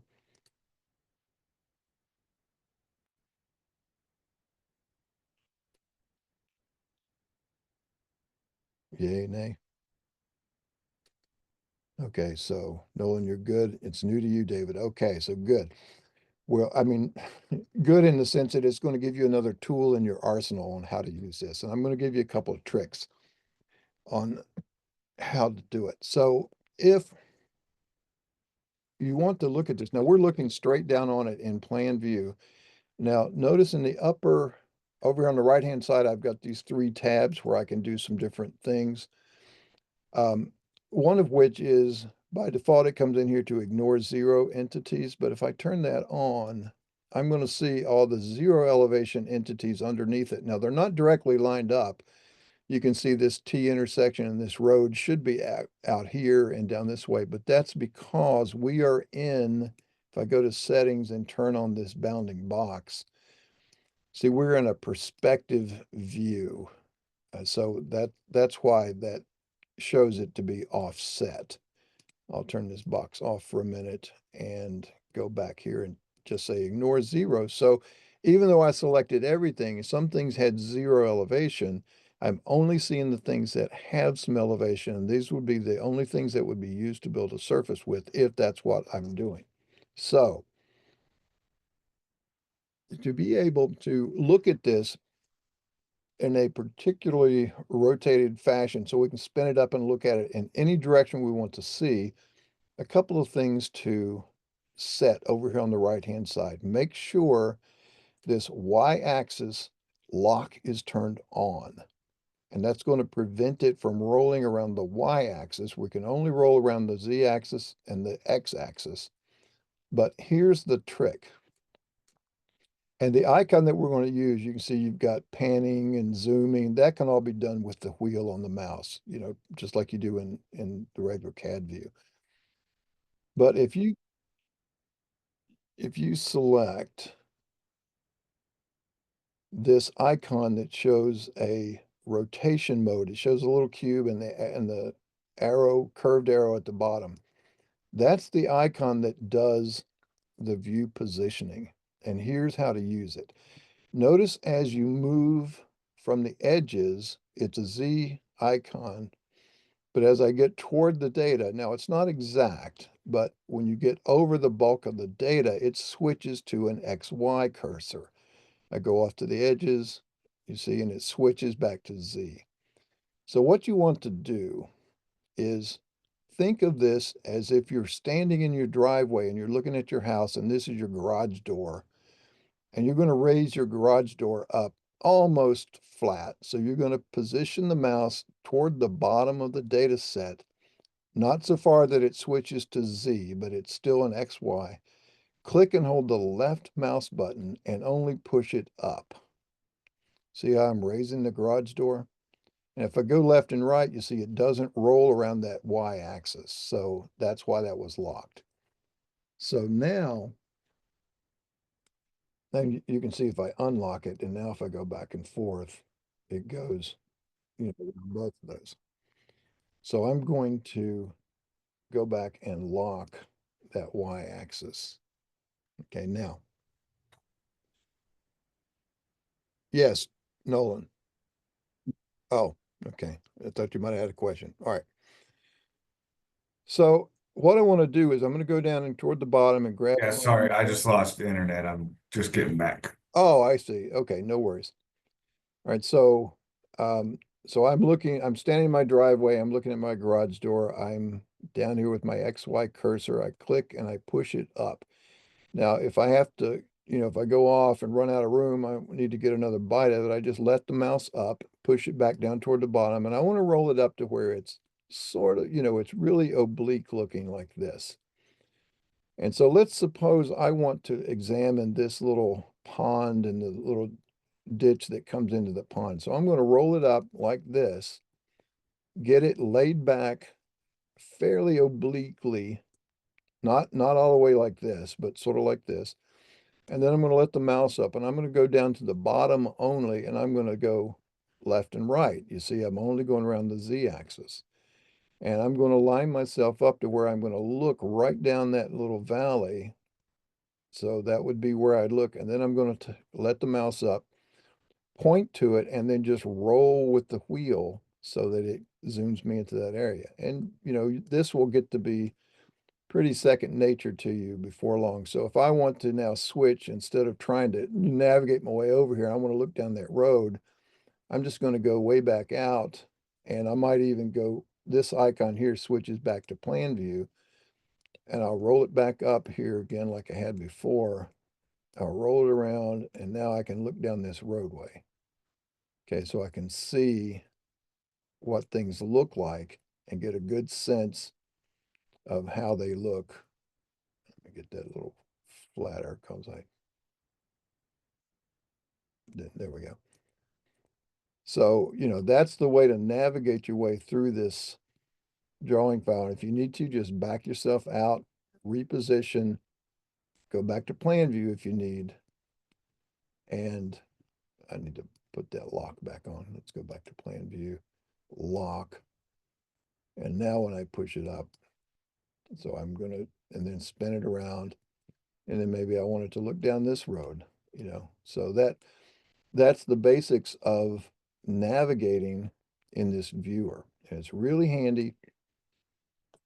And let's say we notice something here that we need to fix, but we can't see it in plan view out in our drawing because it's over top of each other. So I might want to look at it like this, and I can go to my settings tab, and I've got this button right here that sets the CAD view to that current view.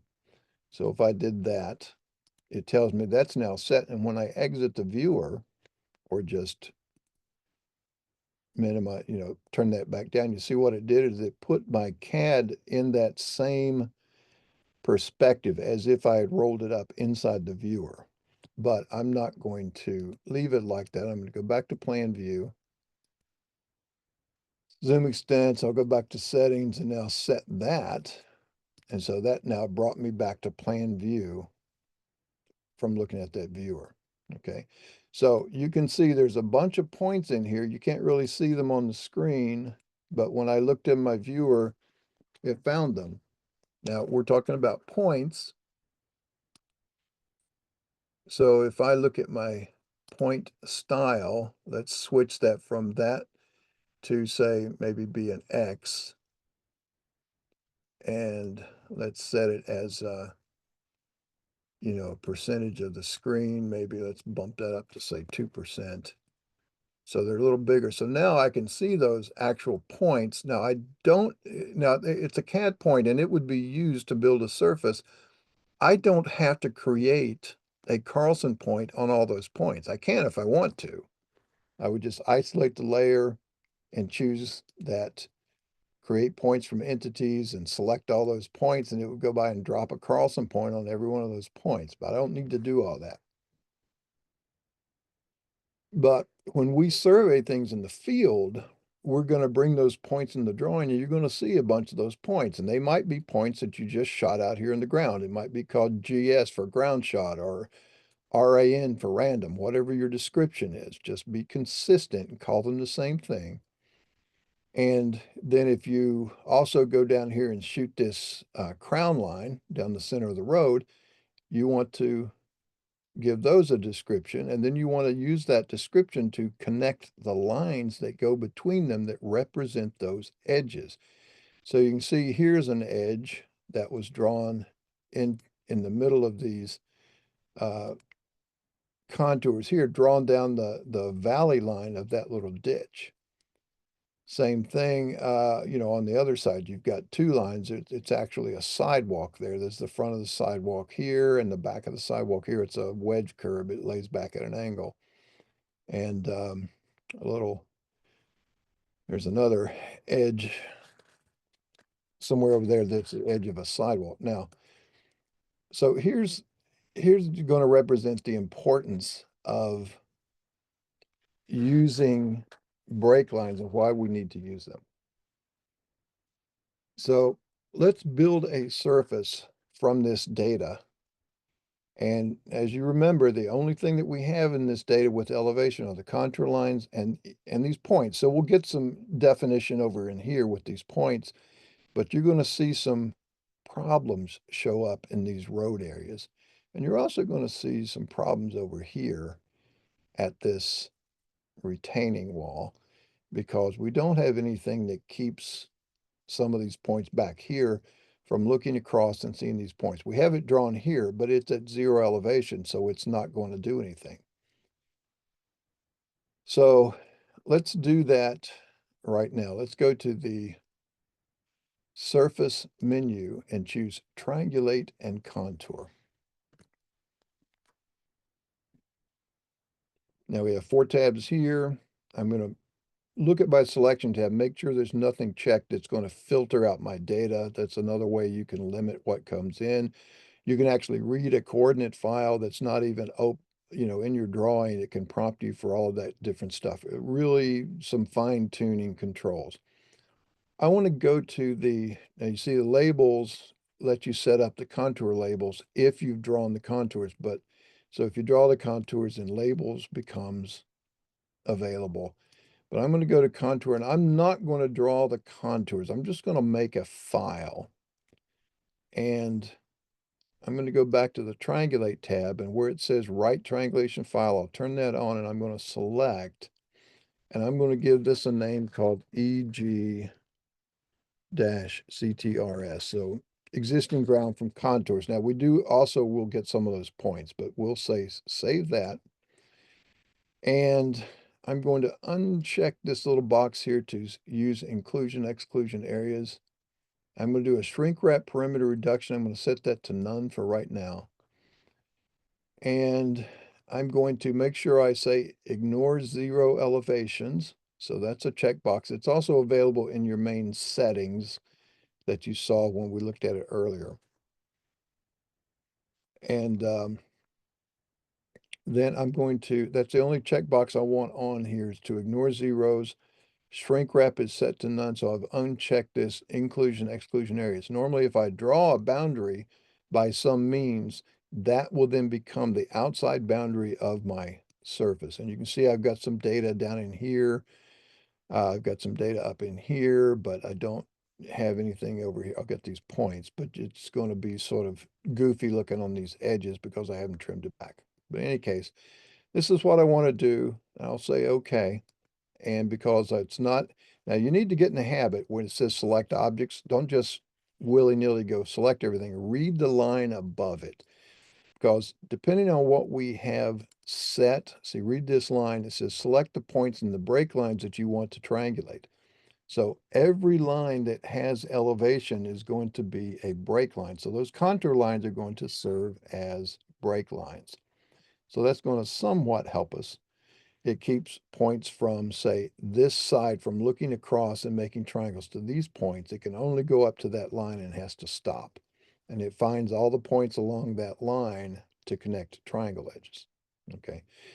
So get in the habit of reading what it's asking you to select, because if I had said use inclusion and exclusion areas, it's going to prompt me to select closed polylines to use as boundaries. And it just prompts me down here with select objects. That's the CAD prompt.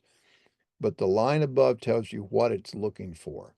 So now it says select the points and break lines that you want to use. So I'm just going to draw a window around everything here. Finish my selection. Tells me how many I found. So to conclude, I hit enter one more time. Off it goes, and it tells me that it wrote this file. So it now exists. Okay, I didn't draw anything in the drawing. I could have drawn the contours and all that, but I can always do that later from the file. Now let's go back to that 3D viewer, but this time, instead of using the drawing viewer, let's use the surface file viewer. So when I choose that, let's choose our surface and open that up, and you're going to see something. It might look like this. I'm going to go ahead and maximize this up for you. So if it looks like this, the little icon over here on the view control tab that looks like a colored in, say, a fishnet or something, that's going to fill in the gaps in between those little triangles. If you do not see these contour lines, it's on the setting menu where you say display contours, yes or no. And if you do, what it's doing is it is contouring this data in real time as we're sitting here looking at this file. Now I'm going to push my garage door up. I'm going to zoom in here and sort of look down this road edge, and you see all of those little stair-steppy looking things. That's because when I selected this data, and you see what it did to this contour line, it squared it off. So normally that contour line would have come up here to this point and come back around here, but it came around here and it formed that triangle. And so that's now a flat area in my edge, which should be a nice sharp edge. Now there's a couple of ways around that. There's also some things over here I wanted to point out with this loading dock area. We've got all this mess down here that's actually a well-defined loading dock. We'll see that in a minute. So just because we built a surface successfully doesn't mean we've modeled this very correctly. And we can use our viewer to help us identify that. And there's a number of things you can do.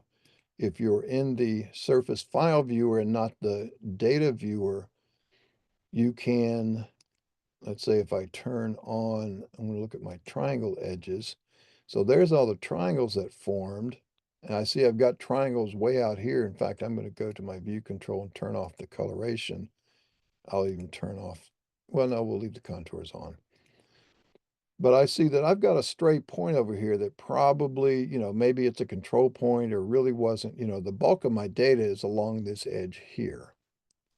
So I can go to this little arrow and choose to edit that 10 directly if I want. Now I don't recommend doing that necessarily, but some people do. They build a surface and then they go and edit that model. So if I wanted to say, get rid of this point over here, made this little goofy looking set of contours, I could choose this arrow and then choose the edit that I want to do is to remove a point. And I'll just double click right where that point was. And you see it disappears.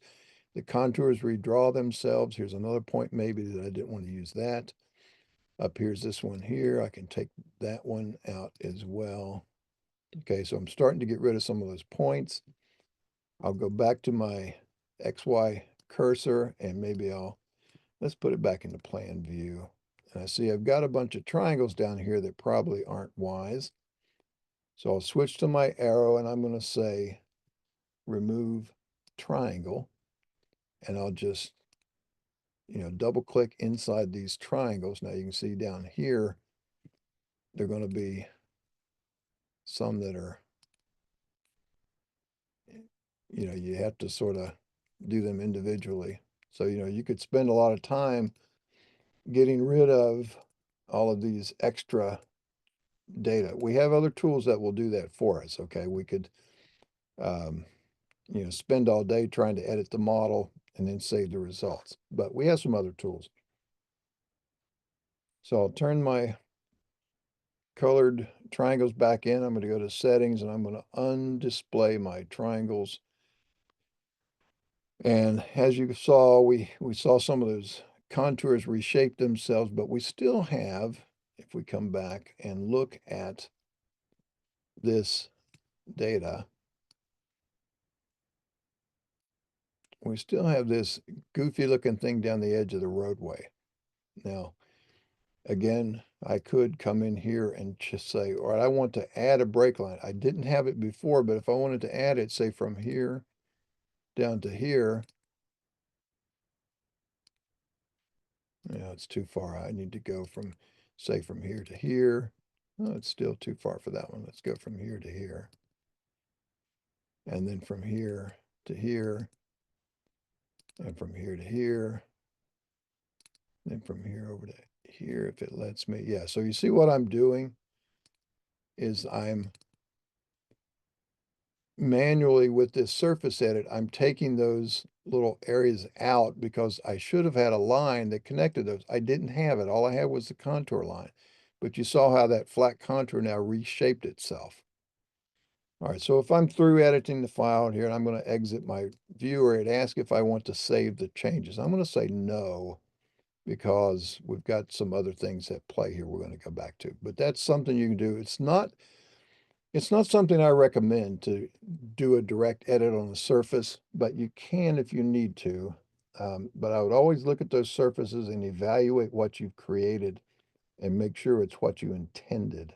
Now, a couple other little things that you can use to check that besides the 3D viewer is you have on the um, on the I guess it's on the surface menu. If you're in the civil module, you have a profile menu, but the surface menu has the profile tools. I'm going to do this thing called quick profile. And I'm going to choose either screen entities, or in this case, I'm going to use a surface file, and I can use up to 2. And if you have names in here left over from the last time you ran it, and if you only want to look at one, go to the second button and hit cancel. That'll clear that out. And then choose the first button, and let's look at our file that we just made. So I now have this one file I'm going to say, okay, and now it's going to prompt me to pick a starting point, or I can use a center line or a polyline. So if I pick a point, say from here, I'm going to look down this edge, say say right in here, for instance, down the center of that, center of those contour lines. Let's go down to there. And I could keep going and make a bigger, but I'm just going to look at that one. And now when I do that, I get this little split viewer. And I look at this line that walks down this edge over here. And I'm pointing up here and using the wheel. And then I'll point down here. And as I track along, you'll see a little marker. And it walks along those 2 points I picked. And you can see how instead of a nice sloping line, it hits those flat areas. I can even adjust that line and move it over here. And you see in real time, it cuts that surface and shows me what I had done. I'm going to come over here to this retaining wall, click it down, say I'll put one end here. And now when I reposition, I see where my line that cuts, and I'm going to go down here and choose adjust alignment again. And I'm going to pick nearer to the end. I don't have to snap to it. I'm just going to pick nearer to the end than the middle so that it's going to swing across. And now I'm going to see that line and let's say right in there. I'll pick a point. Okay, so now there's my marker line, and you can see what should be a nice near vertical drop right here is actually coming down a slope across that surface. If I adjust the alignment again and pick near the middle, I can sort of walk back and forth down what should be a retaining wall, and you can see how that surface is not built very accurately, is it? It didn't give me any errors, but that didn't mean that I made a good surface. So I could pick that. So what I would need to do to fix this, and you can save the profile, draw it, do all kinds of stuff. I'm going to exit that. That was just used to give me some kind of view perspective on it. So to fix this, I could go through here and draw in this or draw in, say, this feature as a 3D polyline that went from some elevation here. We'd have to know those elevations and, set that up as a wall, do all that kind of stuff. So same thing here on these edges. I would need to create this line as a 3D polyline that went down all of those little nose shapes and the contours. Now, a couple of things that we have available for us as extra tools so that we don't have to do all that kind of work. If you go back to the surface menu and choose triangulate and contour again, and this time we're going to write the triangulation file. I'm going to say select, and I'm going to call this EG contours dash flats, or let's call it no flats. We'll save that. Now, one of the switches is right down here where it says adjustment for source data of contours, and I want to minimize flat triangles. So it's going to look at that, and where it flattened out that contour across this little road valley, it's going to say, he wants to minimize the flat, so I'm going to look at another possibility and not choose that triangle. And there's no way to really interpret, to set any kind of controls on it other than this. So if I say, okay, and I select all my data again, it comes back and get the report that it built my surface. I'm going to view that surface again, 3D view, surface file viewer, this time choose no flats, and look at the difference that it made as I zoom this up, turn this around a little bit, and I look down this road. You see how it minimized those flats? Now, it didn't minimize all of them. You still see some over here on the right-hand side. I'm going to go over here and grab this light source and sort of drag it around so you can see it better. This really should be a nice flat area in here, and it got part of it, but there's still a bunch of these little jigger jaggers, and right in here's one that crossed the edge of the pavement because I didn't have the edge of pavement drawn in as a break line. I still have this mess up here around the retaining wall. All right, so now let's do this. One, exit the viewer. Now, let's go back to the view menu, and because we froze that layer by pick, we're going to thaw the layer so that these white lines are going to come back on. And now we're going to isolate a couple of layers. Let's go to view, isolate layers, and let's pick just one representative sample, that little white line there. And let's pick one of our points down here. So it's going to find those two layers and isolate them so that that's all that's in the drawing showing. And I'm going to now view that in 3D, my drawing viewer, and I'm going to look at all of that data.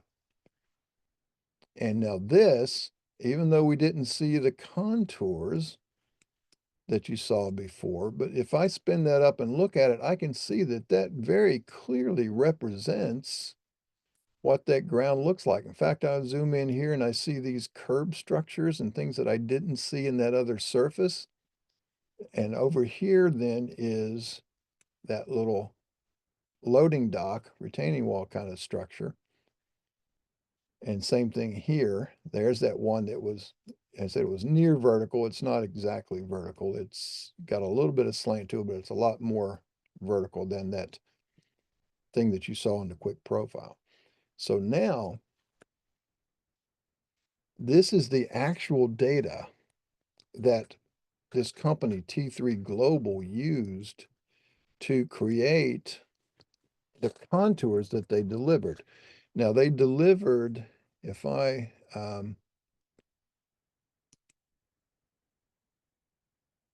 you don't need to do this, but if I restore the data and if I look at the edges of the contours, you see how they trend these contours off a little bit? Because what the practice of this company is to do is they compile 50 feet beyond where they're actually delivering. So they got all this data over here to help control these edges very accurately, okay? So I'm going to now isolate those layers again. I'm going to get just that break line and one of these points. And so now when I build this surface using this data and not the contour lines, as long as you've got this data, and this would be what you would have in your drawing when you come in from the field with a bunch of points. You got some points that don't connect, but you've got all these other points that connect these edges together, and you would draw those lines in either manually based on those descriptions, or you would use field to finish, which is my recommendation, to let that draw the line work. And so we're going to use this now to create the surface. So let's go to the surface menu, triangulate and contour. And this time let's write the triangulation file and we'll select, and we're going to call this one EG-BKLN-PTS. So using break lines and points, we'll save that. I no longer need to use this minimize flats. It won't hurt anything to leave it on, but I don't need it. I'll say okay. Select the points and break lines to triangulate, select the objects. I'll go out here and just grab everything. Now, in this time, I'm going to get this little error boxed up that said, hey, there's a data problem log. And so it shows you that there are some edges here, that some conflicts. I've got some crossing break lines and I've got some vertical edges. And if I look at one, I see that it's got that number in parentheses is the difference vertically where those lines cross. And so it doesn't know which one to use. And it points to where it is. I can zoom to it, zoom in. Anyway, what's happened is this particular structure is a head wall, and they got sloppy when they did their compilation in their machines. And so they crossed. I'm not going to bother to go through and try to fix all this data. Just go ahead and say exit, and the computer chooses which one it's going to use. So um, in that case, now I'm going to and set those points back. Let me go back to settings, AutoCAD, point style, and I'm going to use that dot only. So now it's going to be, the points are still there, but they're just those dots. It just gets them out of the way. Now, let's take a look at this surface. So view, 3D view, surface file viewer, and this time let's choose the break line and points surface and look at the difference. And let me go to my contours and let's set my contour interval to, I think that was a 2 foot normally. Yeah. So when I zoom this up and now look down this road edge over here, nice crisp valley, and look at it over on this side. You see, I no longer have those little things spilling over into the road. I've got that curb edge and I've got this little flat walking area. I look over here and I see my curbs are all nicely defined. I might have a little spot in there that I might want to fix, although no, it looks okay.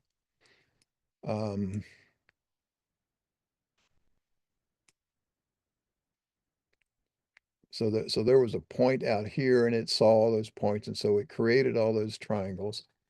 Now look at your loading dock back here in this little retaining wall area. You see how that's nice and well defined? My ponds, all the little ditch lines, everything that's going on. There might need to be a little bit of cleanup in there. Maybe, we could say, if we put a break line and say from here to here,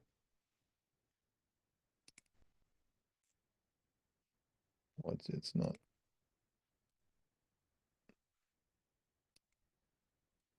Well, let me try to swap the edge.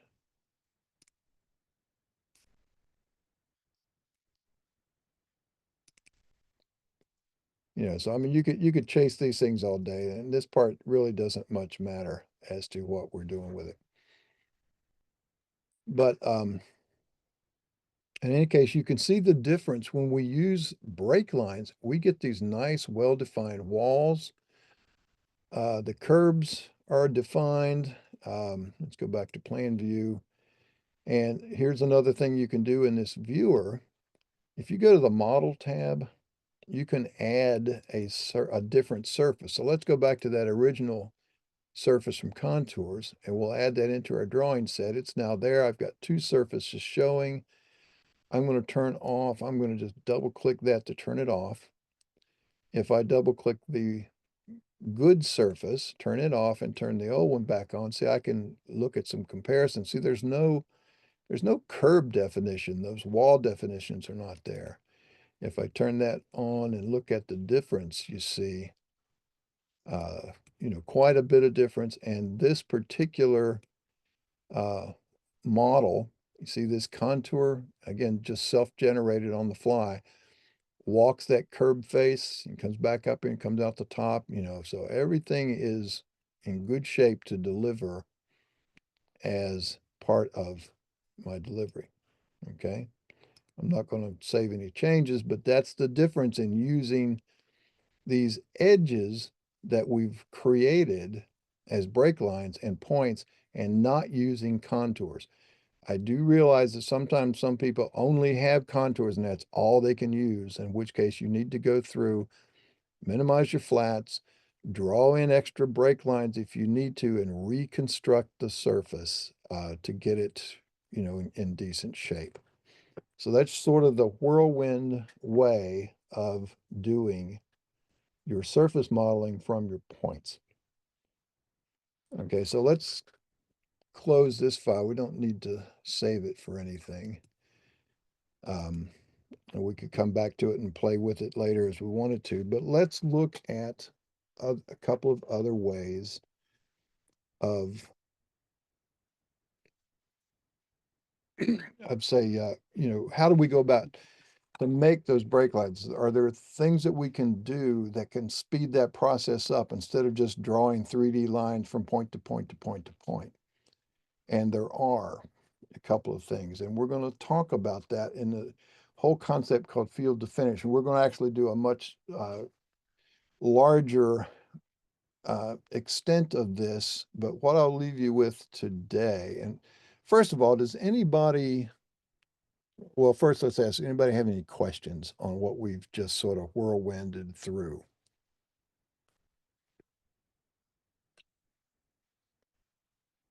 Everybody good to go? All right. Does anybody need an extra afternoon break here? Another maybe 10 minutes or so if you need. So you're good, Nolan? All right. Or was that in response? Okay, Nathan's good. All right. Uh, so David, again, because you're probably familiar with this surface building, I'm going to assume you've got that capability under your belt. Okay. So let's take a look at some of these tools, specifically at field to finish and how we can use that, even if we haven't built up an extensive library. We're going to see how we can use it sort of on the fly to create some of these break lines that we might need to compute these surfaces with. All right. So let's go back and let's open another file here. And the one I want to open here is called F2F on the fly. And when that opens up and I do a zoom extents, I see there's nothing in it, right? So we're going to use field to finish on the fly to create our surface break lines that we need to use. So what I need to do is I need to actually go over here and jump ahead to sort of find out where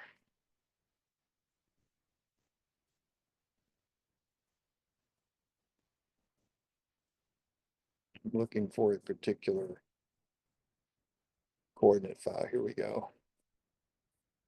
Start a new file. We're going to set the coordinate file to be this coordinate file called mantopo.crd. Okay, so we've got this empty file. We opened up one called F2F on the fly. It happens to be empty. That's fine. So let's now go to the points menu and let's set the coordinate file. And let's find this one called man topo. It's a manual topo that we're going to build with these points, 356 points. You can see in a little preview over here. So our man topo, we've set that to our file. We look at the points by list points and we make sure that we've got some points in it. Yes, indeed we do. But notice a couple of things that I've got in here.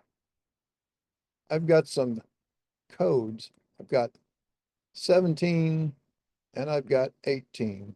And it looks like, and I've got some add-ons here, but we'll talk about those in a minute. And then I've got these other points called ground/shot. Okay, so that's just the description and they're all the same. And that's the key, is to be consistent with what these mean. All right. So for now, let's just go to the points menu and say draw locate points. And we're going to come down here to the layer name and we're just going to call this topo for a layer. Maybe I'm going to set the point. I'll be that little plus mark and I'm just say draw all. So it's going to draw everything. And then if I do a zoom extents, I see everything here. I've got all these points that say ground/shot, ground/shot. I've got some points that say 17, some that say 18. Now, that being said, let's model this data. So let's go to surface and triangulate and contour.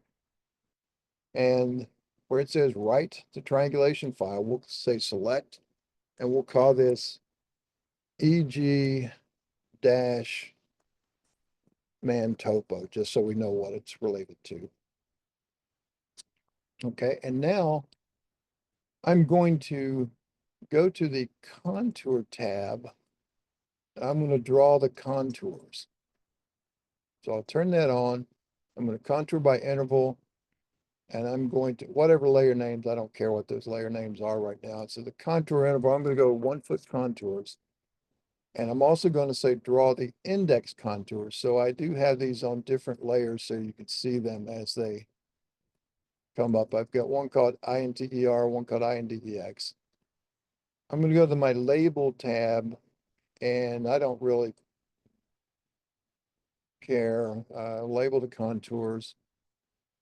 I will label the index contours only, and I'm going to hide the drawing under the labels. I'll align with the contours, draw it at the right elevation, draw it on the real elevation, not down at 0.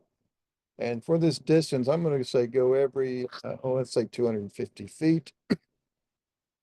And I'll say, okay.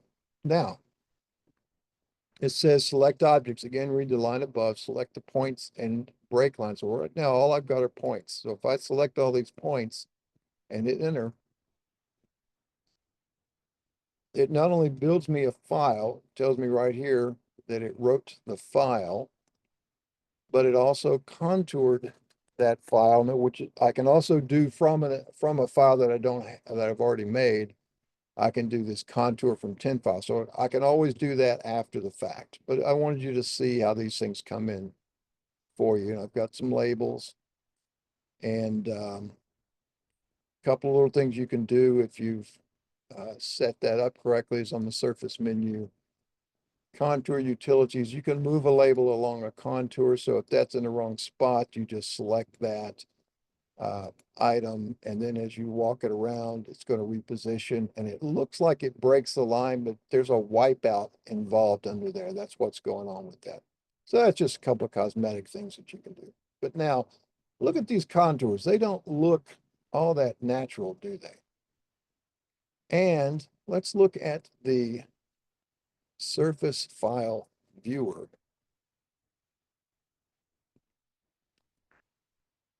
And let's choose that surface file, and let's take a look at what it looks like. Now I've got these contour intervals. Let's set that back to a 1 foot interval, like you see. And if I zoom this up and I look around these edges and I say, wow, that looks kind of goofy, you know, what can I do to fix that? Well, I need to draw these lines. You notice if I go across this line here, you see I've got ground shots, and then I've got this 17, then I've got 18 and 18 and another 17.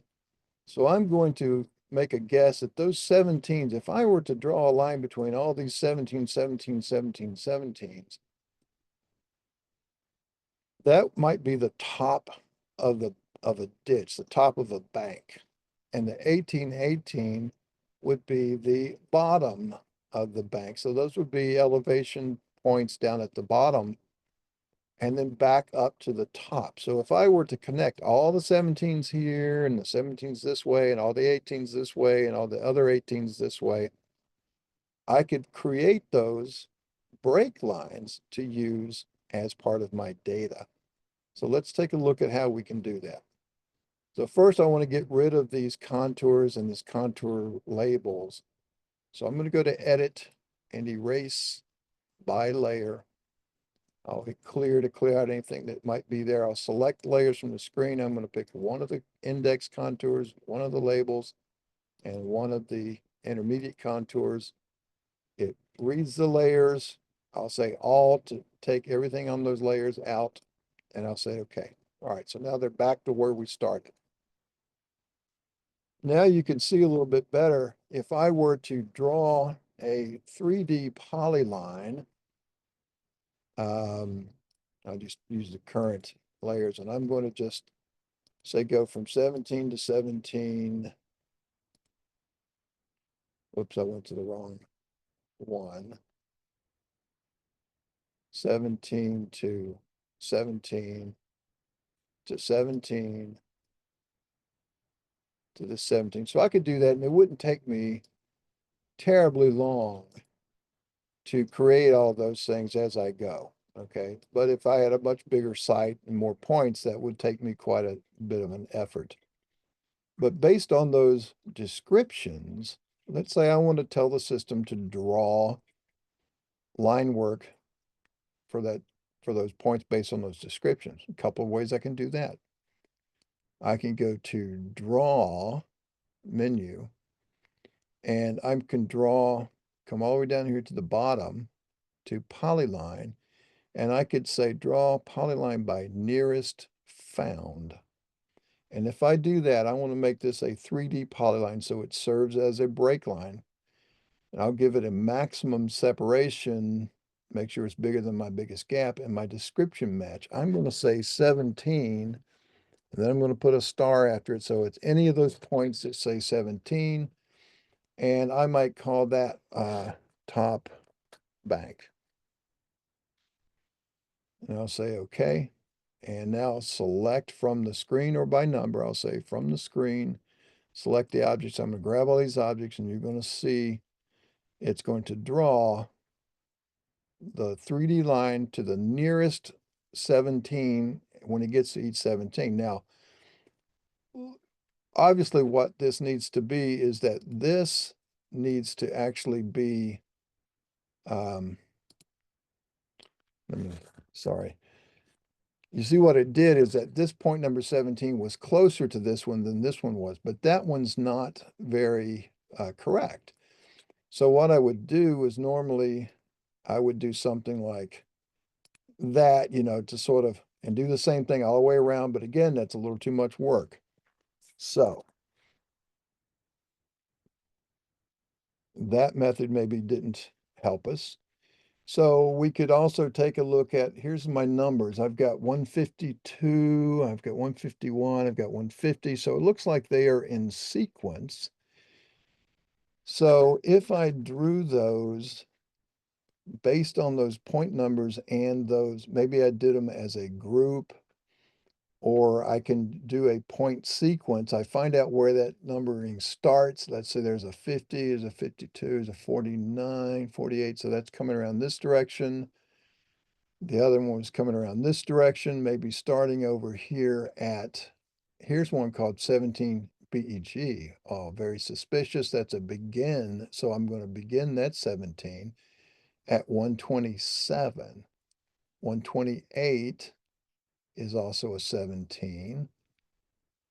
129. So if I start at 127, and if I know that they're in sequence all the way around here, at some point, maybe I've got a 17 end. I'm not sure. There's a 17 at 158. So if I start at 127 and go to 158, so let's draw a 3D polyline and let's uncheck the current and select, and we'll choose that top bank because that's what got created for us a minute ago. And I'm unchecking to prompt for elevation because I don't want it to stop and make me confirm each elevation. I'm just going to go from 127 dash, was it 158? I forgot what the number was up there. We'll try it and see. All right, so when I do that, indeed, wow, that looks like it took care of it. We lucked out in the fact that it happened to be around those edges. Now I've got another 17 back here. It starts 45, 46, and I look over on this end and I see another, there's 41, there's 40. So, I might want to try to find where those all start and stop. Okay, so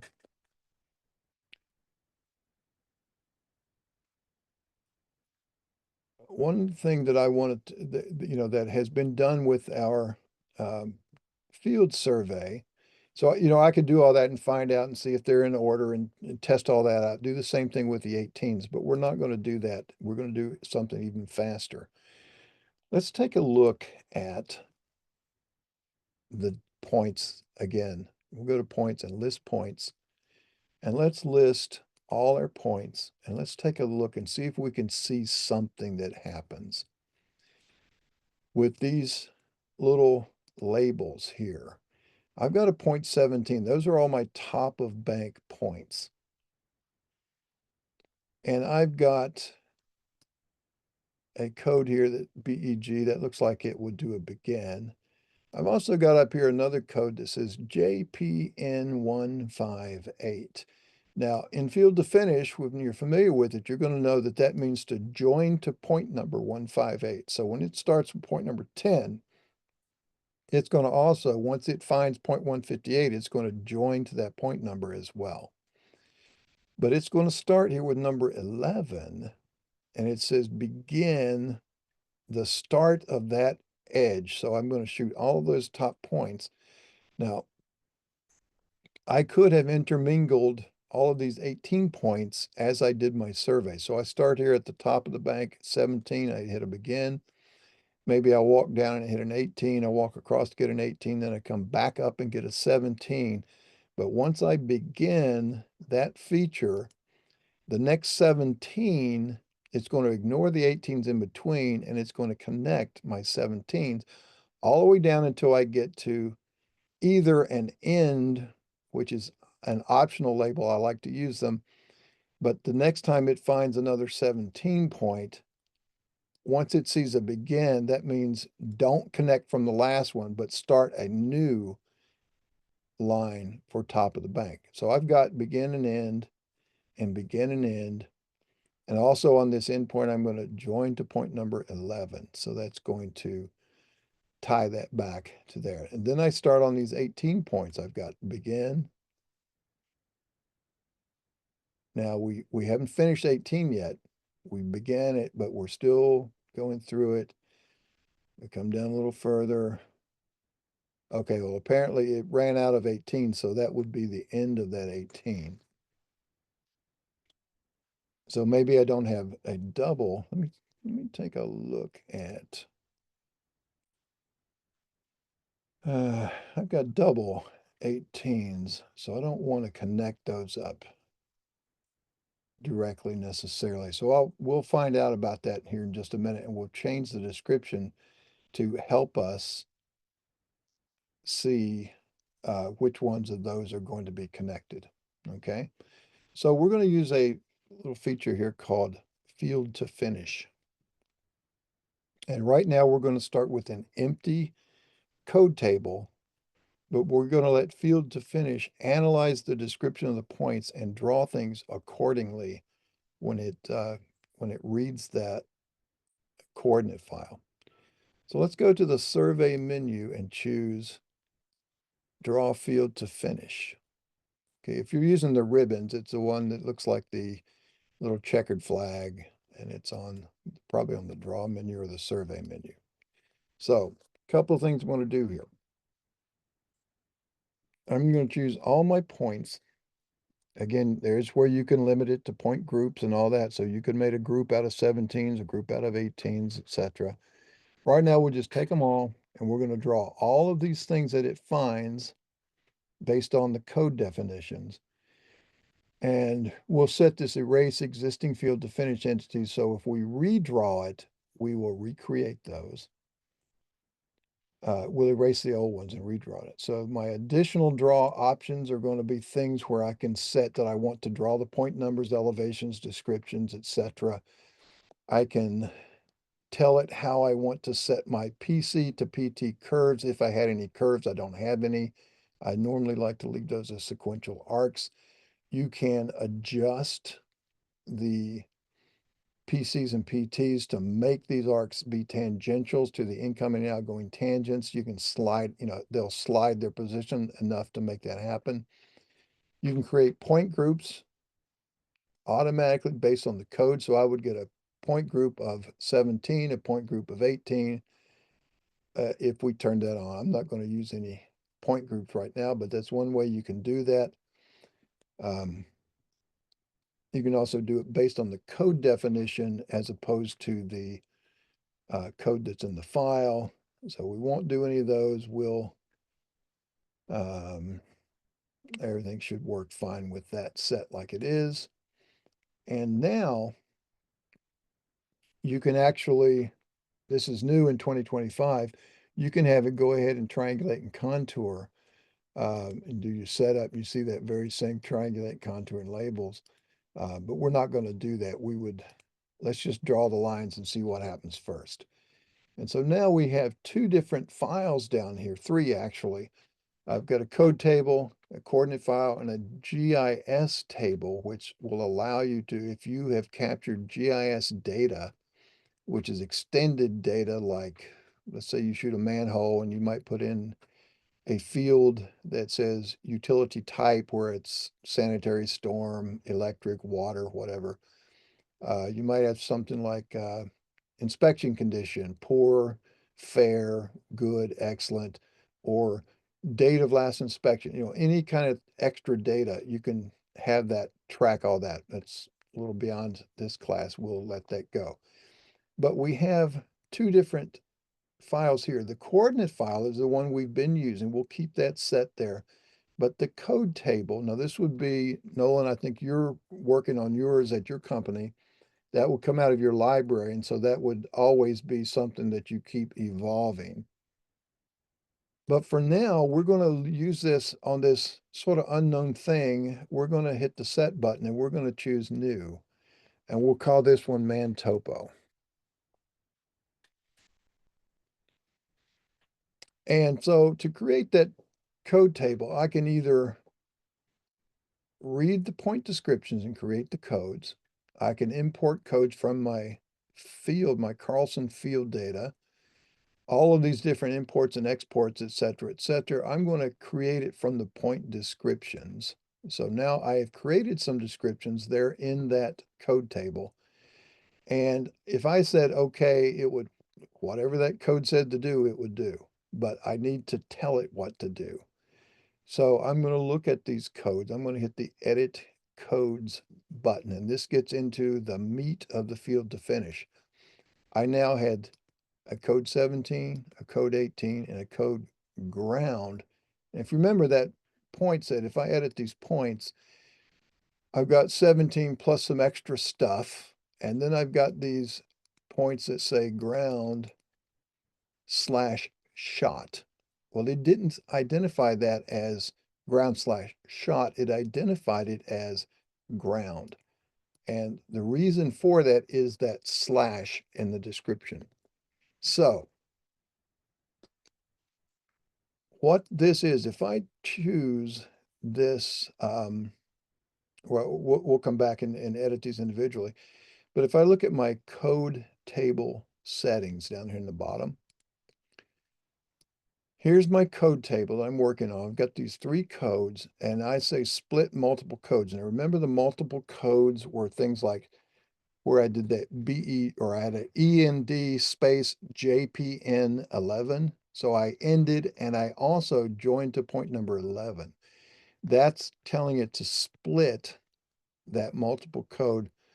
Well, actually, no, that's not exactly what this means. What the multiple codes are, let's say I shoot a point. I'm out along the edge of I'm doing a topo along a street, and I pick up the corner point where a gravel driveway intersects the back of the sidewalk. I don't have to shoot that point twice and call one of them DW and one of them SW for driveway and sidewalk. I just shoot it once and I give it multiple codes. For the description, I say G or DW space SW, so a driveway and a sidewalk. So that treats that as if it's two separate codes for that one individual point. And that's what splitting these multiple codes does. If I say none, then it's going to look for a code that is defined as DW space SW, and it won't find it. I mean, it won't treat it as separate points. Or you can have a prompt. So I want to split those. And when I use multiple points, use multiple codes, do I want to honor the line work that's defined for both of those, or as well as the points, so maybe a different point symbol, point layer, or the line work only, or line work and symbols? So I'm going to say line work and points. That's my default. I'll take it on like that. But now, and there is some importing stuff out here that you can use, but I want to look at these what are called special codes. Okay, so that shows you what we're going to do with these in my code table settings. We're going to split these multiple codes, line work and points. I'm going to set a maximum difference in elevation to where it knows not to connect the points. Same thing for a distance, a horizontal distance on the ground to the maximum gap, basically, that it will connect. Different layers for all kinds of controls you can do here. So I will say, okay, to that, and that was my code table settings, but I have here these special codes. Here's where all that stuff really gets defined. And remember the points that said ground/shot?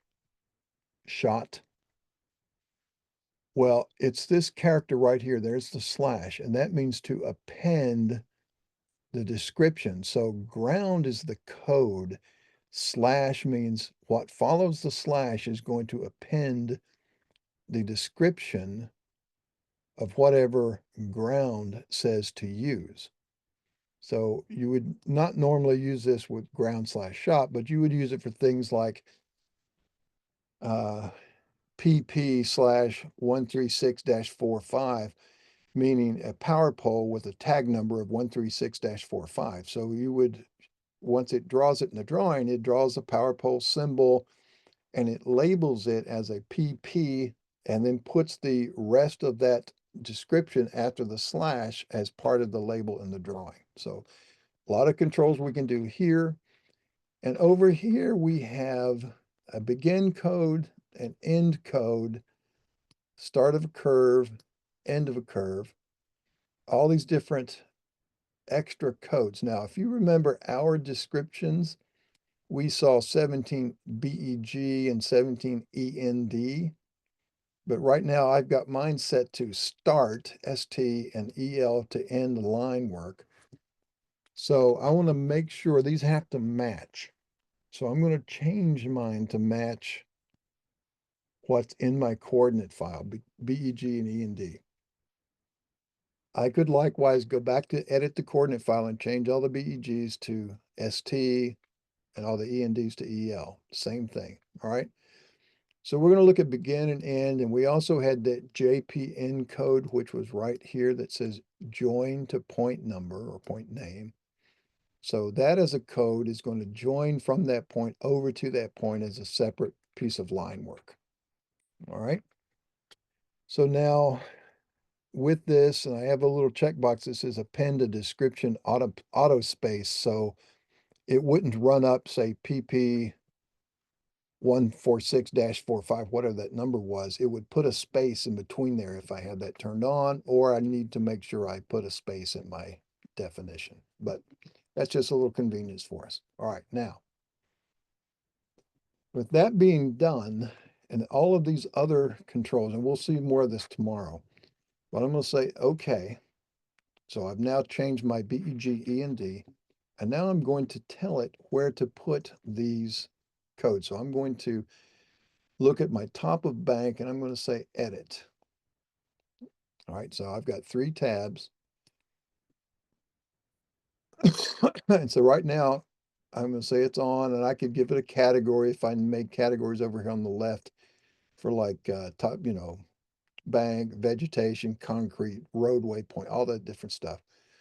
But I'm going to say, when I see a code 17, I want to, and I'm just going to write in here, top bank as my full name, just to inform me. But this description, I'm going to actually just take it off. Or I can put TB. In fact, let's do that. Let's call that TB so you can see that. And I'm going to put it on a main layer. Well, right now I've already got this top bank layer.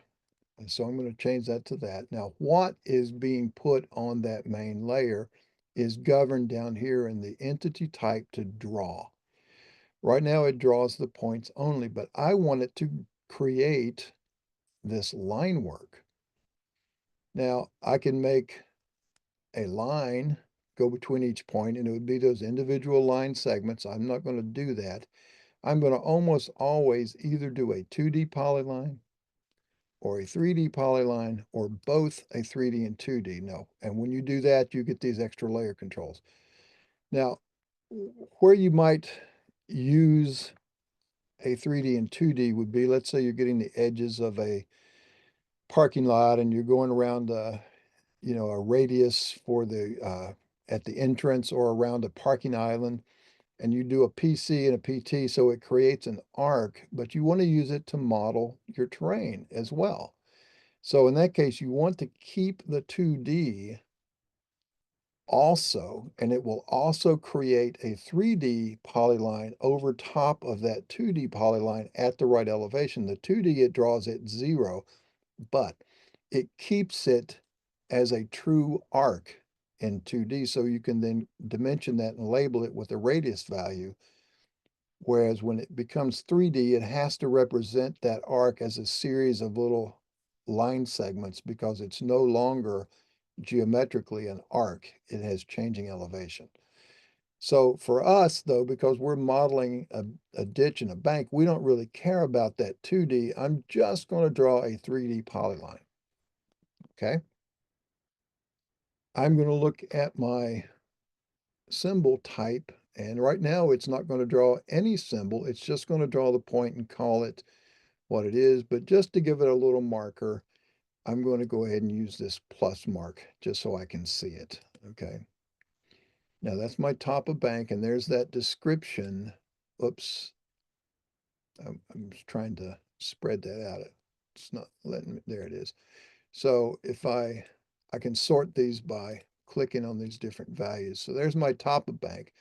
Let's edit 18. Same type of thing. We're going to take the description out and just call it BB for bottom bank. And we'll stipulate that there. We're going to put this on, we're going to draw 3D polylines and we're going to give it a main layer here. Now this time the layer doesn't exist. We had the top bank, but we're going to call this bottom bank. We'll set the symbol, and this time we'll, oh, just for yucks, let's use the X. The line type, we're just going to leave set to by layer for each of those. I've got the 3D, everything's good to go, and I will say okay. And now my ground points, again, there's the code. The full name, I might call it spot, or let's just call it random point. And for the description, let's change that to be spot. And we're going to set this, we'll leave the layer name to ground, and we're going to do points only because they're not representing things that we connect with lines. They're just going to be the points on the ground. For the symbol, let's use these X's again. And instead of 1/10 of an inch, I'm going to set this one down to 0.05. So 500, so it'll be a little smaller. And excuse me, I'm going to set my attribute ID to this. I'll show you why. When I look at my preview of that, it tilts that elevation up at a 45-degree angle that I can use to, label my mapping at another later down the line. So I'll say okay to that. I'm going to go back to edit 17 again and change that attribute ID to 2 instead of 1 because that lines them up instead of centered and over top of the point. Same thing on 18. And that's not necessary. That's just a preference, the way I like to see them drawn. All right, so I'm going to now hit save to save that. And let's see what happens when we do this. If we say exit at this point, because we've defined everything and saved it, we're back to this dialog and we're going to just hit OK. So there now, it's drawing in all of the lines and all the points that it uses. So it started up here at this 0.677 is this point right here. If I double click that, I see that's point number 129. And it had a description of 17. But my code table said use a description in the drawing as TB. So that's my top of bank. Okay. So you see I have two different descriptions. In my coordinate file, if I look at my list points, I see that I still have my description is 17, 17, 18. So I'm using that description in the coordinate file as something that tells the field to finish processing what to draw. Now, I've got these layers. I'm going to set the layers for top bank and bottom bank, different colors. So you can see, let's make the top of the bank yellow, and let's make the bottom of the bank, let's say cyan. And so now you can see the point, the line work that's supposed to be the top of the bank. So there's top of bank, maybe there's really should have been a point over here. We don't know. But anyway, you're going to see the difference. And you see how that has created those. And there's that um, top of bank. What was the one that said, all right, so here's point number 11. And that was the beginning point, and it goes to point number 12, and it goes to the next top of bank that it finds. There's 12. But when I did this top of bank, it said also that ended that line, but it said join to point number 11. So that's where it drew that in. Okay, so see how that is going to help us define it. And we can also take a look at this even before we build a surface out of it and see what it's going to look like in our 3D viewer. And now we see, oh yeah, look at that. I got some good break lines in there that are going to fix that ditch. So let's go back to the surface menu, triangulate and contour. We'll leave everything like we had it, except on the triangulate tab, I want to change the file name. I'm going to make that one, instead of EG Mantopo, I'm going to say EG Mantopo-BKLN. We'll say OK. Select our object, read the line above. It's everything I want to use. I want to use all of this information.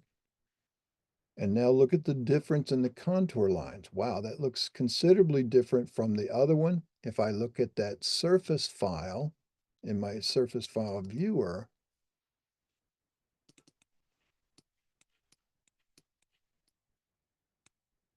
now you see where I've got all those nice little ditches are well defined.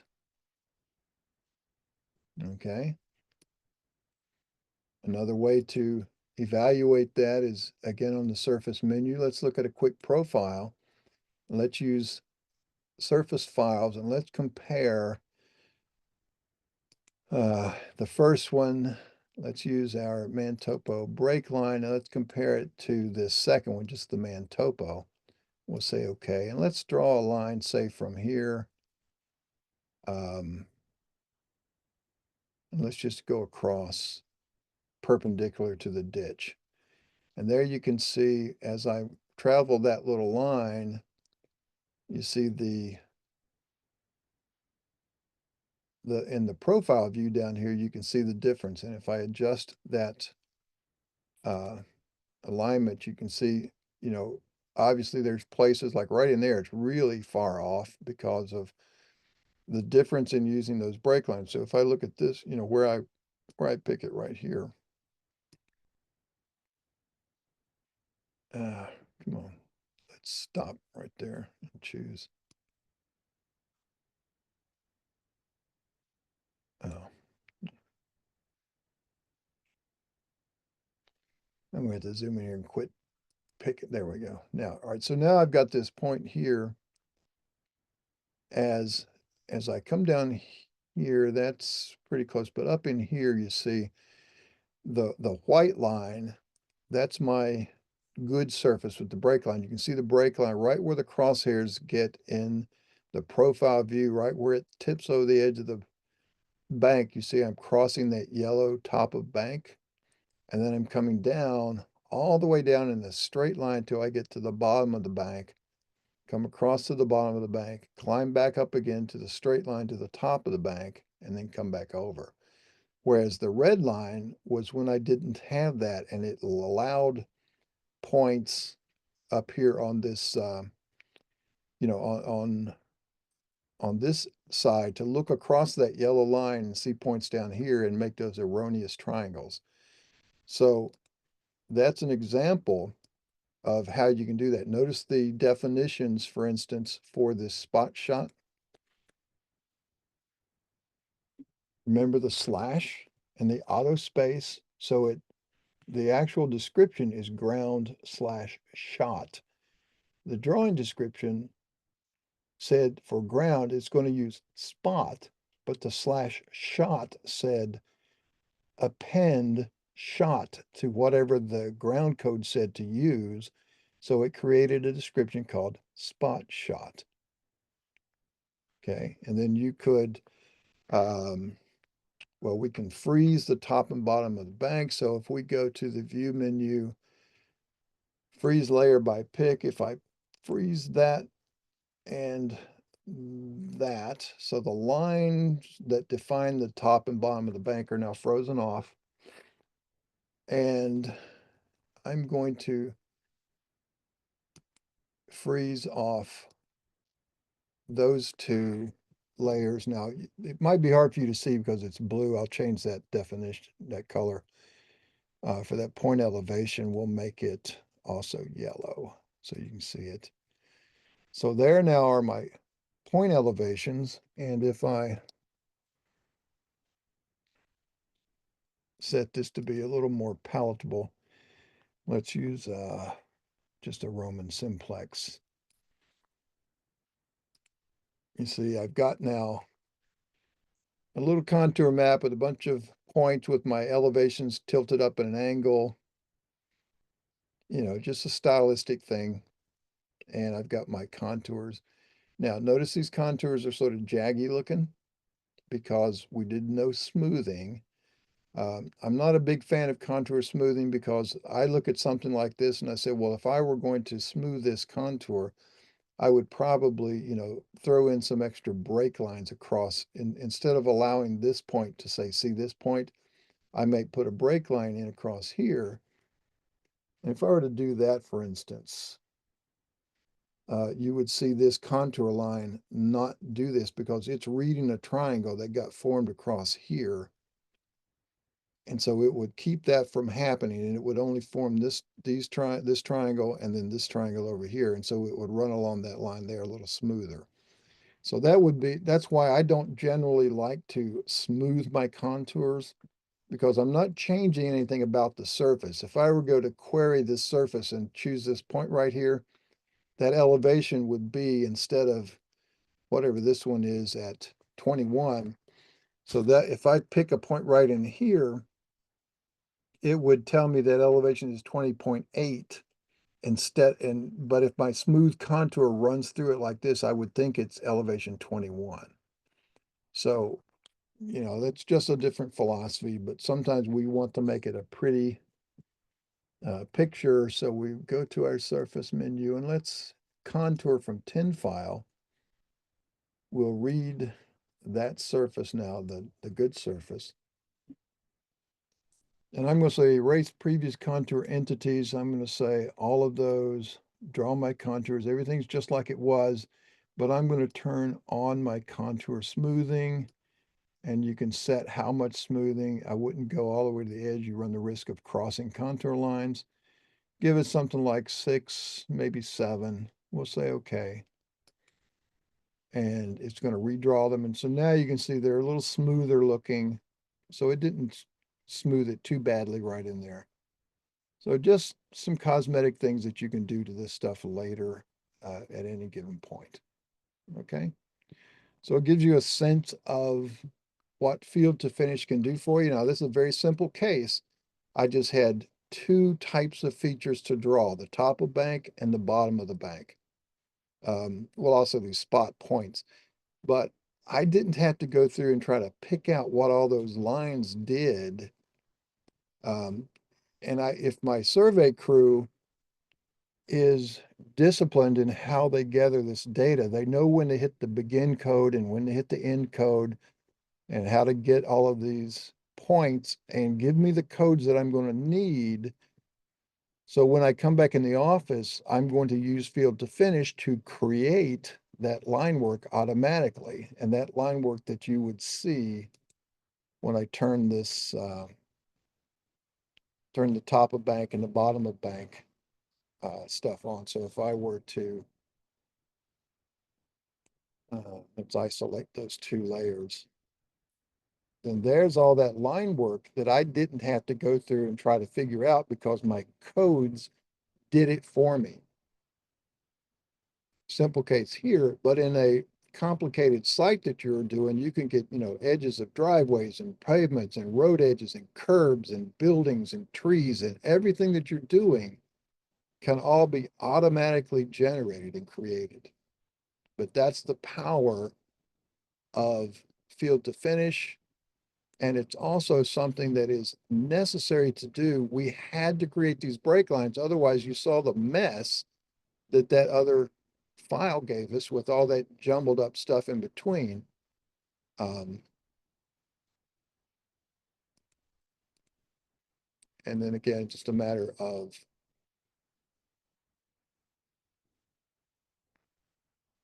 cosmetic cleanup here. Now I'm going to turn off, so that would be what I would consider delivering as my finished product to somebody who wanted a topo of this area. Okay, everybody good to go with that? I realize, Nathan, it's sort of like, drinking out of a fire hydrant. So don't worry, this will start to sink in the more you use it. Okay, but that's that power of field to finish. Now we're going to use a little site design example tomorrow so you can see how to start to build these codes and decide what they're going to do. Okay. Everybody get any questions? Okay, got a thumbs up from Nathan. Everybody good? David, Nolan? Might be just simple review for your sake on those items, but um, you know, learn to use these to do these tasks that we sometimes, we pick the guy we don't like the least in the office and make them do the do all this scut work. But if he's a smart kid, he's gonna use field to finish to get done early and go home. All right.